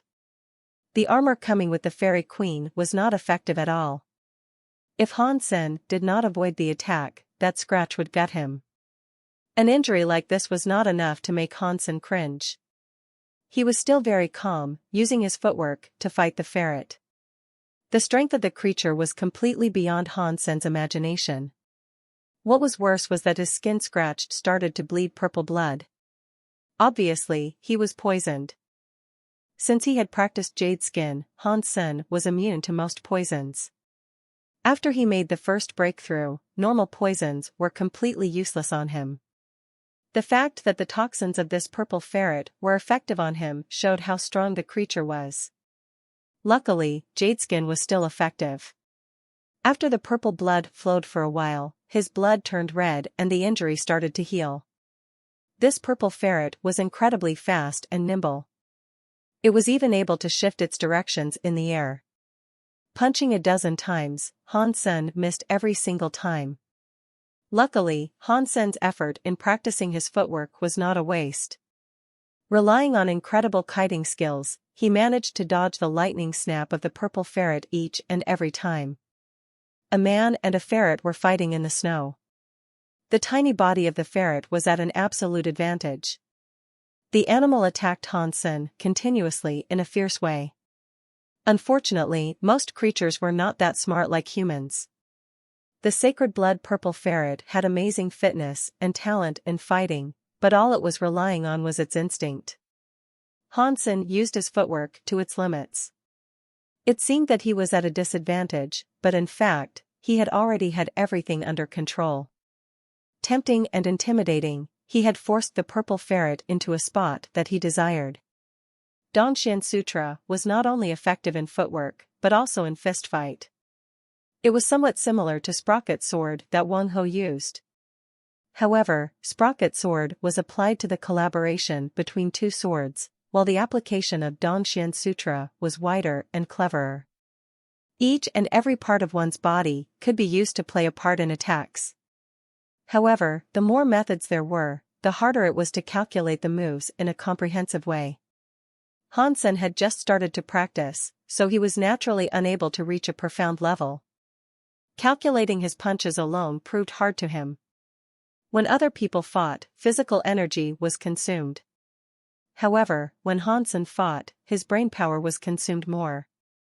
With one punch, he needed to consider how to make the next dozen or several dozen punches, how to place himself, how his opponent would react and cope, and how to react to his opponent's reaction, etc. With one punch made, Hansen had in fact seen the results following a dozen punches instead of this one punch alone. Of course, he couldn't achieve 100% accuracy. After all, as he was calculating, his opponent was as well. And his opponent might not necessarily follow his calculation. This was only the way to go when the two parties were balanced in strength. If one was able to beat the other based on strength alone, there was no need to consume so much brainpower. The more ideal way was still to overpower the opponent. Hansen had no other way at present. After all, most of the enemies he encountered were stronger than him, so there was no way to beat his enemies with power. The poor sacred blood purple ferret was not intelligent enough to tell Hansen's hidden calculation. Although it was much faster than him, it was gradually forced into a hopeless state. Very soon, Hansen threw his fist, which was the color of jade, at the purple ferret, which was between its two moves, and lost its ability to dodge. Naturally, it was hit by Hansen's fist. Boom! The Een force penetrated the sacred blood purple ferret's body. Its tiny body flew 50 feet away and fell after crushing a large chunk of glacier. When Hansen was about to chase after it, it suddenly rolled around on the ground and ran away in the opposite direction. Obviously, this sacred blood purple ferret was severely injured, coughing blood from time to time and slowing down. There was no way Hansen would let it go. He quickly ran toward the purple ferret. As he was slower than the ferret, he could not catch it momentarily. Because it was injured, the purple ferrets could not get rid of Hansen either, coughing blood from time to time. If they kept going, even if Hansen could not catch it, it would die from the injury. Hansen initially thought he would be able to kill the sacred blood purple ferret in a short amount of time, but he did not realize how strong his fitness was. After chasing for 4 days and 4 nights without any shut-eye, the purple ferrets eventually stopped when Hansen was about to give up himself. Dragging his tired body next to the purple ferret, Hansen found it was about to stop breathing. Sacred blood creature ghost pod ferret killed. Beast soul of sacred blood ghost pod ferret gained. Eat its meat to gain 0 to 10 sacred geno points randomly. Hansen had heard the voice that hadn't sounded in a long time. At the same time, the beast soul of a ghost pod ferret was added to his mind. Hansen was in no mood to check the beast soul of the ghost pod ferret, sitting on the snow immediately and then lying down. Having chased after the ghost pod ferrets for 4 days and nights without any rest, Hansen was tired out himself. All he was relying on was his resolution and jade skin. Because he was afraid to attract the attention of other creatures, Hansen did not dare to use the golden growler mount either. After all, the golden growler was only a super mount from First God's Sanctuary. At its biggest state, it might be able to catch up with the ghost pod ferret. However, when it was smaller, its speed would be much worse, so it would not really serve purpose. That was why Hansen had to chase the ferret on foot. At this point, he did not even want to lift a finger. Having lied on the snow for 2 to 3 hours, Hansen still felt sore all over, not wanting to stand up. "Hey, friend, are you okay? You could not sleep here. You will die like this." Seeing him from afar, a tall woman pushed Hansen, who was lying on the snow, and said. Hansen was indeed too tired. Seeing she was not trying to steal the body of the ferret on the ground, he knew she did not mean him harm, so he did not stand up and just said in a laid-back manner, "Don't mind me. I will not die." Since he had made the first breakthrough in jade skin, Hansen would not die even when buried in snow, let alone sleeping on snow. You will die like this. The woman frowned, pulled Hansen up from the snow, and put him on her back.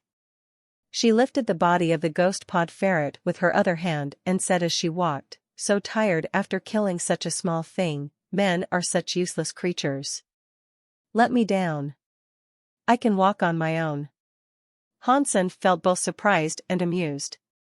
This lady probably had nerves as thick as her figure. Relaxed. "I will carry you back to the shelter for free," the woman said thoughtlessly. Hansen was too lazy to move in the first place. After hearing from the woman that there was a human shelter nearby, he decided to rest on her back, letting her carry him to the other side of the snow mountain. The lady was quite tall, almost like a man. It was hard to tell how old she was. Hansen felt she should not be too old. Her fitness seemed quite ordinary as well. He thought her fitness index was probably less than 30. She should be a mutant evolver who had entered God's sanctuary not long ago, which explained her low fitness level. According to the statistics of the Alliance, 100 ordinary Geno points from second God's sanctuary could increase one's fitness by 8 to 10 points, 100 primitive Geno points could increase one's fitness by 15 to 20, 100 mutant Geno points could increase one's fitness by 25 to 30, and 100 sacred Geno points could increase one's fitness by 40 to 50. Although it was just a rough estimate and the actual statistics depended on personal situation, it almost always fell in this range. As long as Hansen maxed out on ordinary Geno points and primitive Geno points, he would be able to increase his fitness index by 30. With his original fitness index of 70, he could break 100 in fitness. For ordinary people, it was not so easy to hit 100 in fitness.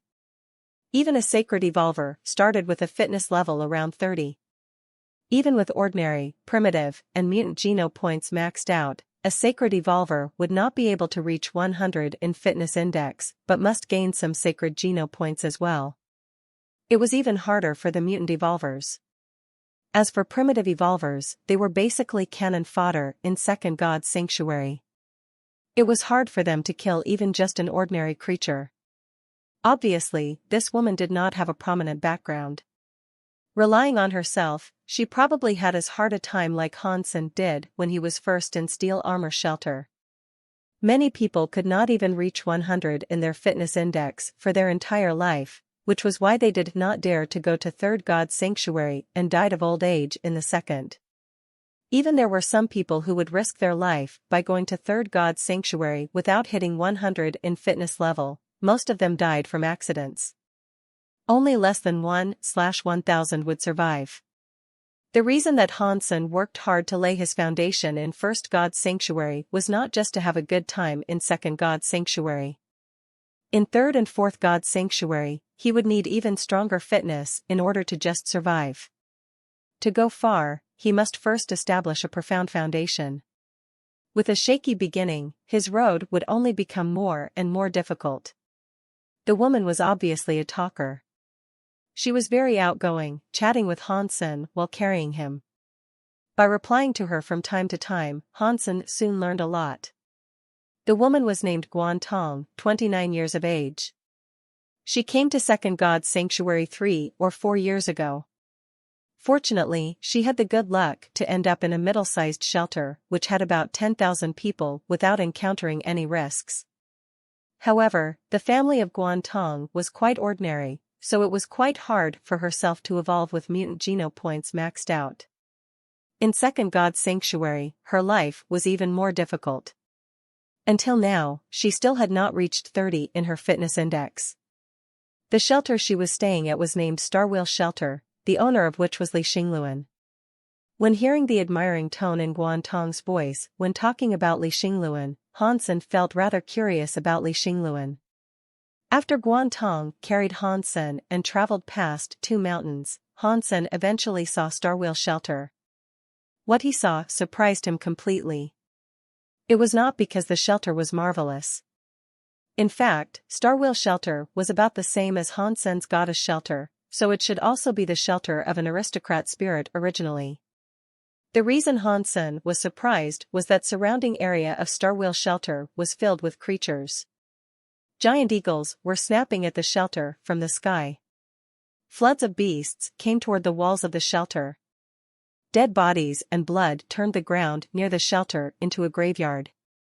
A creature taller than the walls of the shelter was hitting on the crumbling wall with its hammer-like fists, trying to make a huge gap on the wall. The beast roars and human cries and the clashing between blood and fire were the symphony of life and death. Broken body parts could be seen everywhere, from both humans and creatures. On the main battlefield in front of the gate of the shelter, a man wearing snow armor was wielding a long bronze sword, fighting a black ape, a silver two-headed bird, a unicorn beast, and a red serpentine. Fighting 4 creatures alone, he was not at any disadvantage, which made Hansen quite surprised. The 4 creatures were obviously all sacred blood creatures.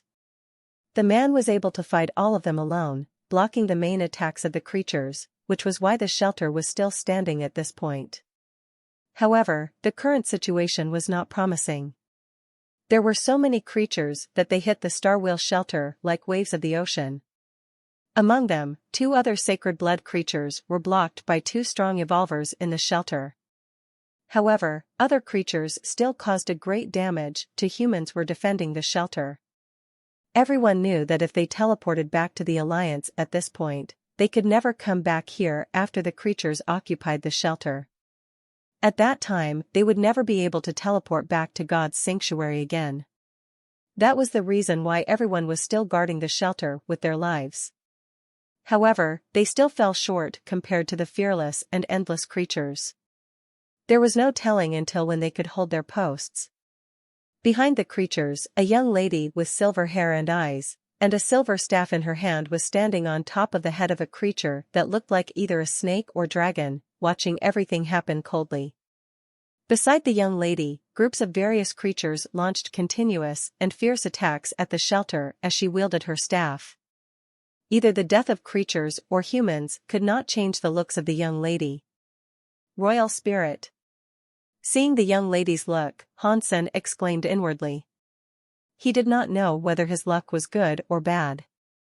After all this time, he eventually ended up in a human shelter, which, however, was under the attack of a royal spirit who was controlling more than 7 sacred blood creatures. Obviously, she was not someone easy to deal with. Boom! Guantong threw Hansen and the body of the ferret on the snow, running toward the shelter down the hill. What are you doing? You are committing suicide by going there now, Hansen exclaimed at the tall figure of Guantong. We could not lose the shelter. There is no other teleport device nearby. We will all be doomed if we lose the shelter, so I have to go help, Guantong replied without turning her head, rushing into the shelter. Hansen frowned slightly and cast his glance at the royal spirit. The only way to save the shelter was to kill the royal spirit. Otherwise, groups of creatures would flood in endlessly, and humans would lose the shelter sooner or later. It was almost impossible to see such bloody battles in First God's sanctuary, so it would be hard for someone who had never experienced this to imagine the scary scenario of creatures attacking a shelter. Even Hansen, who had witnessed lots of deaths, could not help shivering. All he needed right now was a set of strong bow and arrow. If he had them, he could shoot the royal spirit dead right away, which will lead to the collapse of the creatures. However, he did not have any weapon he could use, not to mention bow and arrow. Thinking of weapons, Hansen immediately took a look at his mind, which was his sea of soul. His newly gained ghost pod ferret beast soul was lying there. Hansen took a look at the ghost pod ferret and became excited. Type of beast soul of sacred blood ghost pod ferret, weapon. With his thought changing, the weapon of the beast soul immediately appeared on his hand. 3 purple claws of a foot long suddenly appeared on Hansen's right hand, gleaming with poison. It looked somewhat like the adamantium claws of Wolverine in X-Men. With these claws, Hansen suddenly felt he had an opportunity. Approaching the battlefield, he observed the situation quietly. Lots of creatures were guarding the royal spirit, so he probably only had one opportunity if he wanted to launch a sneak attack on the royal spirit. Any tiny mistake would render his efforts in vain. No matter how fast Hansen wanted to kill her, he had to examine the battlefield carefully first with patience and calculate all the possibilities. Guantong rushed back to the shelter. However, as she stood on top of the walls, she felt helpless watching the creatures attacking the shelter like floods. In addition, everyone guarding the shelter was feeling hopeless. The creature was endless, as if they could never be wiped out. Many people were already sore from the killing, but more creatures threw themselves at humans non-stop. Boom! The creature taller than even the wall eventually managed to break the wall open, and a large number of creatures started to enter. People guarding the shelter became desperate and pale. Without the structure protecting them, it would be even harder for them to defend themselves from the creatures. It was almost certain that Starwheel Shelter would fall. Retreat. Everyone teleport out of God's sanctuary immediately, commended Li Xingluan loudly as he fought for sacred blood creatures. He then wielded his long sword fiercely and killed dozens of creatures ahead of him. Although no one was willing to give up on the shelter, they did not have any choice. Although it might be hard for them to teleport back to God's sanctuary in the future, survival was the first priority. People started to retreat from the shelter in an organized manner. These people were not a mob, which showed the good job their leader did. However, in front of absolute strength, no one had any solutions. The army of the royal spirit was so much stronger than them that no matter how strongly Xingluan was, fighting for sacred blood creatures and killing endless mutant and primitive creatures, he could not save the day. All sorts of negative emotions like helplessness, reluctance, anger, and depression weighed heavy on the heart of every single person in Starwheel Shelter. People did not even want to speak. They slowly retreated to the teleport device inside the shelter, speechless. Even the evolvers who were in charge of protecting others from behind could not make a sound in the fight, as if their throats were stuffed with something better. Speechless retreat. It was an ending that no one was willing to take. Retreat meant failure, and even losing the shelter forever. After the shelter was occupied, unless someone else came to wipe out all the creatures in Starwheel Shelter, they would be committing suicide if they teleported back. Kill. Li Xingluan was gleaming like a piece of jade. His long sword danced like wind, protecting half of the wall from the creatures, buying others more time to retreat. Suddenly, a figure rushed out from the foot of the mountain nearby to the silver-haired spirit hiding behind the army of the creatures quickly, giving rise to roars among the creatures. Someone is there? Someone noticed the strange turbulence among the creatures and glanced that way. They suddenly saw a man throwing himself at the royal spirit in the back. Ah! There is really a person there. How come he went there? That place is filled with creatures led by the spirit. Is he trying to get himself killed? Idiot, he is trying to kill the royal spirit. How is that even possible? She is the royal spirit with the sacred blood snake and thousands of other creatures guarding her. It would be impossible to approach her. Possible or not, he has balls for going there. I admire him. People who had been feeling depressed couldn't help crying out loud, wishing they were right there with him. Momentarily, that person had already rushed into the thousands of creatures surrounding the spirit, going toward her. Everyone's heart leapt. Even those people who were retreating couldn't help slowing down. Although they did not believe there would be a miracle, they could not help wishing there were one. It is him. Guantong saw who it was and explained. The man throwing himself at the royal spirit was the man who he saved from snow. Watching Hansen entering the group of creatures, people had complex feelings. The moment when Hansen threw himself at the royal spirit, the silver-haired spirit had a strange look in her eyes. She waved the staff, and all of a sudden, the sacred blood creatures attacking the shelter turned to attack Hansen. Stop them. We cannot let them go back. Looking at Hansen, who was risking his life, Li Xingluan was determined. He stopped the two-headed bird with his sword and then stood in the way of the other sacred blood creatures that were going back as if he was crazy. At Li Xingluan's command, the evolvers who were giving up on this shelter immediately joined the fight without even thinking. The other two strong evolvers went back to fight the two sacred blood creatures that were about to turn back. Boom! Li Xingluan took a hit from the unicorn beast with his bronze sword and fell, leaving a long furrow on the ground. However, he was still holding his sword tight with the blood at the corner of his mouth. It was fine for him to battle for sacred blood creatures when he was able to move around. At this point, he had to stand in their way and take all their attacks head-on, and he could not bear it no matter how strong he was. No matter who you are, kill the spirit for me please. Spitting blood, Li Xingluan slashed his sword to stop the red serpentine that was trying to go back. On the other side, Han Sen was already deep in the siege of creatures. After absorbing the red crystal, Han Sen had gained stronger brain power, although the ability to move things was not that useful. The countless details of the entire battlefield were clearly projected in Han Sen's mind, making it easier for him to make a precise judgment. When he made the first step, Han Sen had calculated his route to go forward and all the possibilities on the way, including the reactions of different creatures. Although it could not be 100% accurate, Han Sen knew it was the best route he could have chosen. The evolvers fighting were all paying attention to the figure deep into the creature army, wishing for the impossible to happen. At this point, Han Sen's performance had just begun. The moment he sent himself into the group of creatures, the entire battlefield had become a huge chessboard for Han Sen.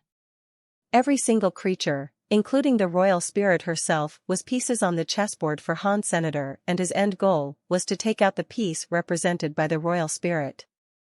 Those fierce creatures were attacking Han Sen, but his eyes were extremely calm.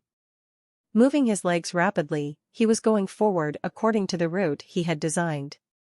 Tempting, misleading, or killing directly, Han Sen could not be stopped by the group of creatures. In the impossible situation, Han Sen made a possible route which led to the royal spirit. The scenario was incredible in other people's eyes. Thousands of creatures were simply a sea of heads without even a gap. In others' eyes, unless all the creatures were wiped out, it was impossible to approach the royal spirit. However, after Han Sen went there, he moved left and right at an incredible speed. Flashing his right hand, one creature after another were bleeding heavily and many were beheaded, which was not even the best part. The best part was that initially many creatures were actually in Han Sen's way, but for some reason, they suddenly moved their bodies to let him pass. In the crazy group of beasts, Han Sen was like a butterfly dancing solo. Although he was in a terrible situation, the elegance and beauty of his figure were not affected. In the most incredible way, thousands of gruesome creatures failed to stop Han Senator. Through a huge army, Han Sen managed to go up to the royal spirit's mount, the dragon snake. Many people were completely dumbstruck. It was like a thrilling magic show. The blood and the strange rhythm made one's heart leapt with the beat. Boom! The moment Han Sen was in front of the dragon snake, the silver-haired young lady had a cold smile on her face. The rock underneath Han Sen suddenly split. A black gargoyle looking like a ghost emerged from underground, its cold hands grabbing at Han Sen's legs, which were right in front of its face. Almost at the same time, the giant dragon snake opened its mouth to swallow Han Sen. Damn it, the spirit is so wicked that she hid a sacred blood gargoyle underneath. That is the end of it. People who had seen some hope suddenly lost faith. Attacked by the sacred blood gargoyle, snapped by the dragon snake, and surrounded by fierce creatures, the person had nowhere to go. Cold light flashed in Han Sen's eyes. He suddenly jumped up, disregarding the gargoyle and throwing himself into the mouth of the giant dragon snake. Evolvers who were watching this scene couldn't help feeling sad. Their hope was almost all gone. This was a desperate move. However, the dragon snake was so big that it could simply swallow the man. The claws were so small that they were not enough to threaten this giant creature. Even if he could hit the creature, the cut would only be a scratch to its gigantic body. Maybe he would not even be able to break the snakeskin. As Hansen was about to be swallowed by the dragon snake, his body suddenly paused in the air and rose a couple of feet. Stepping on the snake's nose with his right foot, he rose higher at an incredible speed to the same height as the royal spirit standing on the head of the snake. The royal spirit blinked and moved her staff slightly. Silver light covered her whole body, turning her into a warrior covered in silver armor and her staff into a slim silver sword. Without any expression, her delicate fingers moved, and the slim silver sword was stabbed to Hansen's forehead like a lightning bolt. Fast, incredibly fast. There was no time for him to react. Behind Hansen, the sacred blood gargoyle appeared like a phantom, its hands grabbing at Hansen's legs from behind. The snake also spit out its tongue looking like a trident to hit Hansen's waist. In other people's eyes, Hansen was faced with a death trap. However, from Hansen's perspective, this was his opportunity. All the planning, the careful design, and the performance were for this moment. His heart thumping like thunder, Hansen used heresy mantra to its full. Overload made his bones squeak. Reed armor appeared on Hansen's body as the ruby crown appeared on his head. His black short hair became blonde and long, dancing in the air like crazy. His eyes, which were now golden, were completely emotionless. As he shape-shifted into the fairy queen, everything became slower in Hansen's eyes. The sneak attack of the sacred blood gargoyle, the tongue blade of the snake, the slim silver sword of the royal spirit, and the countless creatures throwing themselves at him, all became a holographic image in Hansen's brain, even the slightest details of which could be learned by him. Without moving away, Hansen, who was now at his best, thrust his chest to the slim sword of the silver-haired spirit girl without hesitation, letting the sword pierce his chest and approaching the spirit at the same time. They were so close to each other that Hansen's face was about to touch hers. Hansen smiled, waving his right hand and cutting the 3 purple claws into the pretty head of the spirit girl. With her incredulous look, her head was cut into 4 parts. Boom! The figure of the spirit girl became twinkles of lights and disappeared. Suddenly, the entire battlefield seemed to freeze. Both humans and creatures stopped to beat.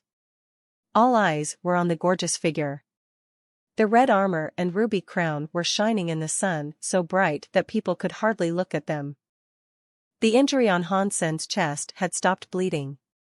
Although it was a decision he made at the moment he saw the spirit girl shifting into a warrior, Hansen executed it perfectly with his peerless control of his body and timing.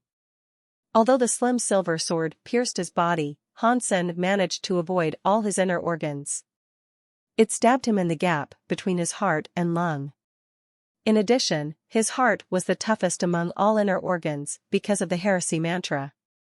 It was probably even tougher than his muscles, which was why Hansen dared to take such a great risk. It looked very scary, but the danger was not so great and the result was great. If it was a normal fight, the spirit might be guarded. Hansen could not even be her match. Without any special tactics, it would be impossible for him to kill her so fast. Sneak attacks were focused on plots. Without any sacrifice, it would be impossible for someone weaker to beat someone stronger. After Hansen killed the royal spirit, the army of creatures lost their leadership and became a mess. The evolvers of Starwheel Shelter roared in excitement, attacking proactively instead of defending themselves. Momentarily, the situation was completely reversed. The army of creatures was defeated, scattering around, while the evolvers started to chase the creatures falling behind. Disregarding his injury in the chest, Hansen launched the strike at the sacred blood gargoyle closest to him. The spirit could resurrect in spirit stone, so there was nothing left for Hansenator if he could not take the opportunity to kill 1 or 2 sacred blood creatures. He would be risking his life for no reason. Being attacked by Hansen, the sacred blood gargoyle did not manage to run away and had to fight him. Its stone-like hands continued to hit the ghost pod claws, while the claws were only able to leave shallow marks on the gargoyle's skin. However, the blood flowing from those marks gradually turned purple and black. Ghost pod claws were extremely toxic, which almost defeated Jade Skin. Obviously, this gargoyle did not have any ability to cure toxins. Hansen became overjoyed. The toxins of the ferret stayed on its beast soul weapon, which would be extremely helpful for him to hunt sacred blood creatures in the future. Poison was something very useful, but there were not that many beast souls with this feature. When Hansen was feeling excited, the gargoyle raised its head and roared. Its stone-like skin suddenly contracted and turned into the color of steel, looking much tougher. Unexpectedly, it became a berserk creature. Clank clank clank. Hansen made 3 strikes in a row and failed to cut Gargoyle's skin. The gargoyle did not linger and ran away immediately. It was not easy for Hansen to have an opportunity to kill a sacred blood creature, so there was no way he would let it go. Hansen started to chase the gargoyle as fast as his legs would carry him. Without running too far, he saw the skin of the gargoyle showing a color of purple. Feeling excited, Hansen knew that the gargoyle was not cured from the toxins earlier, although it became berserk. Now Hansen were even more driven to chase after the creature. This gargoyle was most likely doomed. Now the only thing Hansen worried was that if it died of poison, its meat might not be edible anymore. However, Hansen was not afraid of it either. As long as it did not affect the increase of Geno points, he was fine with it. When the evolvers from the shelter came over, Hansen had already run far, chasing the gargoyle. Except for Guantong, no one knew who Hansen was. Does everyone know who the friend killing the spirit was? The creatures either run away or got killed. After everything was settled, Li Xingluan raised his voice and asked. Everyone in the crowd looked to each other, feeling confused. They also would like to know who that person was, saving Starwheel Shelter by killing the spirit alone. His bravery and power to behead the queen among thousands of creatures deeply impressed everyone. Do we have such a strong man in Starwheel Shelter? I don't think I have ever seen him. He seems so young. I want to bear his baby. Guantong flushed, failing to make a sound. She wanted to say that she knew Hansen, but then she found that she did not even know what his name was or where he came from. Although she opened her mouth, she could not say a word. Seeing that no one knew the person, Li Xingluan did not hesitate to summon his mount, running in the direction where Hansen went. I must meet such a great character, even just to learn his name. Li Xingluan urged the horse to run fast. Fortunately, the footprints of the gargoyle were clearly imprinted on the way, pointing the right direction for him. After Hansen chased the berserk gargoyle on the vast ice field for more than 300 miles, the berserk creature eventually lost its energy because of the poison. Hansen went up and wielded his claws at it, beheading the creature after more than 100 strikes. He only succeeded because the creature was too weak after being poisoned. Otherwise, even a sacred blood weapon could not cut its skin, which had turned so tough after it became berserk. Berserk sacred blood creature evil gargoyle killed. Beast soul of berserk evil gargoyle gained. Meat inedible. The voice he heard almost made Hansen laugh out of happiness. Lady Luck was still on his side. After coming to Second God's sanctuary, he gained a beast soul from each of the 3 sacred blood creatures he had killed. His luck was simply peerless. Evil gargoyle, I wish it is armor. With a weapon and armor, I would not need to worry about anything. Hansen quickly looked to his sea of soul and saw the evil gargoyle squatting quietly. Type of beast soul of berserk sacred blood evil gargoyle, glyph. Another glyph. After Hansen saw it, he was dazed for a while. He still hadn't figured out what was the use of the evil-blooded condor beast soul he gained last time. Unexpectedly, the sacred blood evil gargoyle was also a glyph. Hansen summoned the evil gargoyle and a tattoo in the color of tungsten and shape of a ghost suddenly appeared on his body, looking gruesome. After the tattoo emerged, Hansen saw that the skin all over his body gleamed like tungsten. Hansen summoned the ghostpod claws to cut at his own arm and heard clanks of metal on metal. His metal-like arm was only left with some white marks, not even broken. Haha, this is great. Fantastic.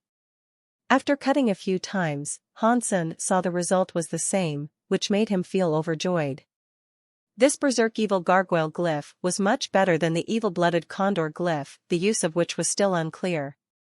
This glyph was the equivalence of a terrific defense hyper-geno art. Using this glyph, he could still use beast soul armor, which was quite amazing. Although Hansen did not gain beast soul armor as he expected, he was even more pleased with the result. He took shelter from the wind and took out the ghost pod ferret in his backpack. He carefully boned and skinned ferret, cleaned it with snow, sliced the tender meat, dipped it in sauce, and put it into his mouth. He was on a vast ice field where not even grass could be spotted, so naturally there was no way to make a fire. Luckily, the meat of the ghost pod ferret was very sweet and tasty, without any foul smell or taste. In fact, it was extremely good with sauces, comparable to sashimi. Meat of ghost pod ferret eaten. 1 sacred geno point gained. Hearing the voice ringing over and over, Hansen was very pleased. Roughly speaking, 2 sacred geno points could increase his fitness index by 1 point. If this ferret could give him 10 sacred geno points, his fitness index would be increased by 5. After eating a small part of the ferret, Hansen suddenly saw a mount coming over the ice field. To his surprise, it was the man who had fought 4 sacred blood creatures in Starwheel Shelter earlier. Hansen did not know why the man would be here. As he was puzzled, he saw the man examining the spot where Hansen killed the evil gargoyle and tracing the footsteps to him. Hansen suddenly became alert, watching the man run his way. "Friend, do not get the wrong idea. I did not mean you harm by tracking you down, but only wanted to make a friend."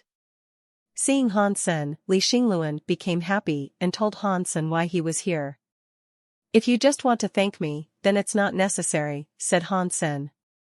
"If I only wanted to thank you, I did not need to chase you for more than 300 miles, Li Xingluan said in a clear voice. "What are you trying to do then?" Hansen looked at Li Xingluan, feeling curious. "It is rare to see someone I like, and I do not want to miss a chance to make a friend," Li Xingluan said seriously. "You can't make someone your friend by talking," said Hansen after eating another piece of meat. "But I first need to know you. If I don't know you, strangers can never become friends." "That is true." Li Xingluan sat down opposite Hansen, and the two started chatting. After a while, Hansen felt this person was quite interesting. He was gallant, intelligent, and humorous, the kind of person that easily lets others put their guard down. Although Hansen was vigilant, he could not help feeling impressed by his knowledge and manner. This man was definitely from a prominent family. Thanks to Li Xingluan, Hansen gained a general grasp of the situation at this place. On this ice field, there were as many as 20 or 30 human shelters. However, most of them were shelters taken from squire spirits and knight spirits. There were only 3 shelters that were taken from aristocrat spirits, and each of the 3 shelters was managed by a different person. The 3 persons represented the 3 largest forces on the ice field. Other smaller shelters were almost all under the control of the 3 forces, and Starwheel Shelter, managed by Li Xingluan, was one of the 3 largest shelters on the ice field. In addition, there was the shelter of the royal spirit, blocking the way between the ice field and the lands outside. Although the situation in this place was much better than Hansen's goddess shelter, it was still a relatively desolate area, not connected to the vast population of humans. Li Xingluan had always wanted to take down the royal spirit shelter and expand the hunting area. Otherwise, the resources in this area would remain limited, which would make it hard for him to max out on sacred geno points. However, depending on the ability of Starwheel Shelter alone, there was no way they could take down the royal spirit shelter. In addition, human shelters on this ice field had been competing against each other for years, so there were lots of grudges between them, making it hard for them to work together to conquer the royal spirit shelter. Although Li Xingluan had been trying to urge all the shelters to unite since he took over the Starwheel Shelter, the grudges and hatred that had accumulated for centuries were not that easily resolved. Hansen admired Li Xingluan's strategy and way of thinking quite a lot, So he agreed that he would help if Li Xingluan could persuade the other two shelters to conquer the royal spirit shelter together. Han Sen knew his own strength very well. Although he had killed the royal spirit once, it was a sneak attack, which would only work the first time. Next time, the royal spirit would be prepared. If he fought the royal spirit one-on-one, face-to-face, he might not be her match. In addition, there were a lot of sacred blood creatures under the royal spirit's control. Han Sen could cope with one or two of them. If there were more, he would have to run for his life. Therefore, there was no way he could conquer the royal spirit shelter on his own. If Li Xingluan could unite the three forces to conquer the royal spirit shelter, Han Sen would not miss the opportunity to take part in it. Moreover, if he could get the spirit stone, he would be able to gain the allegiance of the royal spirit for sure, which was the most valuable thing in the royal spirit. Han Sen had also learned that the creatures in this area were almost all split up by the three large forces. In addition, there were not many creatures in the area to begin with. Therefore, it would be hard for him to hunt other sacred blood creatures. To increase his Geno points in a short amount of time was out of the question. Han Sen thought about it and stopped hunting. He followed Li Xingluan back to the Starwheel shelter and teleported back to the Alliance using the teleport device inside the shelter. The Ghost Pod Ferret gave him 10 sacred Geno points as he expected. With the 2 sacred Geno points he already had, Han Sen now had 12 sacred Geno points. After making such gains, Han Sen was very satisfied with his trip. Initially, he did not have much hope for hunting an edible sacred blood creature, which was completely a surprise. Since he could not increase his Geno points in a short amount of time, Han Sen decided not to hunt anymore. Before the military contest began, he would like to focus on practicing the techniques written in the Dongxian Sutra. After the fight against the royal spirit, Han Sen had some new understandings of the techniques in the Dongxian Sutra, which he hoped to reinforce through lots of sparring and practice. Han Sen thought about it and logged into the official Skynet platform of the Alliance. Before he became an evolver, he could not enter the evolver section on the official platform, which was why he had chosen to go to Gladiator. Now with the official identity of an evolver, he could register at the official platform to fight evolvers from all over the Alliance. In addition, the official platform had a benefit. Although the account information on the official platform was private and protected by law, the marks of aristocracy would show when someone entered the platform. Aristocrats with different titles were most likely matched with opponents with the same title.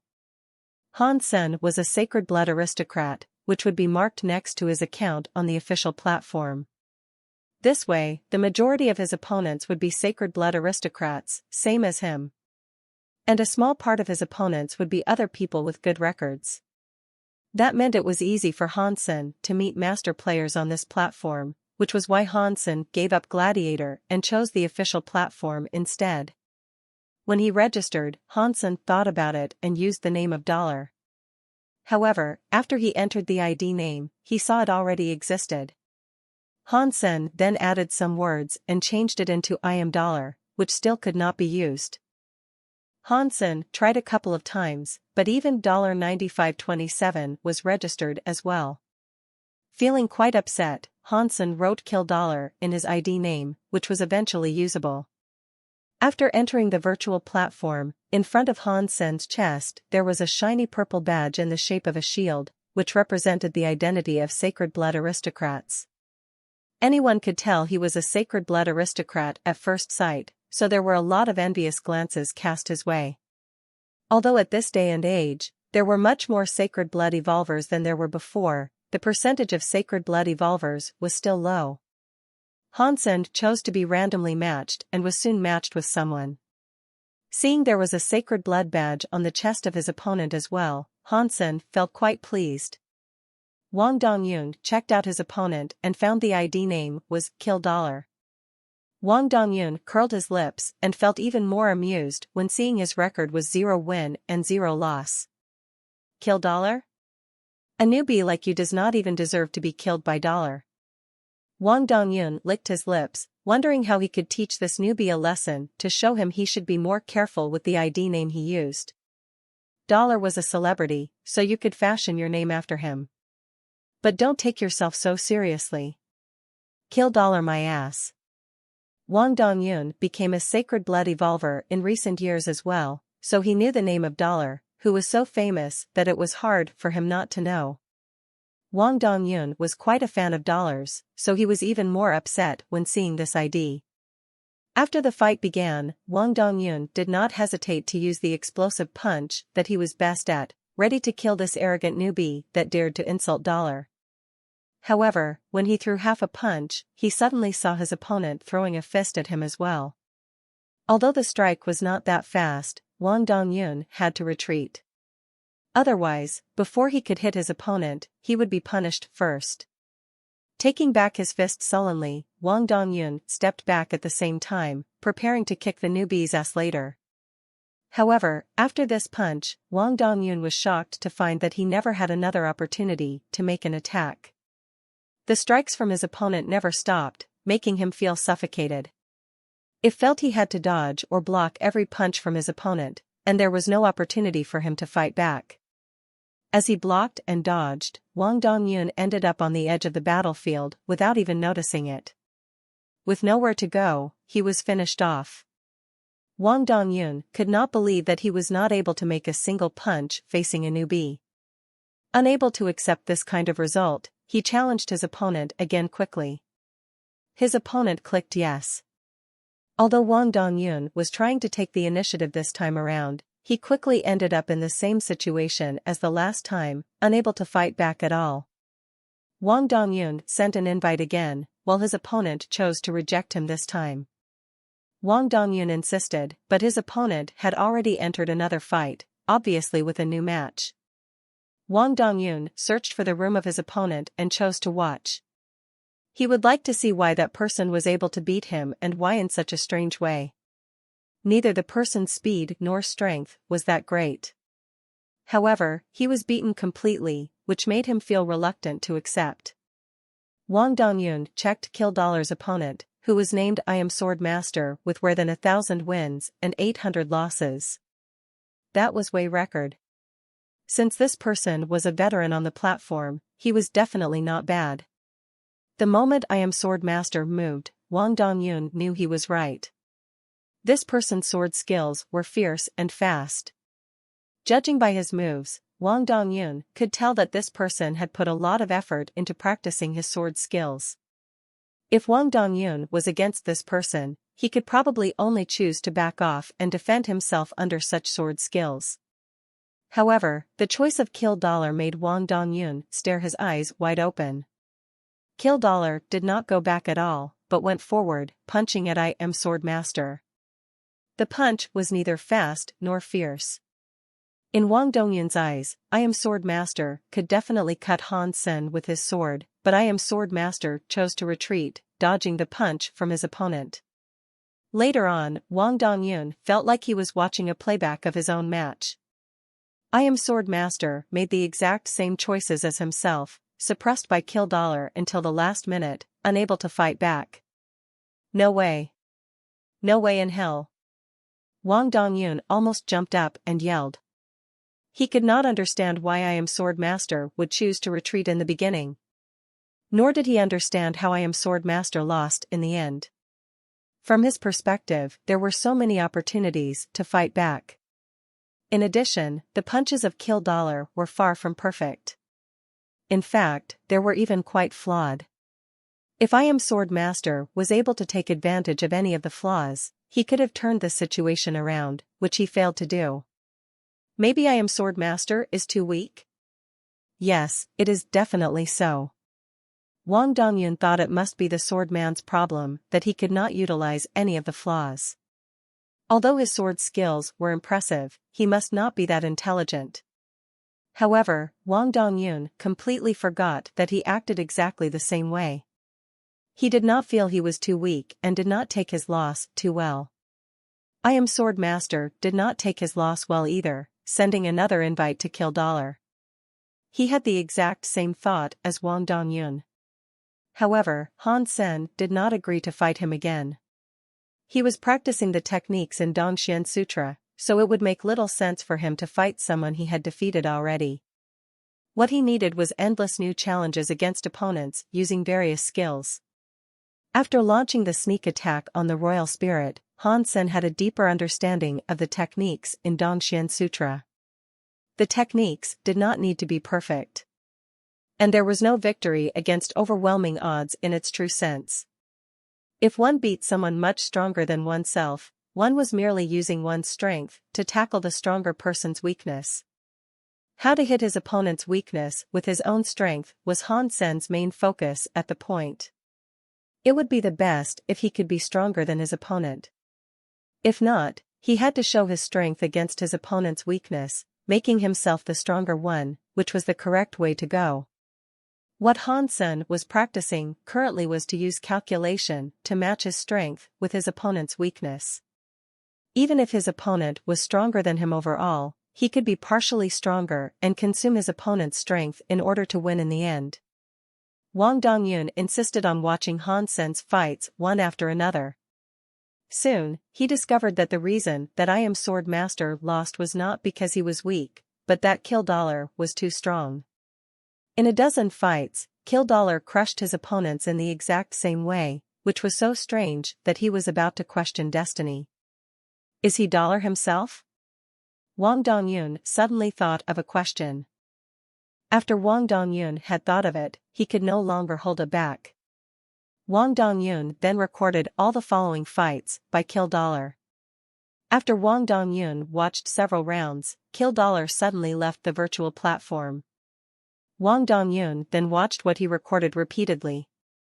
The more Wang Dongyun watched, the more incredulous he felt. In every fight, Kill Dollar was winning overwhelmingly, leaving his opponent no chance to fight back. This guy is very likely Dollar himself. Wang Dongyun felt more and more excited.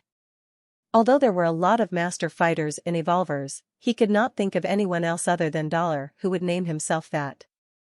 However, Wang Dongyun was not sure whether that was true. He hesitated and uploaded his recordings to the official forum with the title "Dollar is Back? Crushing It All." Because there had not been any news about Dollar in a long time, the video did not attract too much attention in the beginning. However, one person had always been paying attention to the news of Dollar, which was the host Fang Mingquan. Currently, Fang Mingquan was already the top host of Huaxing Station. Almost all the shows he hosted had great ratings. One of his recent programs had a rating over 100 million in the entire alliance for his first episode, which was definitely among the top shows. Compared to his old days, Fang Mingquan was having a great time, enjoying the life as a celebrity. However, Fang Mingquan had never forgotten about Dollar, who made his career, constantly looking for news of Dollar. Unfortunately, Han Sen had not used the identity of Dollar recent years. Even if Fang Mingquan wanted to do something, he could not since he had no news of Dollar at all. This day, Fang Mingquan searched for Dollar on the Skynet as usual, looking for the latest news. As he was searching, Fang Mingquan thought, "Dollar, you should have been in the second god sanctuary for 2 or 3 years. With what you got, you should have gained a lot of Geno points already. Come on, it's your time." Fang Mingquan suddenly saw the video named "Dollar is Back? Crushing It All" and clicked to watch. In recent years, he had seen lots of articles and videos with titles like this. Many of the titles were even more dramatic, such as "The Truth About Dollar's Fall," "The Mysterious Woman in His Bed," "The Mystery of Dollar's Disappearance," "A 4-Day-Long Sin," etc. However, none of them had any substantial constant. After watching the video, Fang Mingquan's face suddenly became grim. He was so excited that he was shivering. Although the person in the video used the face blur function and all he could see was his ID name, he had a feeling that this person was Dollar. After watching the video seriously, Fang Mingquan was quite surprised. Indeed, it is Dollar. Even among revolvers, he is the absolute top. I have never seen anything like this. Without any hesitation, Fang Mingquan edited the video into a more solid version, ready to show it during his show time. Lu, make some arrangements to move the topic today to next episode. Feng Mingquan called his assistant. Lu felt puzzled about why Feng Mingquan would suddenly change the topic, which was something he had prepared for nearly a month. However, Feng Mingquan was so popular these days that even the station master was calling Feng Mingquan brother with a huge grin every time he saw Feng Mingquan. Feng Mingquan was totally authorized to change the topic without asking for approval. Mr. Feng Mingquan, what topic should we focus on in this episode? After making the arrangements, Lu asked Feng Mingquan. Dollar. Feng Mingquan only said one word. Feng Mingquan played the video in his show and announced the return of Dollar with thrilling words, which was a bomb among the evolvers in the alliance. Many people started to discuss about it, given the hundreds of millions of audience Feng Mingquan had. Is it true? Is he really Dollar? His name is Kill Dollar, that is more like Dollar's enemy. These punches are so amazing. How did he do it? Dollar is so handsome, crushing it all. My king, you're eventually back. Please accept my allegiance. I've been waiting for so long. What king? He was not necessarily able to beat Lin Feng when he was unevolved. Not to mention he is now in Second God's Sanctuary. He has not been there for many years. How strong can he be?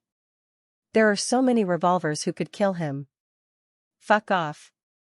My Dollar is invincible anywhere he goes. What the heck do you know? Do not be so excited. It is obvious whether Dollar is strong or not. You can tell from the video that all his opponents were sacred blood aristocrats, but they were all defeated by Dollar. Exactly, the strength of my king is beyond doubt. Heck, I wish to see him fight again. After waiting for so long, I see my king again. Dollar, I want to have your baby. Oh, you must be a man. We are not even sure whether he is Dollar. No rush. It is the official platform, so we can all go check it out. It seems that he has fought a lot. Just like this, a large number of people flooded into the official platform, and many among them tried to send Dollar friend requests. When Han Sen logged into the platform again, he heard the notification sounds of friend requests ringing like a fire engine. Han Sen took a look and saw tens of millions of friend requests, which shocked him completely. He had no idea what had happened. However, there was no way for him to check all these requests, so he had to change his privacy setting to reject every friend request. Also, he chose not to accept any new friend request. And his world suddenly became quiet. What on earth happened?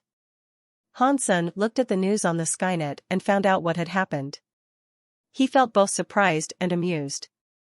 In the same time, he felt Feng Mingquan must have some mysterious connection to him, being able to tell he was Dollar under such circumstances.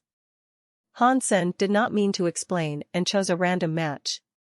The moment he entered the fight, the observers in his room maxed out. There were so many people waiting to watch his fight and they all clicked at the same time. Some had entered the room, while some were told the room was full. The evolver matched with Han Sen was completely dazed after he entered the battlefield, seeing how packed the stands were.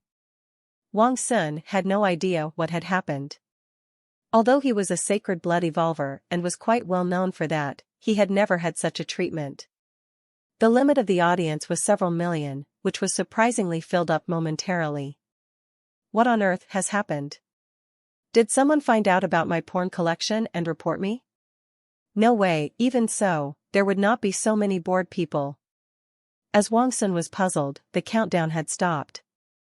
After entering the battlefield, Wang Sun saw his opponent and thought, is my opponent some celebrity?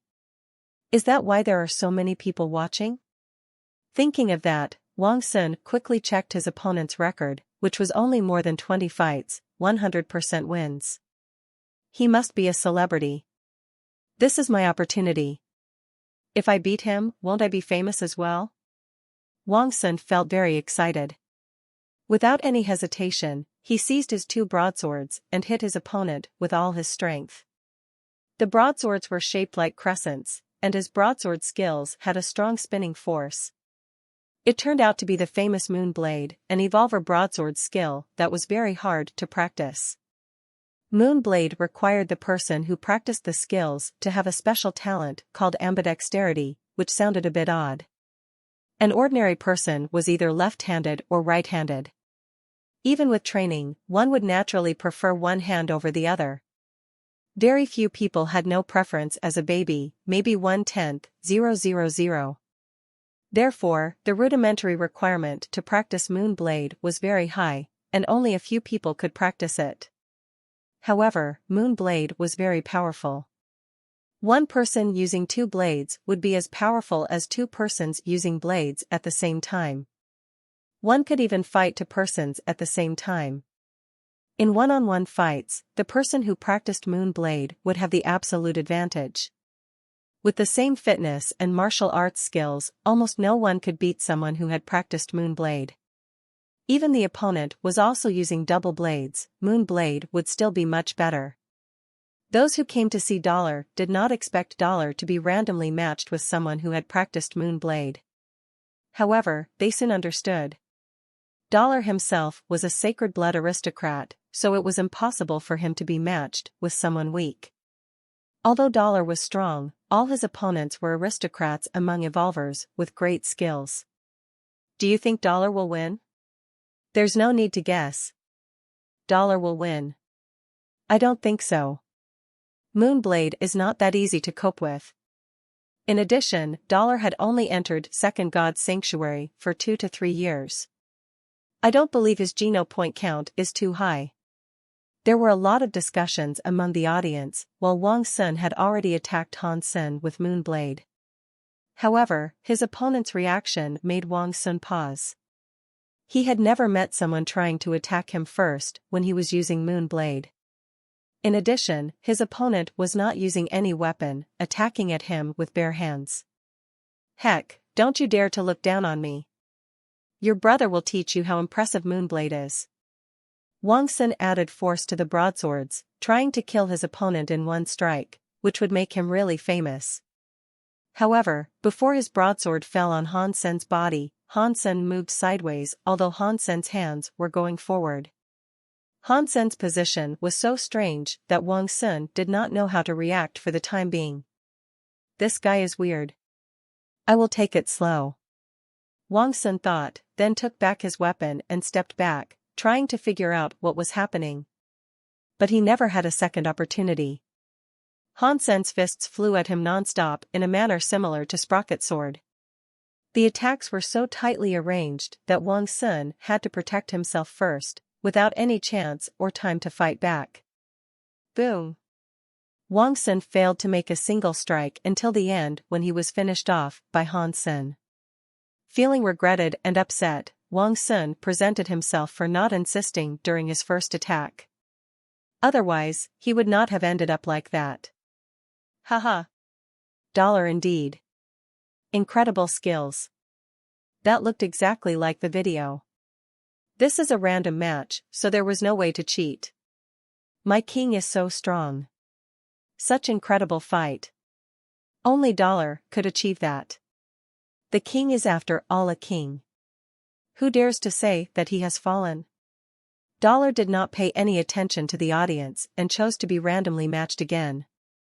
As he moved, all the audience chose to be randomly matched as well, wishing to be his opponent. When Han Sen started the fight again, those who were not matched with him became the audience. Momentarily, the room was filled up. This time, Fang Mingquan, who had received the message, also came into the room, broadcasting the fight as he watched. It was just an ordinary fight on the official platform instead of a match. The two players were even randomly matched. However, the number of the viewers were still rising at an incredible speed.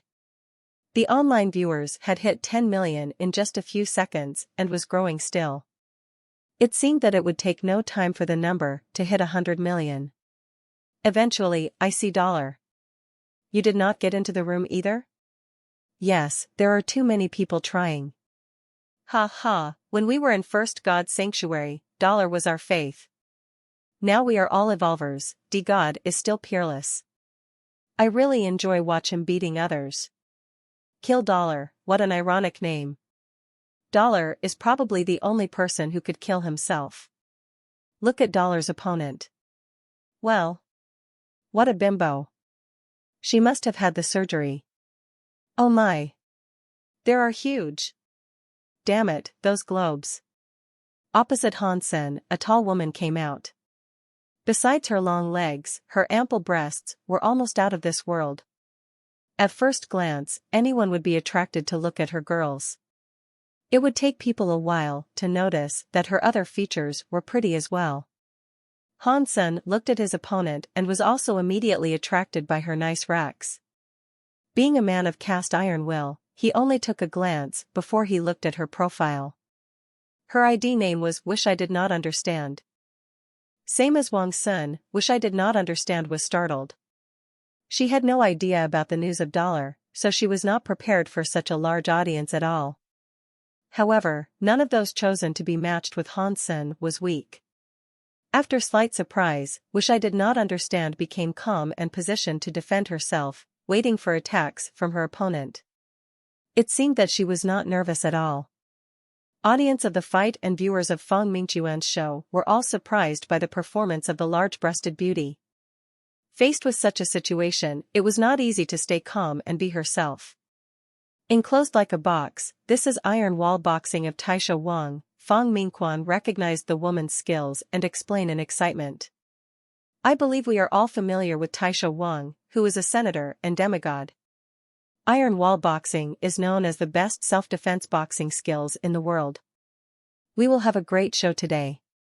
When the best attacking skills meet the best defense skills, what would happen? Let's wait and see the fight between the sword and shield. Wow. It turns out that the beauty is one of the Taishas. Look at her boobs. I would surrender the moment I see them. Iron wall boxing is also good. I would kneel before I surrender. I'm afraid Dollar is in trouble this time. Iron wall boxing is very impressive indeed. I have seen it before. An evolver besieged by 6 persons walked out easily with this skill. So good. This is going to be a great show. Seeing the defense skills of the beauty, Hansen's eyes lit up.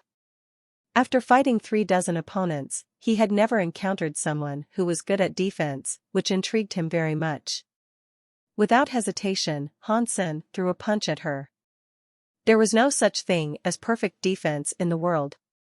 Similarly, Hansen's attack could not be flawless. If 2 persons with equal strength were fighting, one would have to beat the other when there was a mistake. Without moving, there was no mistake, which was why whoever threw the first punch could more easily make mistakes and thus lose the fight. Iron wall boxing was more than defense. It was also about fighting back. The beauty understood the logic profoundly, so when she saw Hansen making the first move abruptly, she felt a bit contempt toward her opponent. Even so, the big-breasted beauty was still quite careful.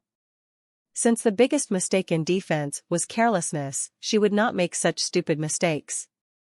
The beauty used iron wall boxing skills to block Hansen's attack. When the 2 fists touched, both of them felt a shock. Hansen did not earn any advantage, and the strength of the beauty was no weaker than his.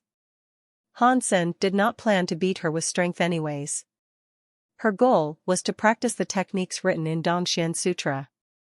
To overpower his opponent would do him no good, not to mention the fact that his strength was not better than hers. After one strike, Hansen's fists were thrown at the beauty endlessly. She uses her fists to block his, only to find the punch a fake one. If one put all one's force into a punch, then it would be difficult for one to take the punch back in the middle or change direction. However, if one was reserving some force in the beginning to control one's arm and fist, one could always easily change the direction of one's attack. This was the application of black and white boxing in an actual fight. Using defense, the beauty thought she had blocked Hansen's fist, but suddenly found it was a fake move. When their fists touched, Hansen's fist had already changed direction, hitting her in another place. If it were a different person, the person would not be able to put up defense under such a swift change. However, the beauty stepped out and turned her waist around abruptly to put her arm in front of Hansen's fist. It turned out that Hansen's second strike was still a fake move. Without even touching the girl's arm, Hansen's arm twisted like a snake, hitting her stomach. Iron wall boxing deserved to be called the best skills for defense.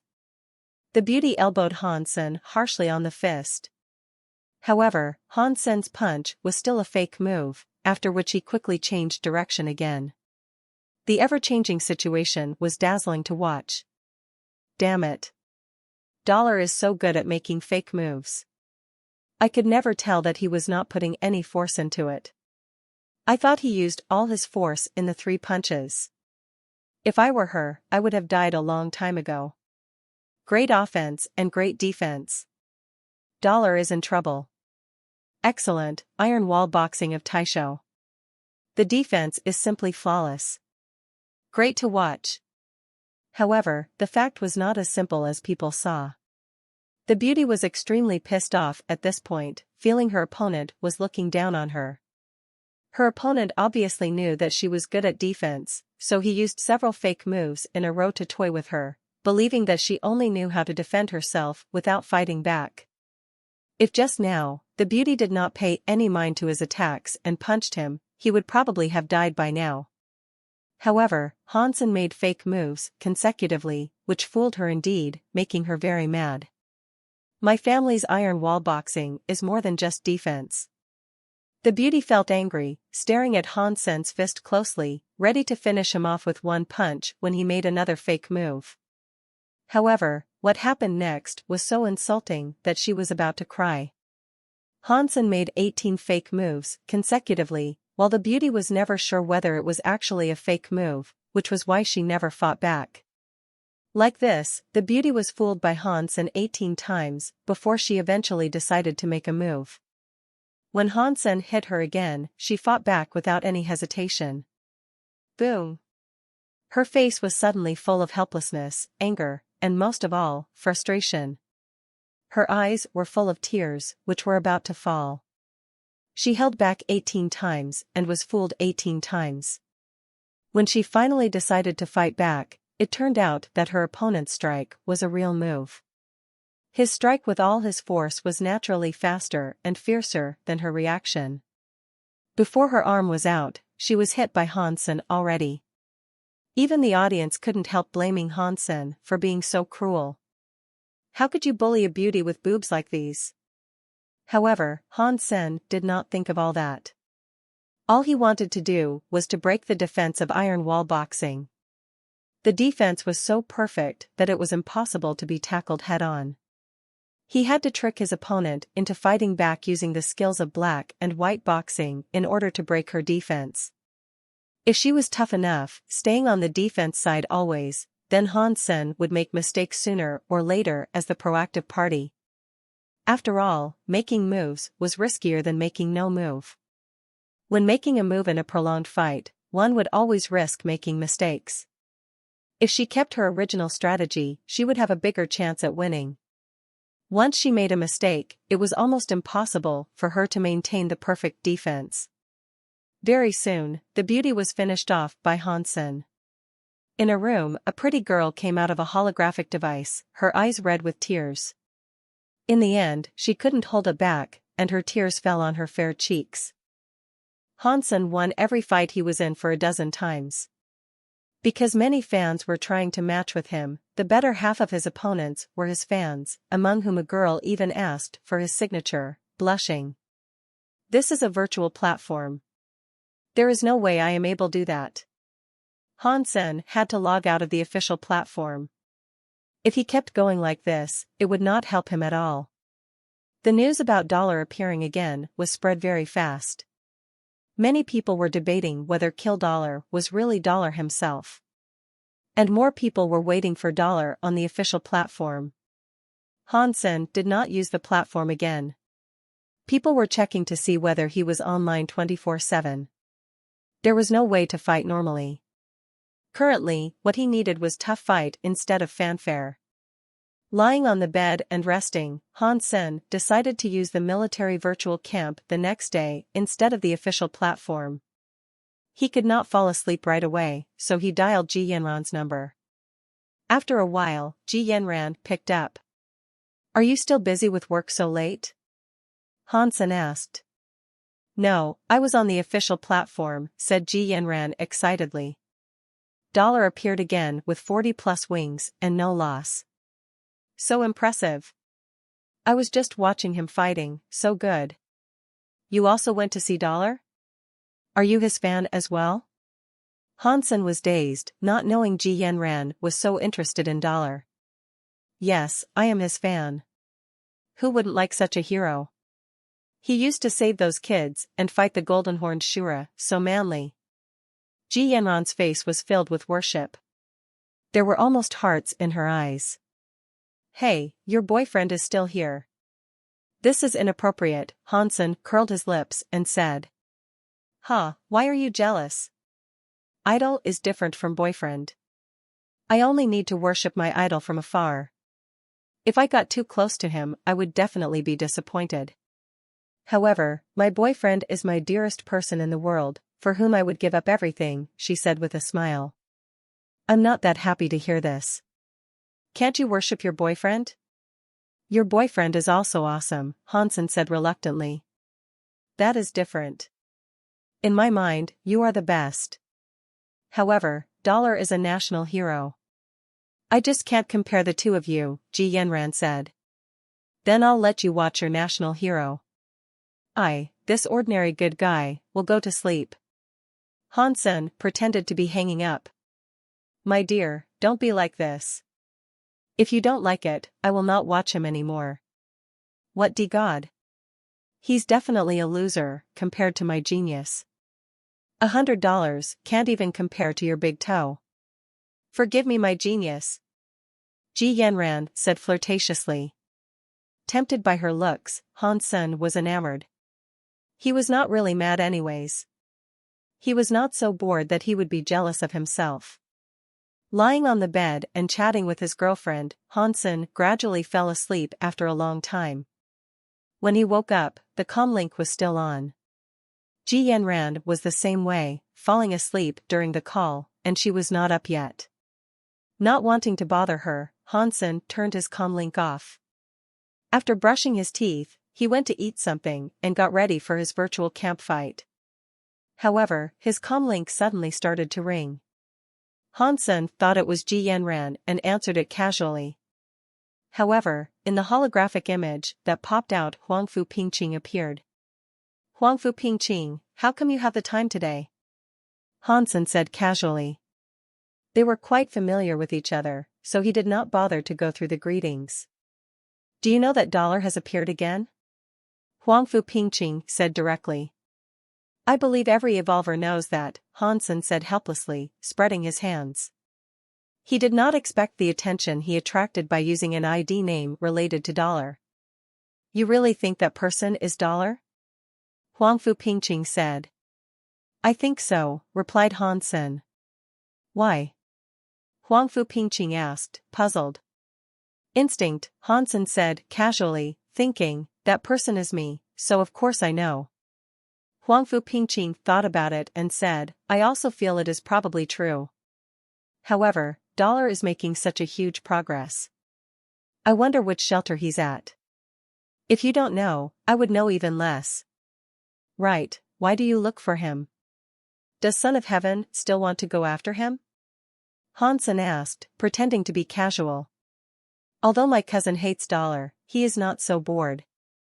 The reason I want to look for him is because the footwork he was using in the fights looked like Heavenly Go." Huangfu Pingqing said grimly. "Even if he is using Heavenly Go, what does that have to do with you?" Hansen asked, puzzled.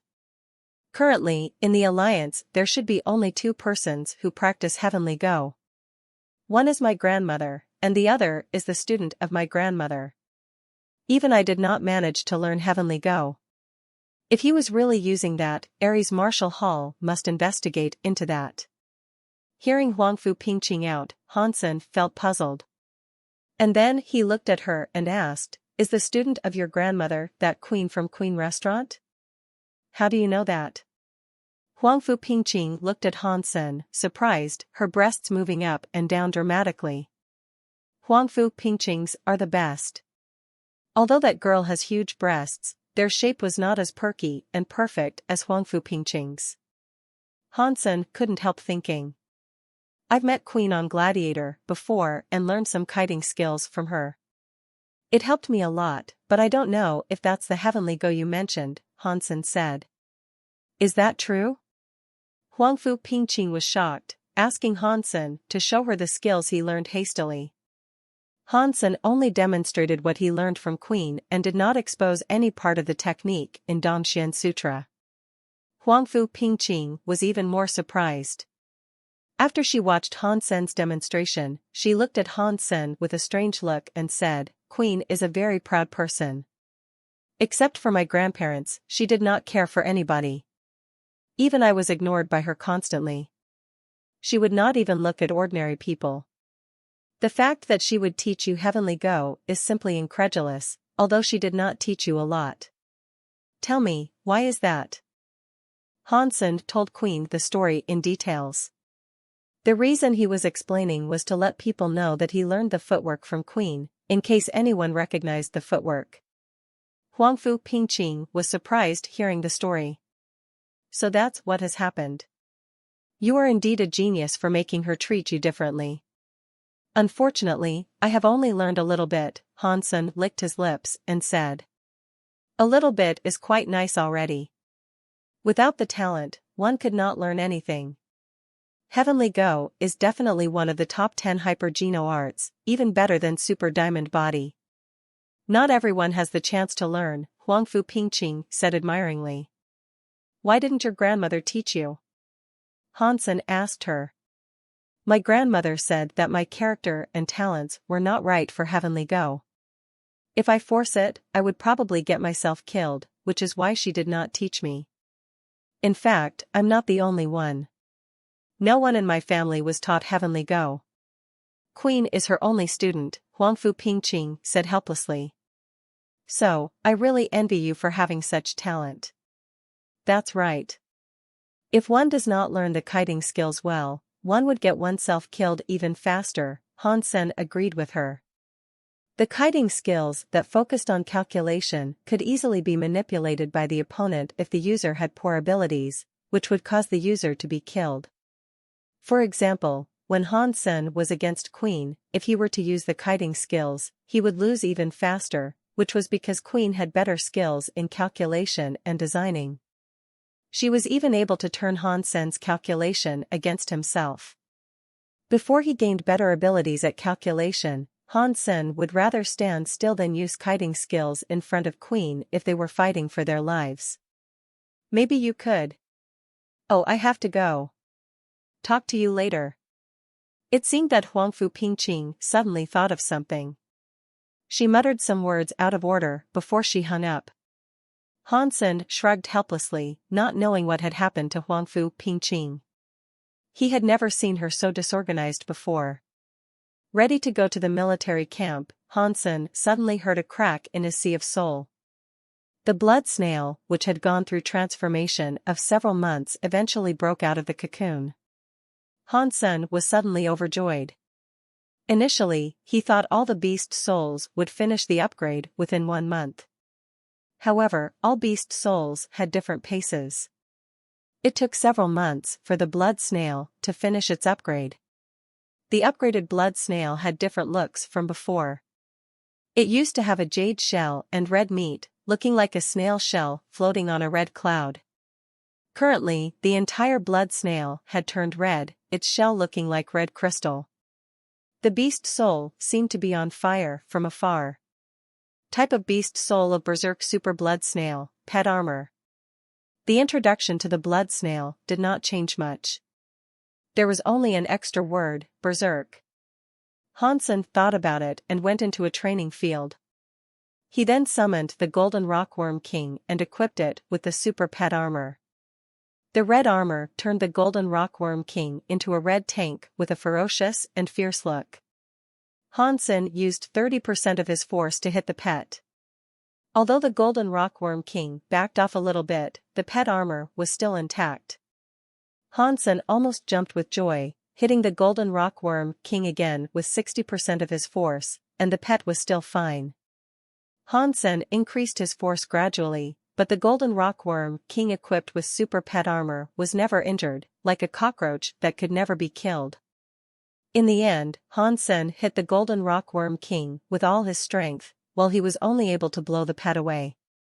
With the protection of the super pet armor, the pet was not hurt severely. And the super pet armor only had a dent on it and was not broken. The result made Hansen feel both surprised and disappointed. The blood snail did not turn into a beast soul of second god's sanctuary like the holy angel. It seemed that not all the beast souls could evolve like that. The black crystal only turned the blood snail into a berserk beast soul. However, a berserk super beast soul from first god's sanctuary was comparable to a sacred blood beast soul from second god's sanctuary. This was great news to Senator Hansen suddenly had a thought: if I upgrade a beast soul from second god's sanctuary, I wonder if it could be turned into a berserk beast soul directly. If that is possible, I will be able to make a huge fortune. For the same beast soul, the value of a berserk one would be several times or several dozen times that of a normal beast soul. If he could turn a beast soul berserk, the profit was unimaginable. In addition, if he could turn the sacred blood beast souls from second god's sanctuary into berserk ones, it would be a great help for Hansen to hunt super creatures in the future. Of course, what Hansen was worried about the most was the time it took for the upgrade to take place. The holy angel only used a month, while it took several months for the blood snail to become berserk. Hansen had not yet figured out the rules. Hansen had no mood to go to the military camp anymore. He immediately went to the teleport device and entered Starwheel Shelter. On the plaza of the Starwheel Shelter, Hansen bought an ordinary beast soul, which was the weakest of all, and made it swallow the black crystal. It was a snow kitty, the weakest creature on the ice field. The chance of getting a beast soul from this kind of creature is relatively high. Its beast soul was a cape, which worked well to protect people from cold. After the snow kitty swallowed the black crystal, light suddenly turned into a cocoon, wrapping the snow kitty up. Hansen left the shelter, hunting while observing the progress of the snow kitty. After only 1 or 2 hours, the light cocoon had already cracked. The snow kitty that used to be white had turned into a silver color. Type of beast soul of berserk snow kitty, cape. Hansen was thrilled. It was about the same as he thought. The black crystal could turn other beast souls into berserk beast souls. And it did not take much time for the ordinary creature. However, just upgrading ordinary beast souls would not be that helpful. He had to at least be able to upgrade mutant and sacred blood beast souls. Hansen gritted his teeth and gave the black crystal to the ghost pod ferret, trying to test how long it would take for the crystal to turn a sacred blood beast soul into a berserk one. It turned out to be incredibly fast, which Hansen did not expect. It only took less than 3 days for the ghost pod ferret beast soul to break out of the cocoon and turn into a berserk sacred blood beast soul. The ghost pod claws became darker and sharper. It was as if a piece of iron was made into stainless steel. Hansen knew it was much more advanced than it was before just by its look. Amazing, such good luck. Hansen was excited because he knew how much it was worth. Unfortunately, Hansen did not have a mutant beast soul from second god's sanctuary, so he could not test the upgrade time of a mutant beast soul. However, he had a rough estimate. Hansen guessed that the reason the upgrade of the blood snail took so long was that it was a beast soul from first god's sanctuary.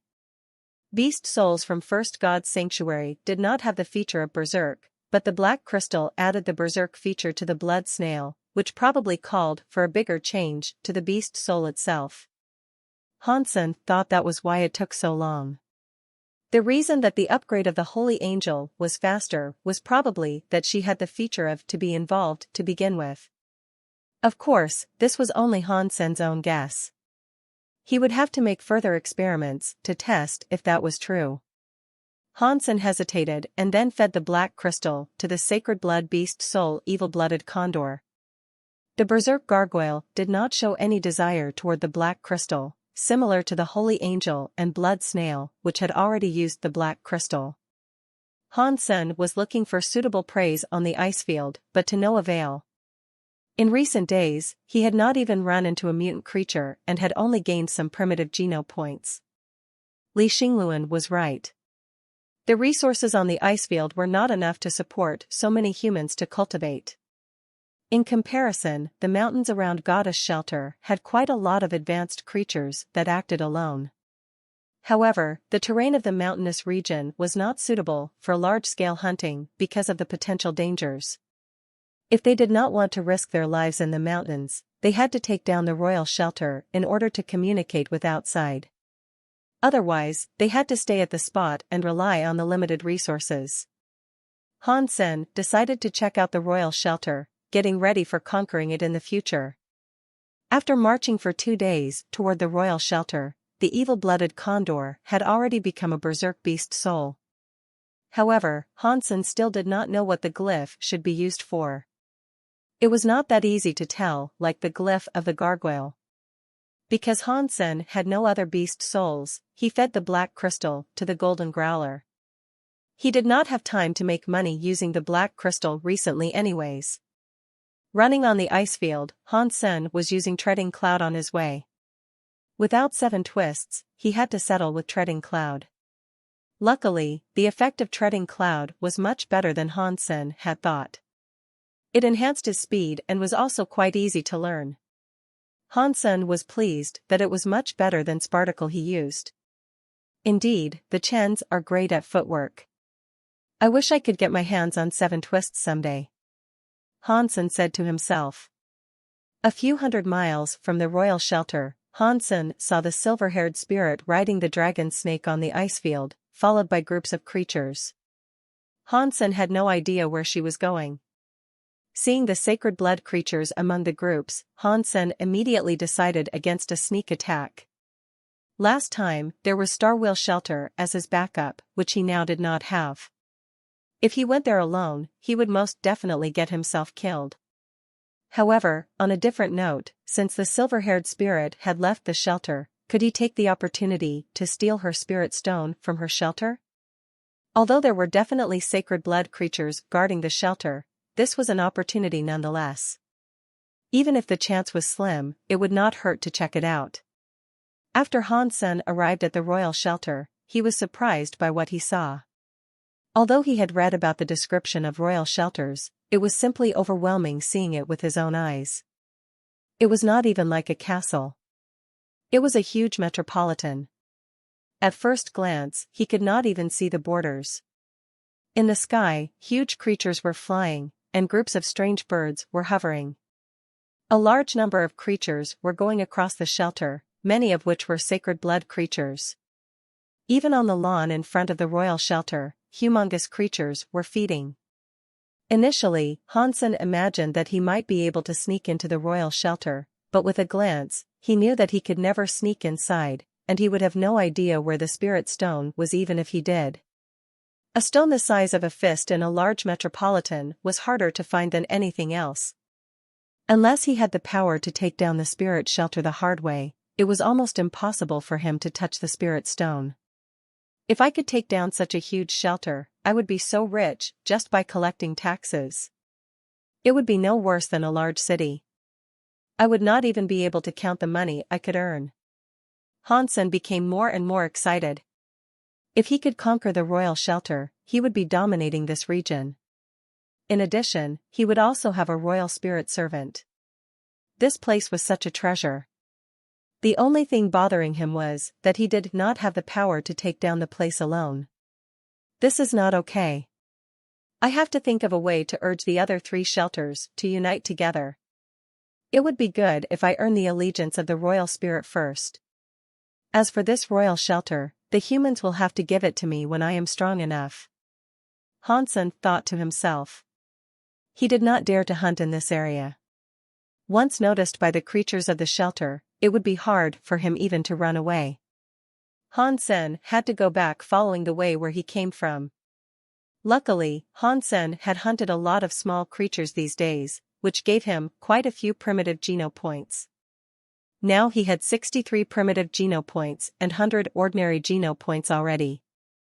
Currently, Hansen's fitness was around 100.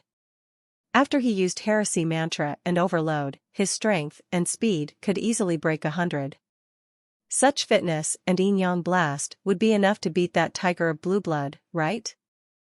Hansen estimated that it was time for the military contest and returned to the Alliance. This military contest was not the one of the entire Alliance soldiers, but just the contest in the Southwest Galaxy where Daphne belonged to.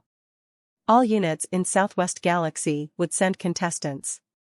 Initially, Blue Blood Special Force was not a part of Southwest Galaxy. Because Ji Yanran was selecting guards, Tiger of Blue Blood chose to give up the contest of the Central Galaxy and came down to Southwest. This made the soldiers ready to take part in the contest in the Southwest Galaxy clench their fists, ready to teach this person a lesson.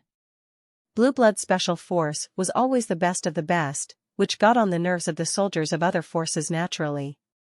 Now that they had a chance to compare themselves against the best soldier from the Blue Blood Special Force, they definitely wanted to prove how good they were. "Brother, which department are you from?" asked a young soldier who was sitting next to Hansen in the warm-up area of the military contest. "I am from a warship, a cookhouse soldier," Hansen replied. When the young soldier heard Hansen say that he was from a warship, he thought Hansen was an elite. However, when Hansen then said he was a cookhouse soldier, the young man's expression changed. It was not to say that cookhouse soldiers were definitely weak, but normally speaking, the cookhouse soldiers were trained less than others. Therefore, it was understandable that they were usually weak.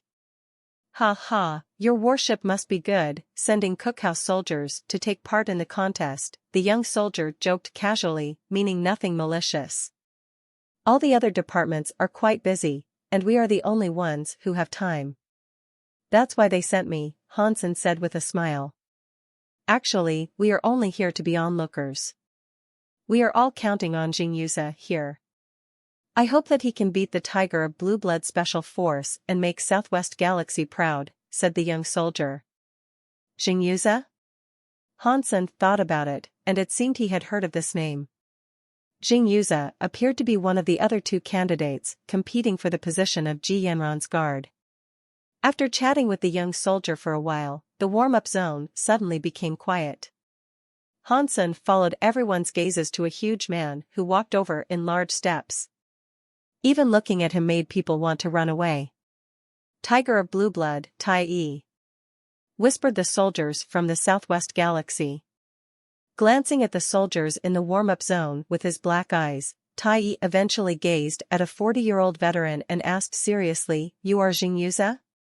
"I am," Jingyuza said and nodded. "Great," Tai-E replied, and then sat down without saying anything else. After all, he was not from this galaxy and had no friends here, so he was simply resting. Seeing how Tai-E acted, Hansen knew that he thought nothing of Hansen and the other competitor, and believed that only Jingyuza was worthy of his attention.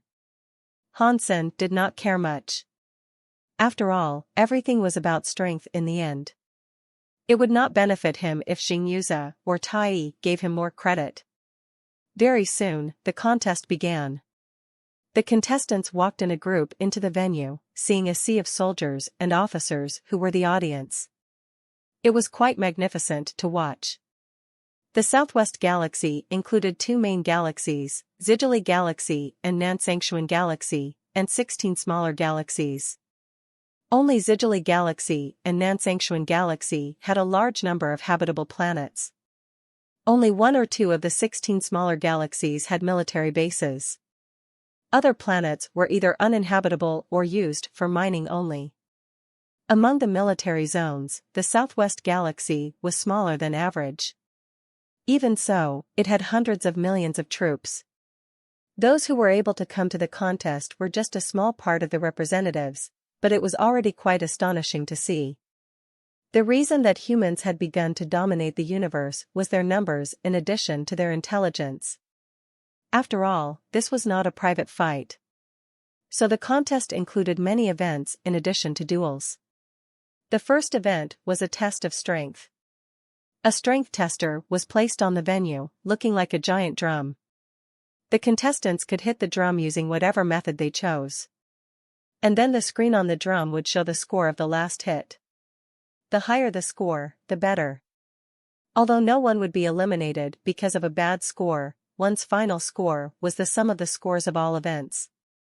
If in the end, one's final score was not among the top 4, one would not be able to enter the contests for the title of Soldier King.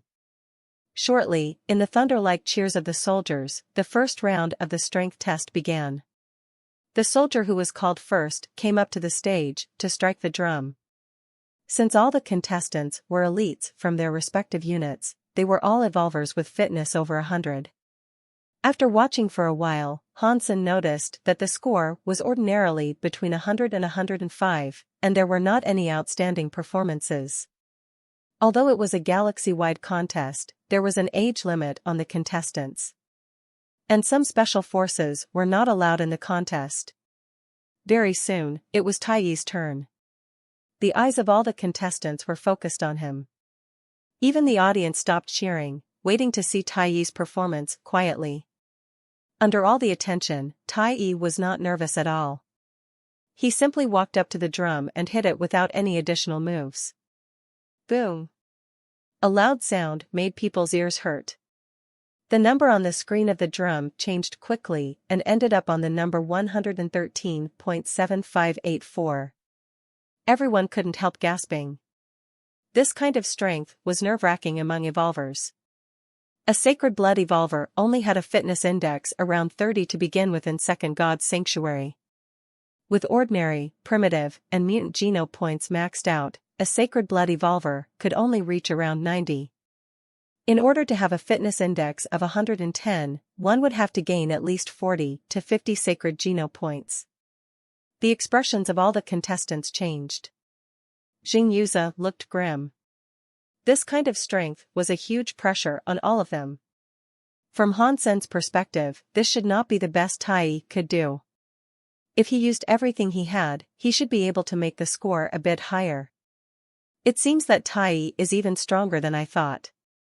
I hope that I can break his defense effectively, otherwise I will be in trouble, Hansen thought to himself. If two opponents were more than 30 apart in their fitness indexes, then one would simply overpower the other. For example, when Hansen first tried, he could not even break the eyes of the baby golden growler, which was because they were too different in fitness index. However, Hansen's fitness had reached 100. With Heresy Mantra and Overload, he could do the same to the drum as Taiyi. There would be no overpowering.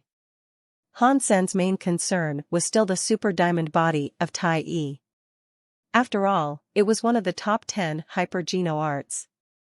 Later on, it was Jing Yuza's turn. Jing Yuza walked up to the drum, took a deep breath, gave a loud roar, and then hit the drum fiercely. Boom! The screen showed the number 114.2584, giving rise to loud applause from the audience.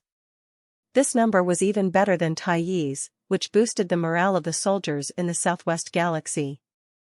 Jing Yuza did well. On the stands, the chief of the Southwest Galaxy troops nodded and complimented. Chief, I don't think he is the match of Taiyi.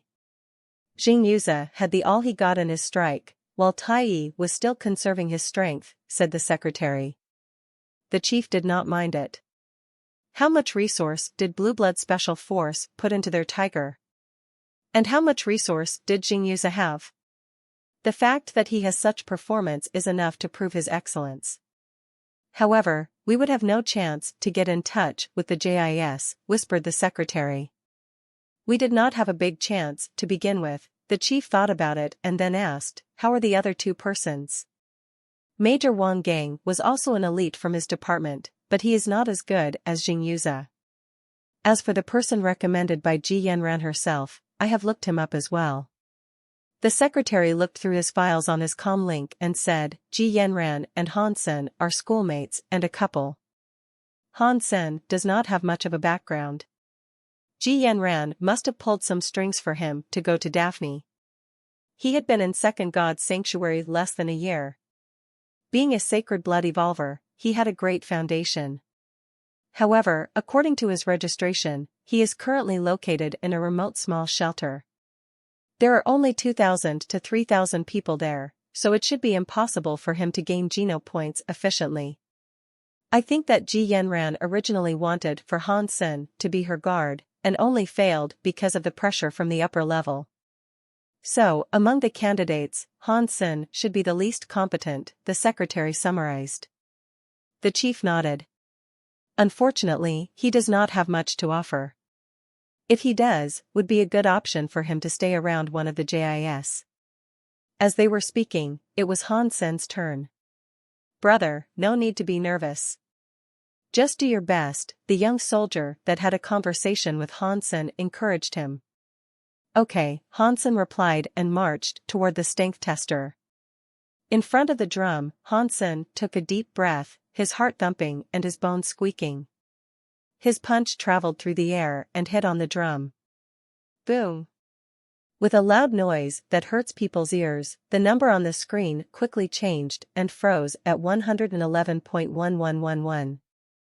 This number was so neat that it looked like it was faked. Everyone was dazed. Of course, it was not just because the number was needed, but mainly because it was such a good score. Up until this moment, it was the third best. The soldiers started to applaud for Han Sen, because he was one of the Southwest Galaxy. Damn it, what's wrong with the score? It must mean I am going to be single all my life. Han Sen felt quite depressed. He uses his best to see how much he could get and did not expect such a number. Despite the unlucky number, he was quite satisfied with his score. With the score, he could be counted as an elite him on the evolvers, not to mention the fact that he had great space. Well done, brother. Are all the cooks on your warship so good? When Han Sen returned to his seat, the young soldier gave him a thumbs up. That's true. But we're not cooks, we are cookhouse soldiers. Han Sen smiled and said. Because of his punch, lots of contestants were impressed by Han Sen, but Tai did not even look at Han Sen. Naturally, Tai could tell that Han Sen had given all he got with his punch and even tapped into his potentials using hyper-geno arts. Although his score was good, Tai did not think much of him. This Han Sen is not bad. He does know something, the chief said, slightly surprised. The secretary wiped some cold sweat off his forehead. The discrepancy between Han Sen's performance and his investigation was a negligence on his side. Although the chief did not say much, the secretary understood very well that he should not have made such a mistake and the chief would not tolerate such mistakes every time. I'm so sorry, Chief. I will reinvestigate right away, the secretary said hastily. No need. This is the best test. Let's wait and see, the chief said quietly. Yes, sir. Although the secretary continued to watch the game, he still quickly looked at the information he found on Han Sen again. The chief could be merciful, but he had to be committed to his duty. Otherwise, there was no need for him to stay on his position, which was utterly dangerous. After the strength test, Tai, Jing Yuze, and Han Sen became top 3. Wang Gang's number was less than 110, posing no threat to any of them. The second item was Sprint, to Han Sen's surprise. However, this device was tuned to level 10 with a gravity of 100. Without a fitness level of over 100, it would be impossible for someone to run inside, let alone pass all the metal walls. After the game began, soldiers entered the device. However, the result was not great. 8 soldiers had failed at Sprint. None of them finished even 1/3 of it. The gravity of 100 was simply too difficult. Even with the fitness index of 100, one could easily get tired, so it was hard for them to maintain the speed and reflex. Han Sen frowned. This gravity setup was clearly too high. With the fitness level around 100, it would be more sensible to set it at 80 or 90. Even Han Sen himself could not help frowning seeing such a hard test. One soldier tried after another, but they all failed. After the better half of the contestants had failed, it was eventually Tai Yi's turn. Although many soldiers from Southwest Galaxy wished Tai to lose, they were soon disappointed. Tai's muscular body jumped across the metal walls like a robot that was never tired. It looked like he was not bound by gravity at all. Without a single mistake, he kept the same speed and rushed through wall after wall, which made Hansen gasp with admiration. Tai was indeed an impressive figure. Great fitness, sensitive senses, and a perfect judgment of the bigger picture. He seemed that this incredibly difficult sprint could not trap him at all. He really is tough, Hansen said to himself. In the end, Tai finished sprint perfectly. As if he had done something trivial, he returned to his seat quietly and sat down. The soldiers of Southwest Galaxy all placed their hope on Jingyuza, who followed. Unfortunately, although Jingyuza did everything he could, he fell after going through 70%, which made many soldiers sigh in sadness. Seeing that even Jingyuza failed at the test, the soldiers of Southwest Galaxy felt disappointed. Damn it, even Jingyuza failed. The tiger of blue blood must be so content, said the young soldier sitting next to Hansen disappointedly. After he said that, he looked at Hansen and said, "Brother, how about you? Do you think he can do it? We can only count on you right now." Hearing the young soldier, the other contestants were also paying attention to Hansen's reply. Most soldiers had already failed and there were only a few people left. Hansen was definitely the biggest hope among the remaining soldiers, so people had naturally placed their hope on him. "No problem," Hansen replied concisely. Between soldiers, there was no need to be humble on the battlefield. You must trust your comrades and make them trust you. Although this was not a battlefield, it was about the honor of Southwest Galaxy. Therefore, Hansen could not show any cowardice or lack of confidence. Hearing the conversation between Hansen and the young soldier, Tai curled his lips with contempt and did not say much. From Tai's perspective, ordinary soldiers were not even comparable to him. Blue Blood Special Force was the best of the best, so he was naturally much better than any ordinary soldier. Before he came, Tai had investigated a lot into his three competitors. Hansen, who entered Daphne using nepotism, was not even an opponent, he acknowledged. Even if Hansen's fitness was higher than his expectation, Tai still did not think that Hansen had what it takes to be his opponent. A strong fitness only meant that Hansen had been offered lots of meat in God's sanctuary. It was still hard to say whether Hansen had done all the hunting himself. As for sprint, Tai did not think Hansen could finish the task. In level 10 with a gravity of 100, it would be hard for him to go through the test with a fitness around 100. Jingyuza failed because of his insufficient vigor. In the strength test, Hansen had to tap into his potentials to get a score of 110, which meant his fitness should be around 100, which was even worse than Jingyuza. How was it possible that Hansen could go through? Therefore, in Tai's eyes, Hansen was totally bluffing when he said no problem. The fact that Hansen promised something that he could not accomplish to his comrades made Tai look down on him. It was soon Hansen's turn. Hansen ran into the sprint and did not rush to start. He first made some adjustments to his body. His fitness was around 100. With the gravity of 100, he could only walk inside. In order to reach the necessary speed, he must run under the state of overload. In order to go through the entire device, Hansen must allocate his strength reasonably. Otherwise, he might fall because of lack of energy. It would not even matter how well he mastered the system. After Hansen made the adjustments, he took a deep breath slowly and made his first step under everyone's watch. When making the first step, Hansen had actually already calculated all the steps he was going to make in the device, in order to perfectly spend each ounce of his energy without any waste. Going forward on the metal walls at a high speed, Hansen's heart was thumping like a motor and all his bones were slightly squeaking. Hansen's moves were different from any other person's, and also much different from the brutal way that Tai passed the device. Hansen's moves were incredibly smooth. It was as smooth as the demonstration video. It felt like Han Sen's moves were pre-programmed.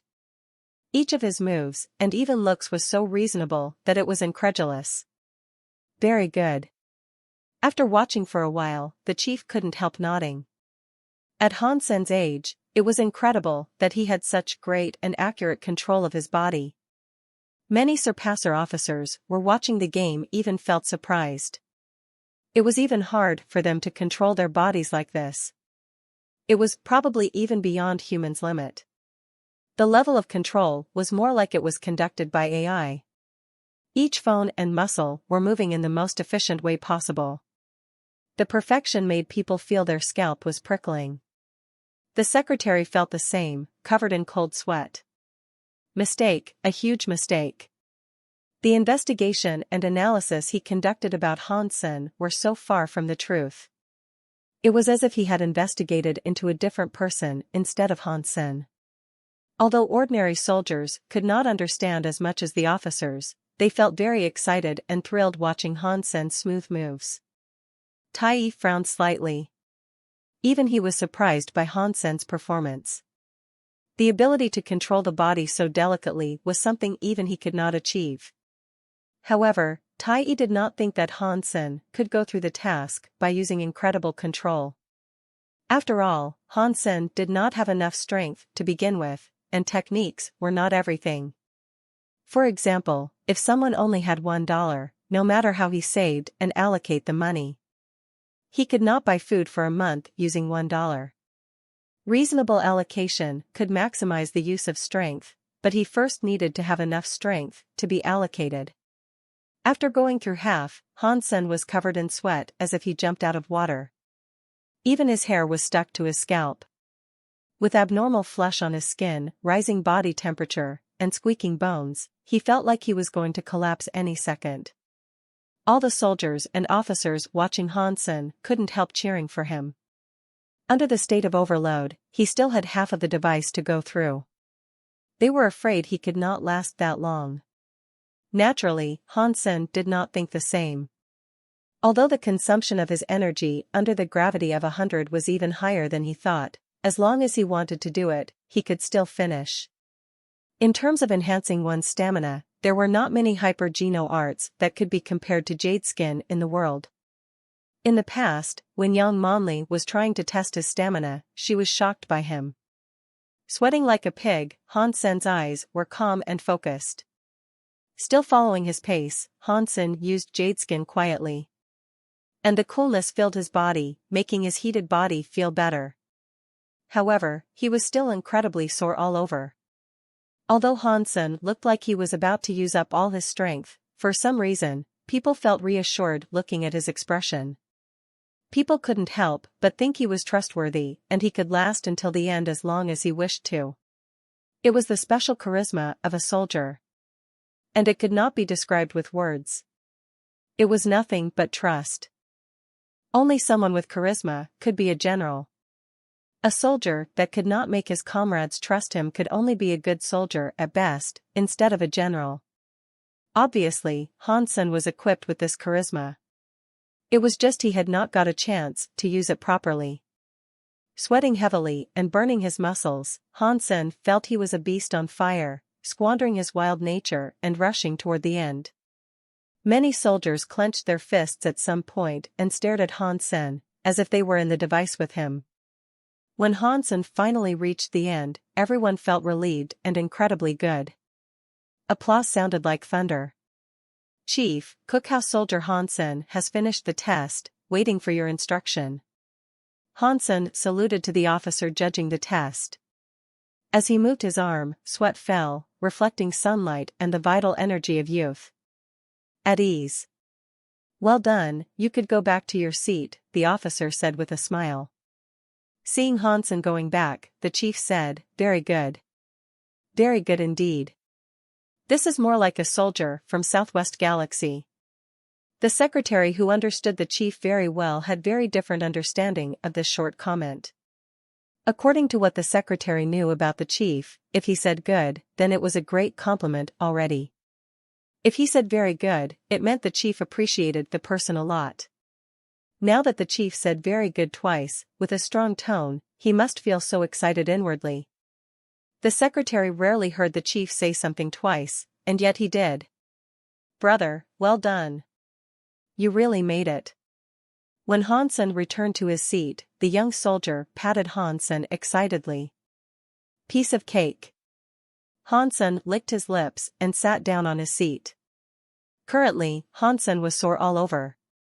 Although it did not take long, he consumed a great deal of his energy. Also, he was exhausted from using overload.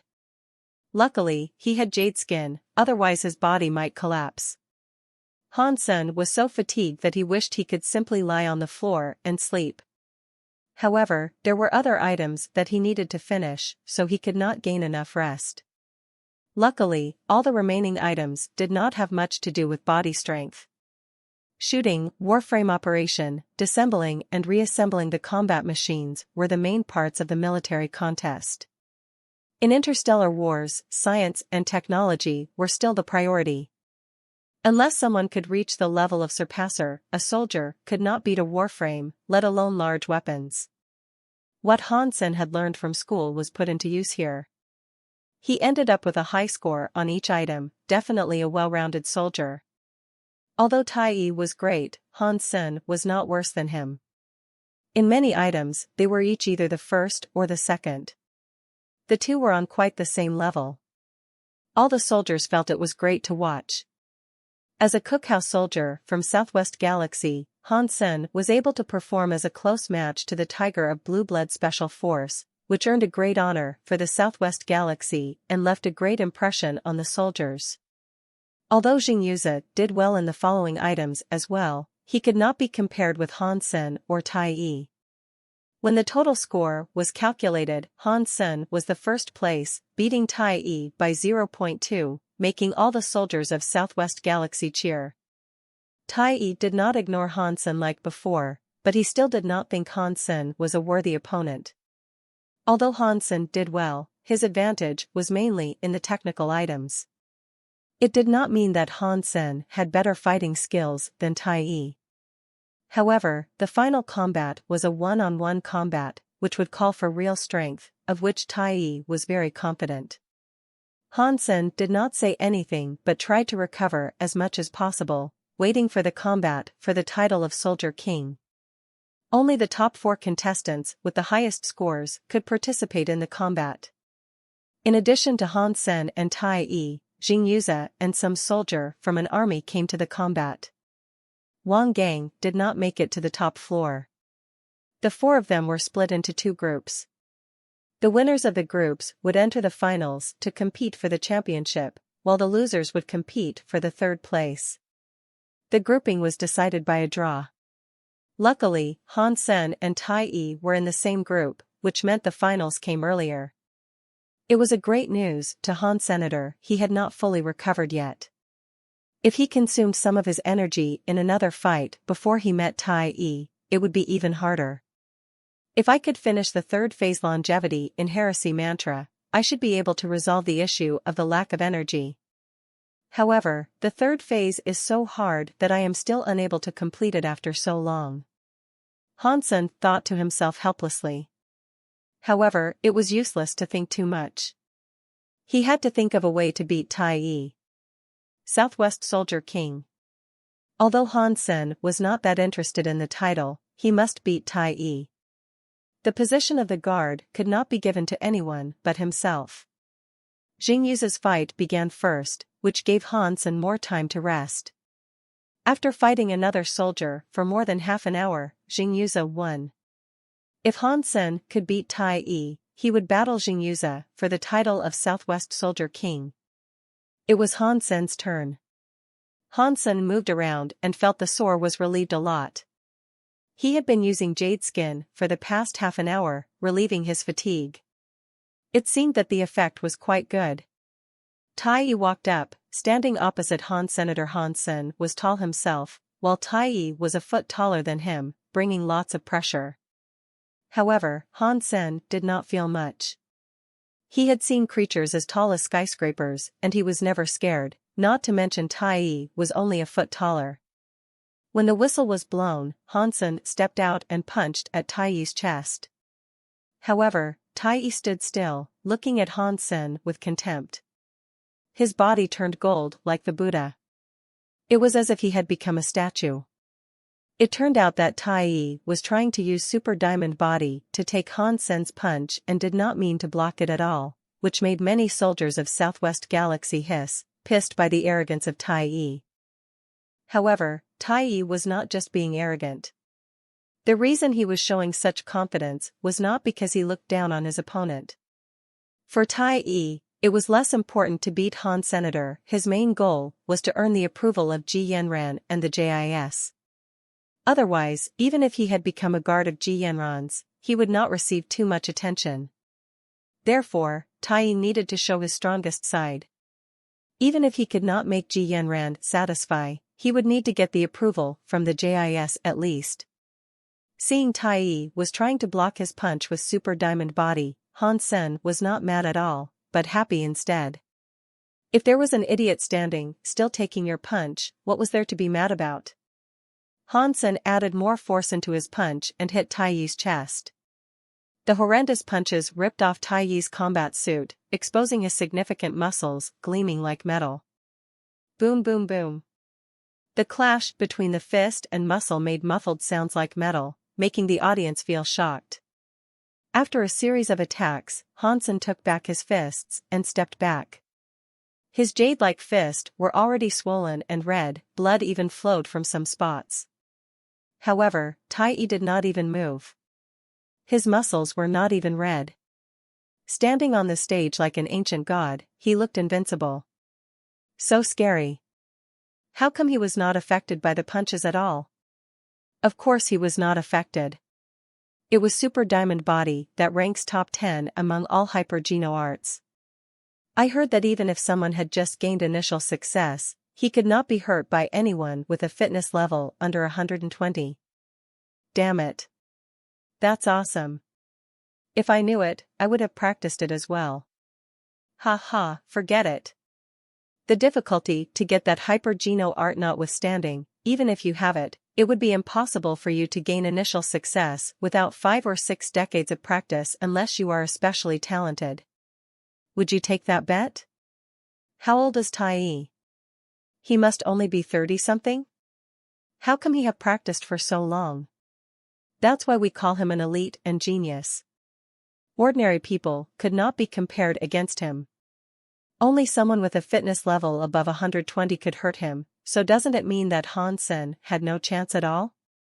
His strongest punch was just 110 plus dot. Yes, didn't you see that Taiyi did not even pay attention to Hansen's attack? The gap between them is so big that there is no way around it. Sigh, Hansen could not beat Taiyi after all. You can't put it that way. How old is Hansen? At Taiyi's age, he must be much stronger than Taiyi. Unfortunately, he's too young now. Don't talk about age. Losing is losing. We soldiers from Southwest Galaxy are not sore losers, and we did not need excuses. A lot of soldiers watching were discussing. Most of them were impressed by the strength of Super Diamond Body and felt sorry for Hansen. Seeing Taiyi's performance, the secretary was secretly relieved. This time, he made a huge mistake, but luckily, the result was not too different from his prediction. Taiyi would still beat Hansen, which made the secretary felt much better.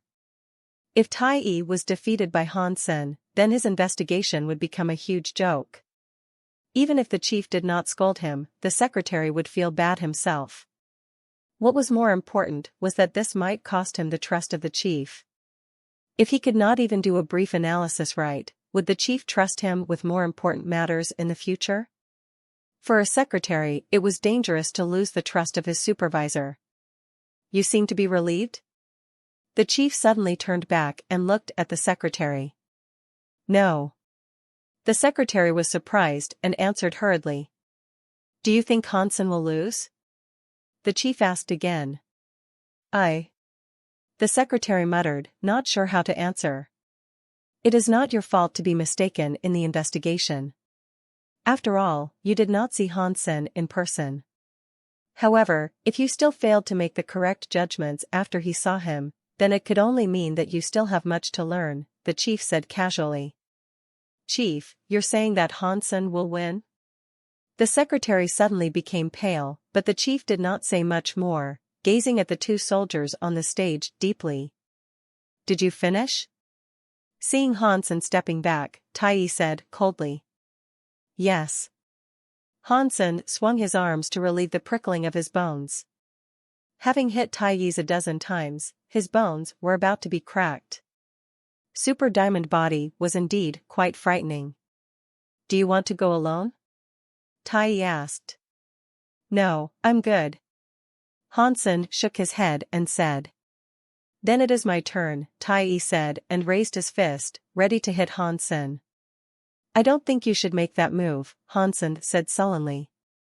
Why? Tai frowned slightly, not understanding what Hansen meant. Because you have already lost, Hansen said seriously to Tai. Ha, nonsense. Tai snorted and did not deign to speak to Hansen again, raising his fist at Hansen. Same as Tai, Hansen stood still against Tai's fist. So, Hansen has also practiced Super Diamond Body? That's unlikely. How old is he? Even if he's talented, it is impossible for him to succeed in practicing Super Diamond Body. Why is he staying still then? Is he waiting to be punched? Who knows? He just said Tai has already lost. So, there must be some reason. The soldiers looked at Hansen, who was motionless, puzzled. Tai's fist was about to hit Hansen's face, but Hansen was still standing calmly, as if Tai were not trying to attack him. When Tai's fist was less than 5 inches from Hansen's face, everyone's heart was in their throats. And Tai suddenly froze. Although Tai's fist was only inches away from Hansen, Tai suddenly stopped moving and looked terrified. Very pale and cold sweat started to appear on his forehead. If observed closely, his body was also shivering. I just suggested you not to make that move, but you didn't listen. Now I'm afraid you have to suffer a bit, Hansen sighed and said. You. Tai was about to say something, but when he just said a word, blood filled his mouth, and his metal body suddenly became pale. The places where Hansen had hit became red. Tai tried hard to punch Hansen's face, which was right next to his fist, but he only moved an inch before he started to vomit blood. His magnificent body found next to Hansen's feet, and he failed to stand up again after struggling. Blood came out of his mouth continuously. Strange silence fell on the venue. Everyone looked at this incredulous scene, feeling shocked.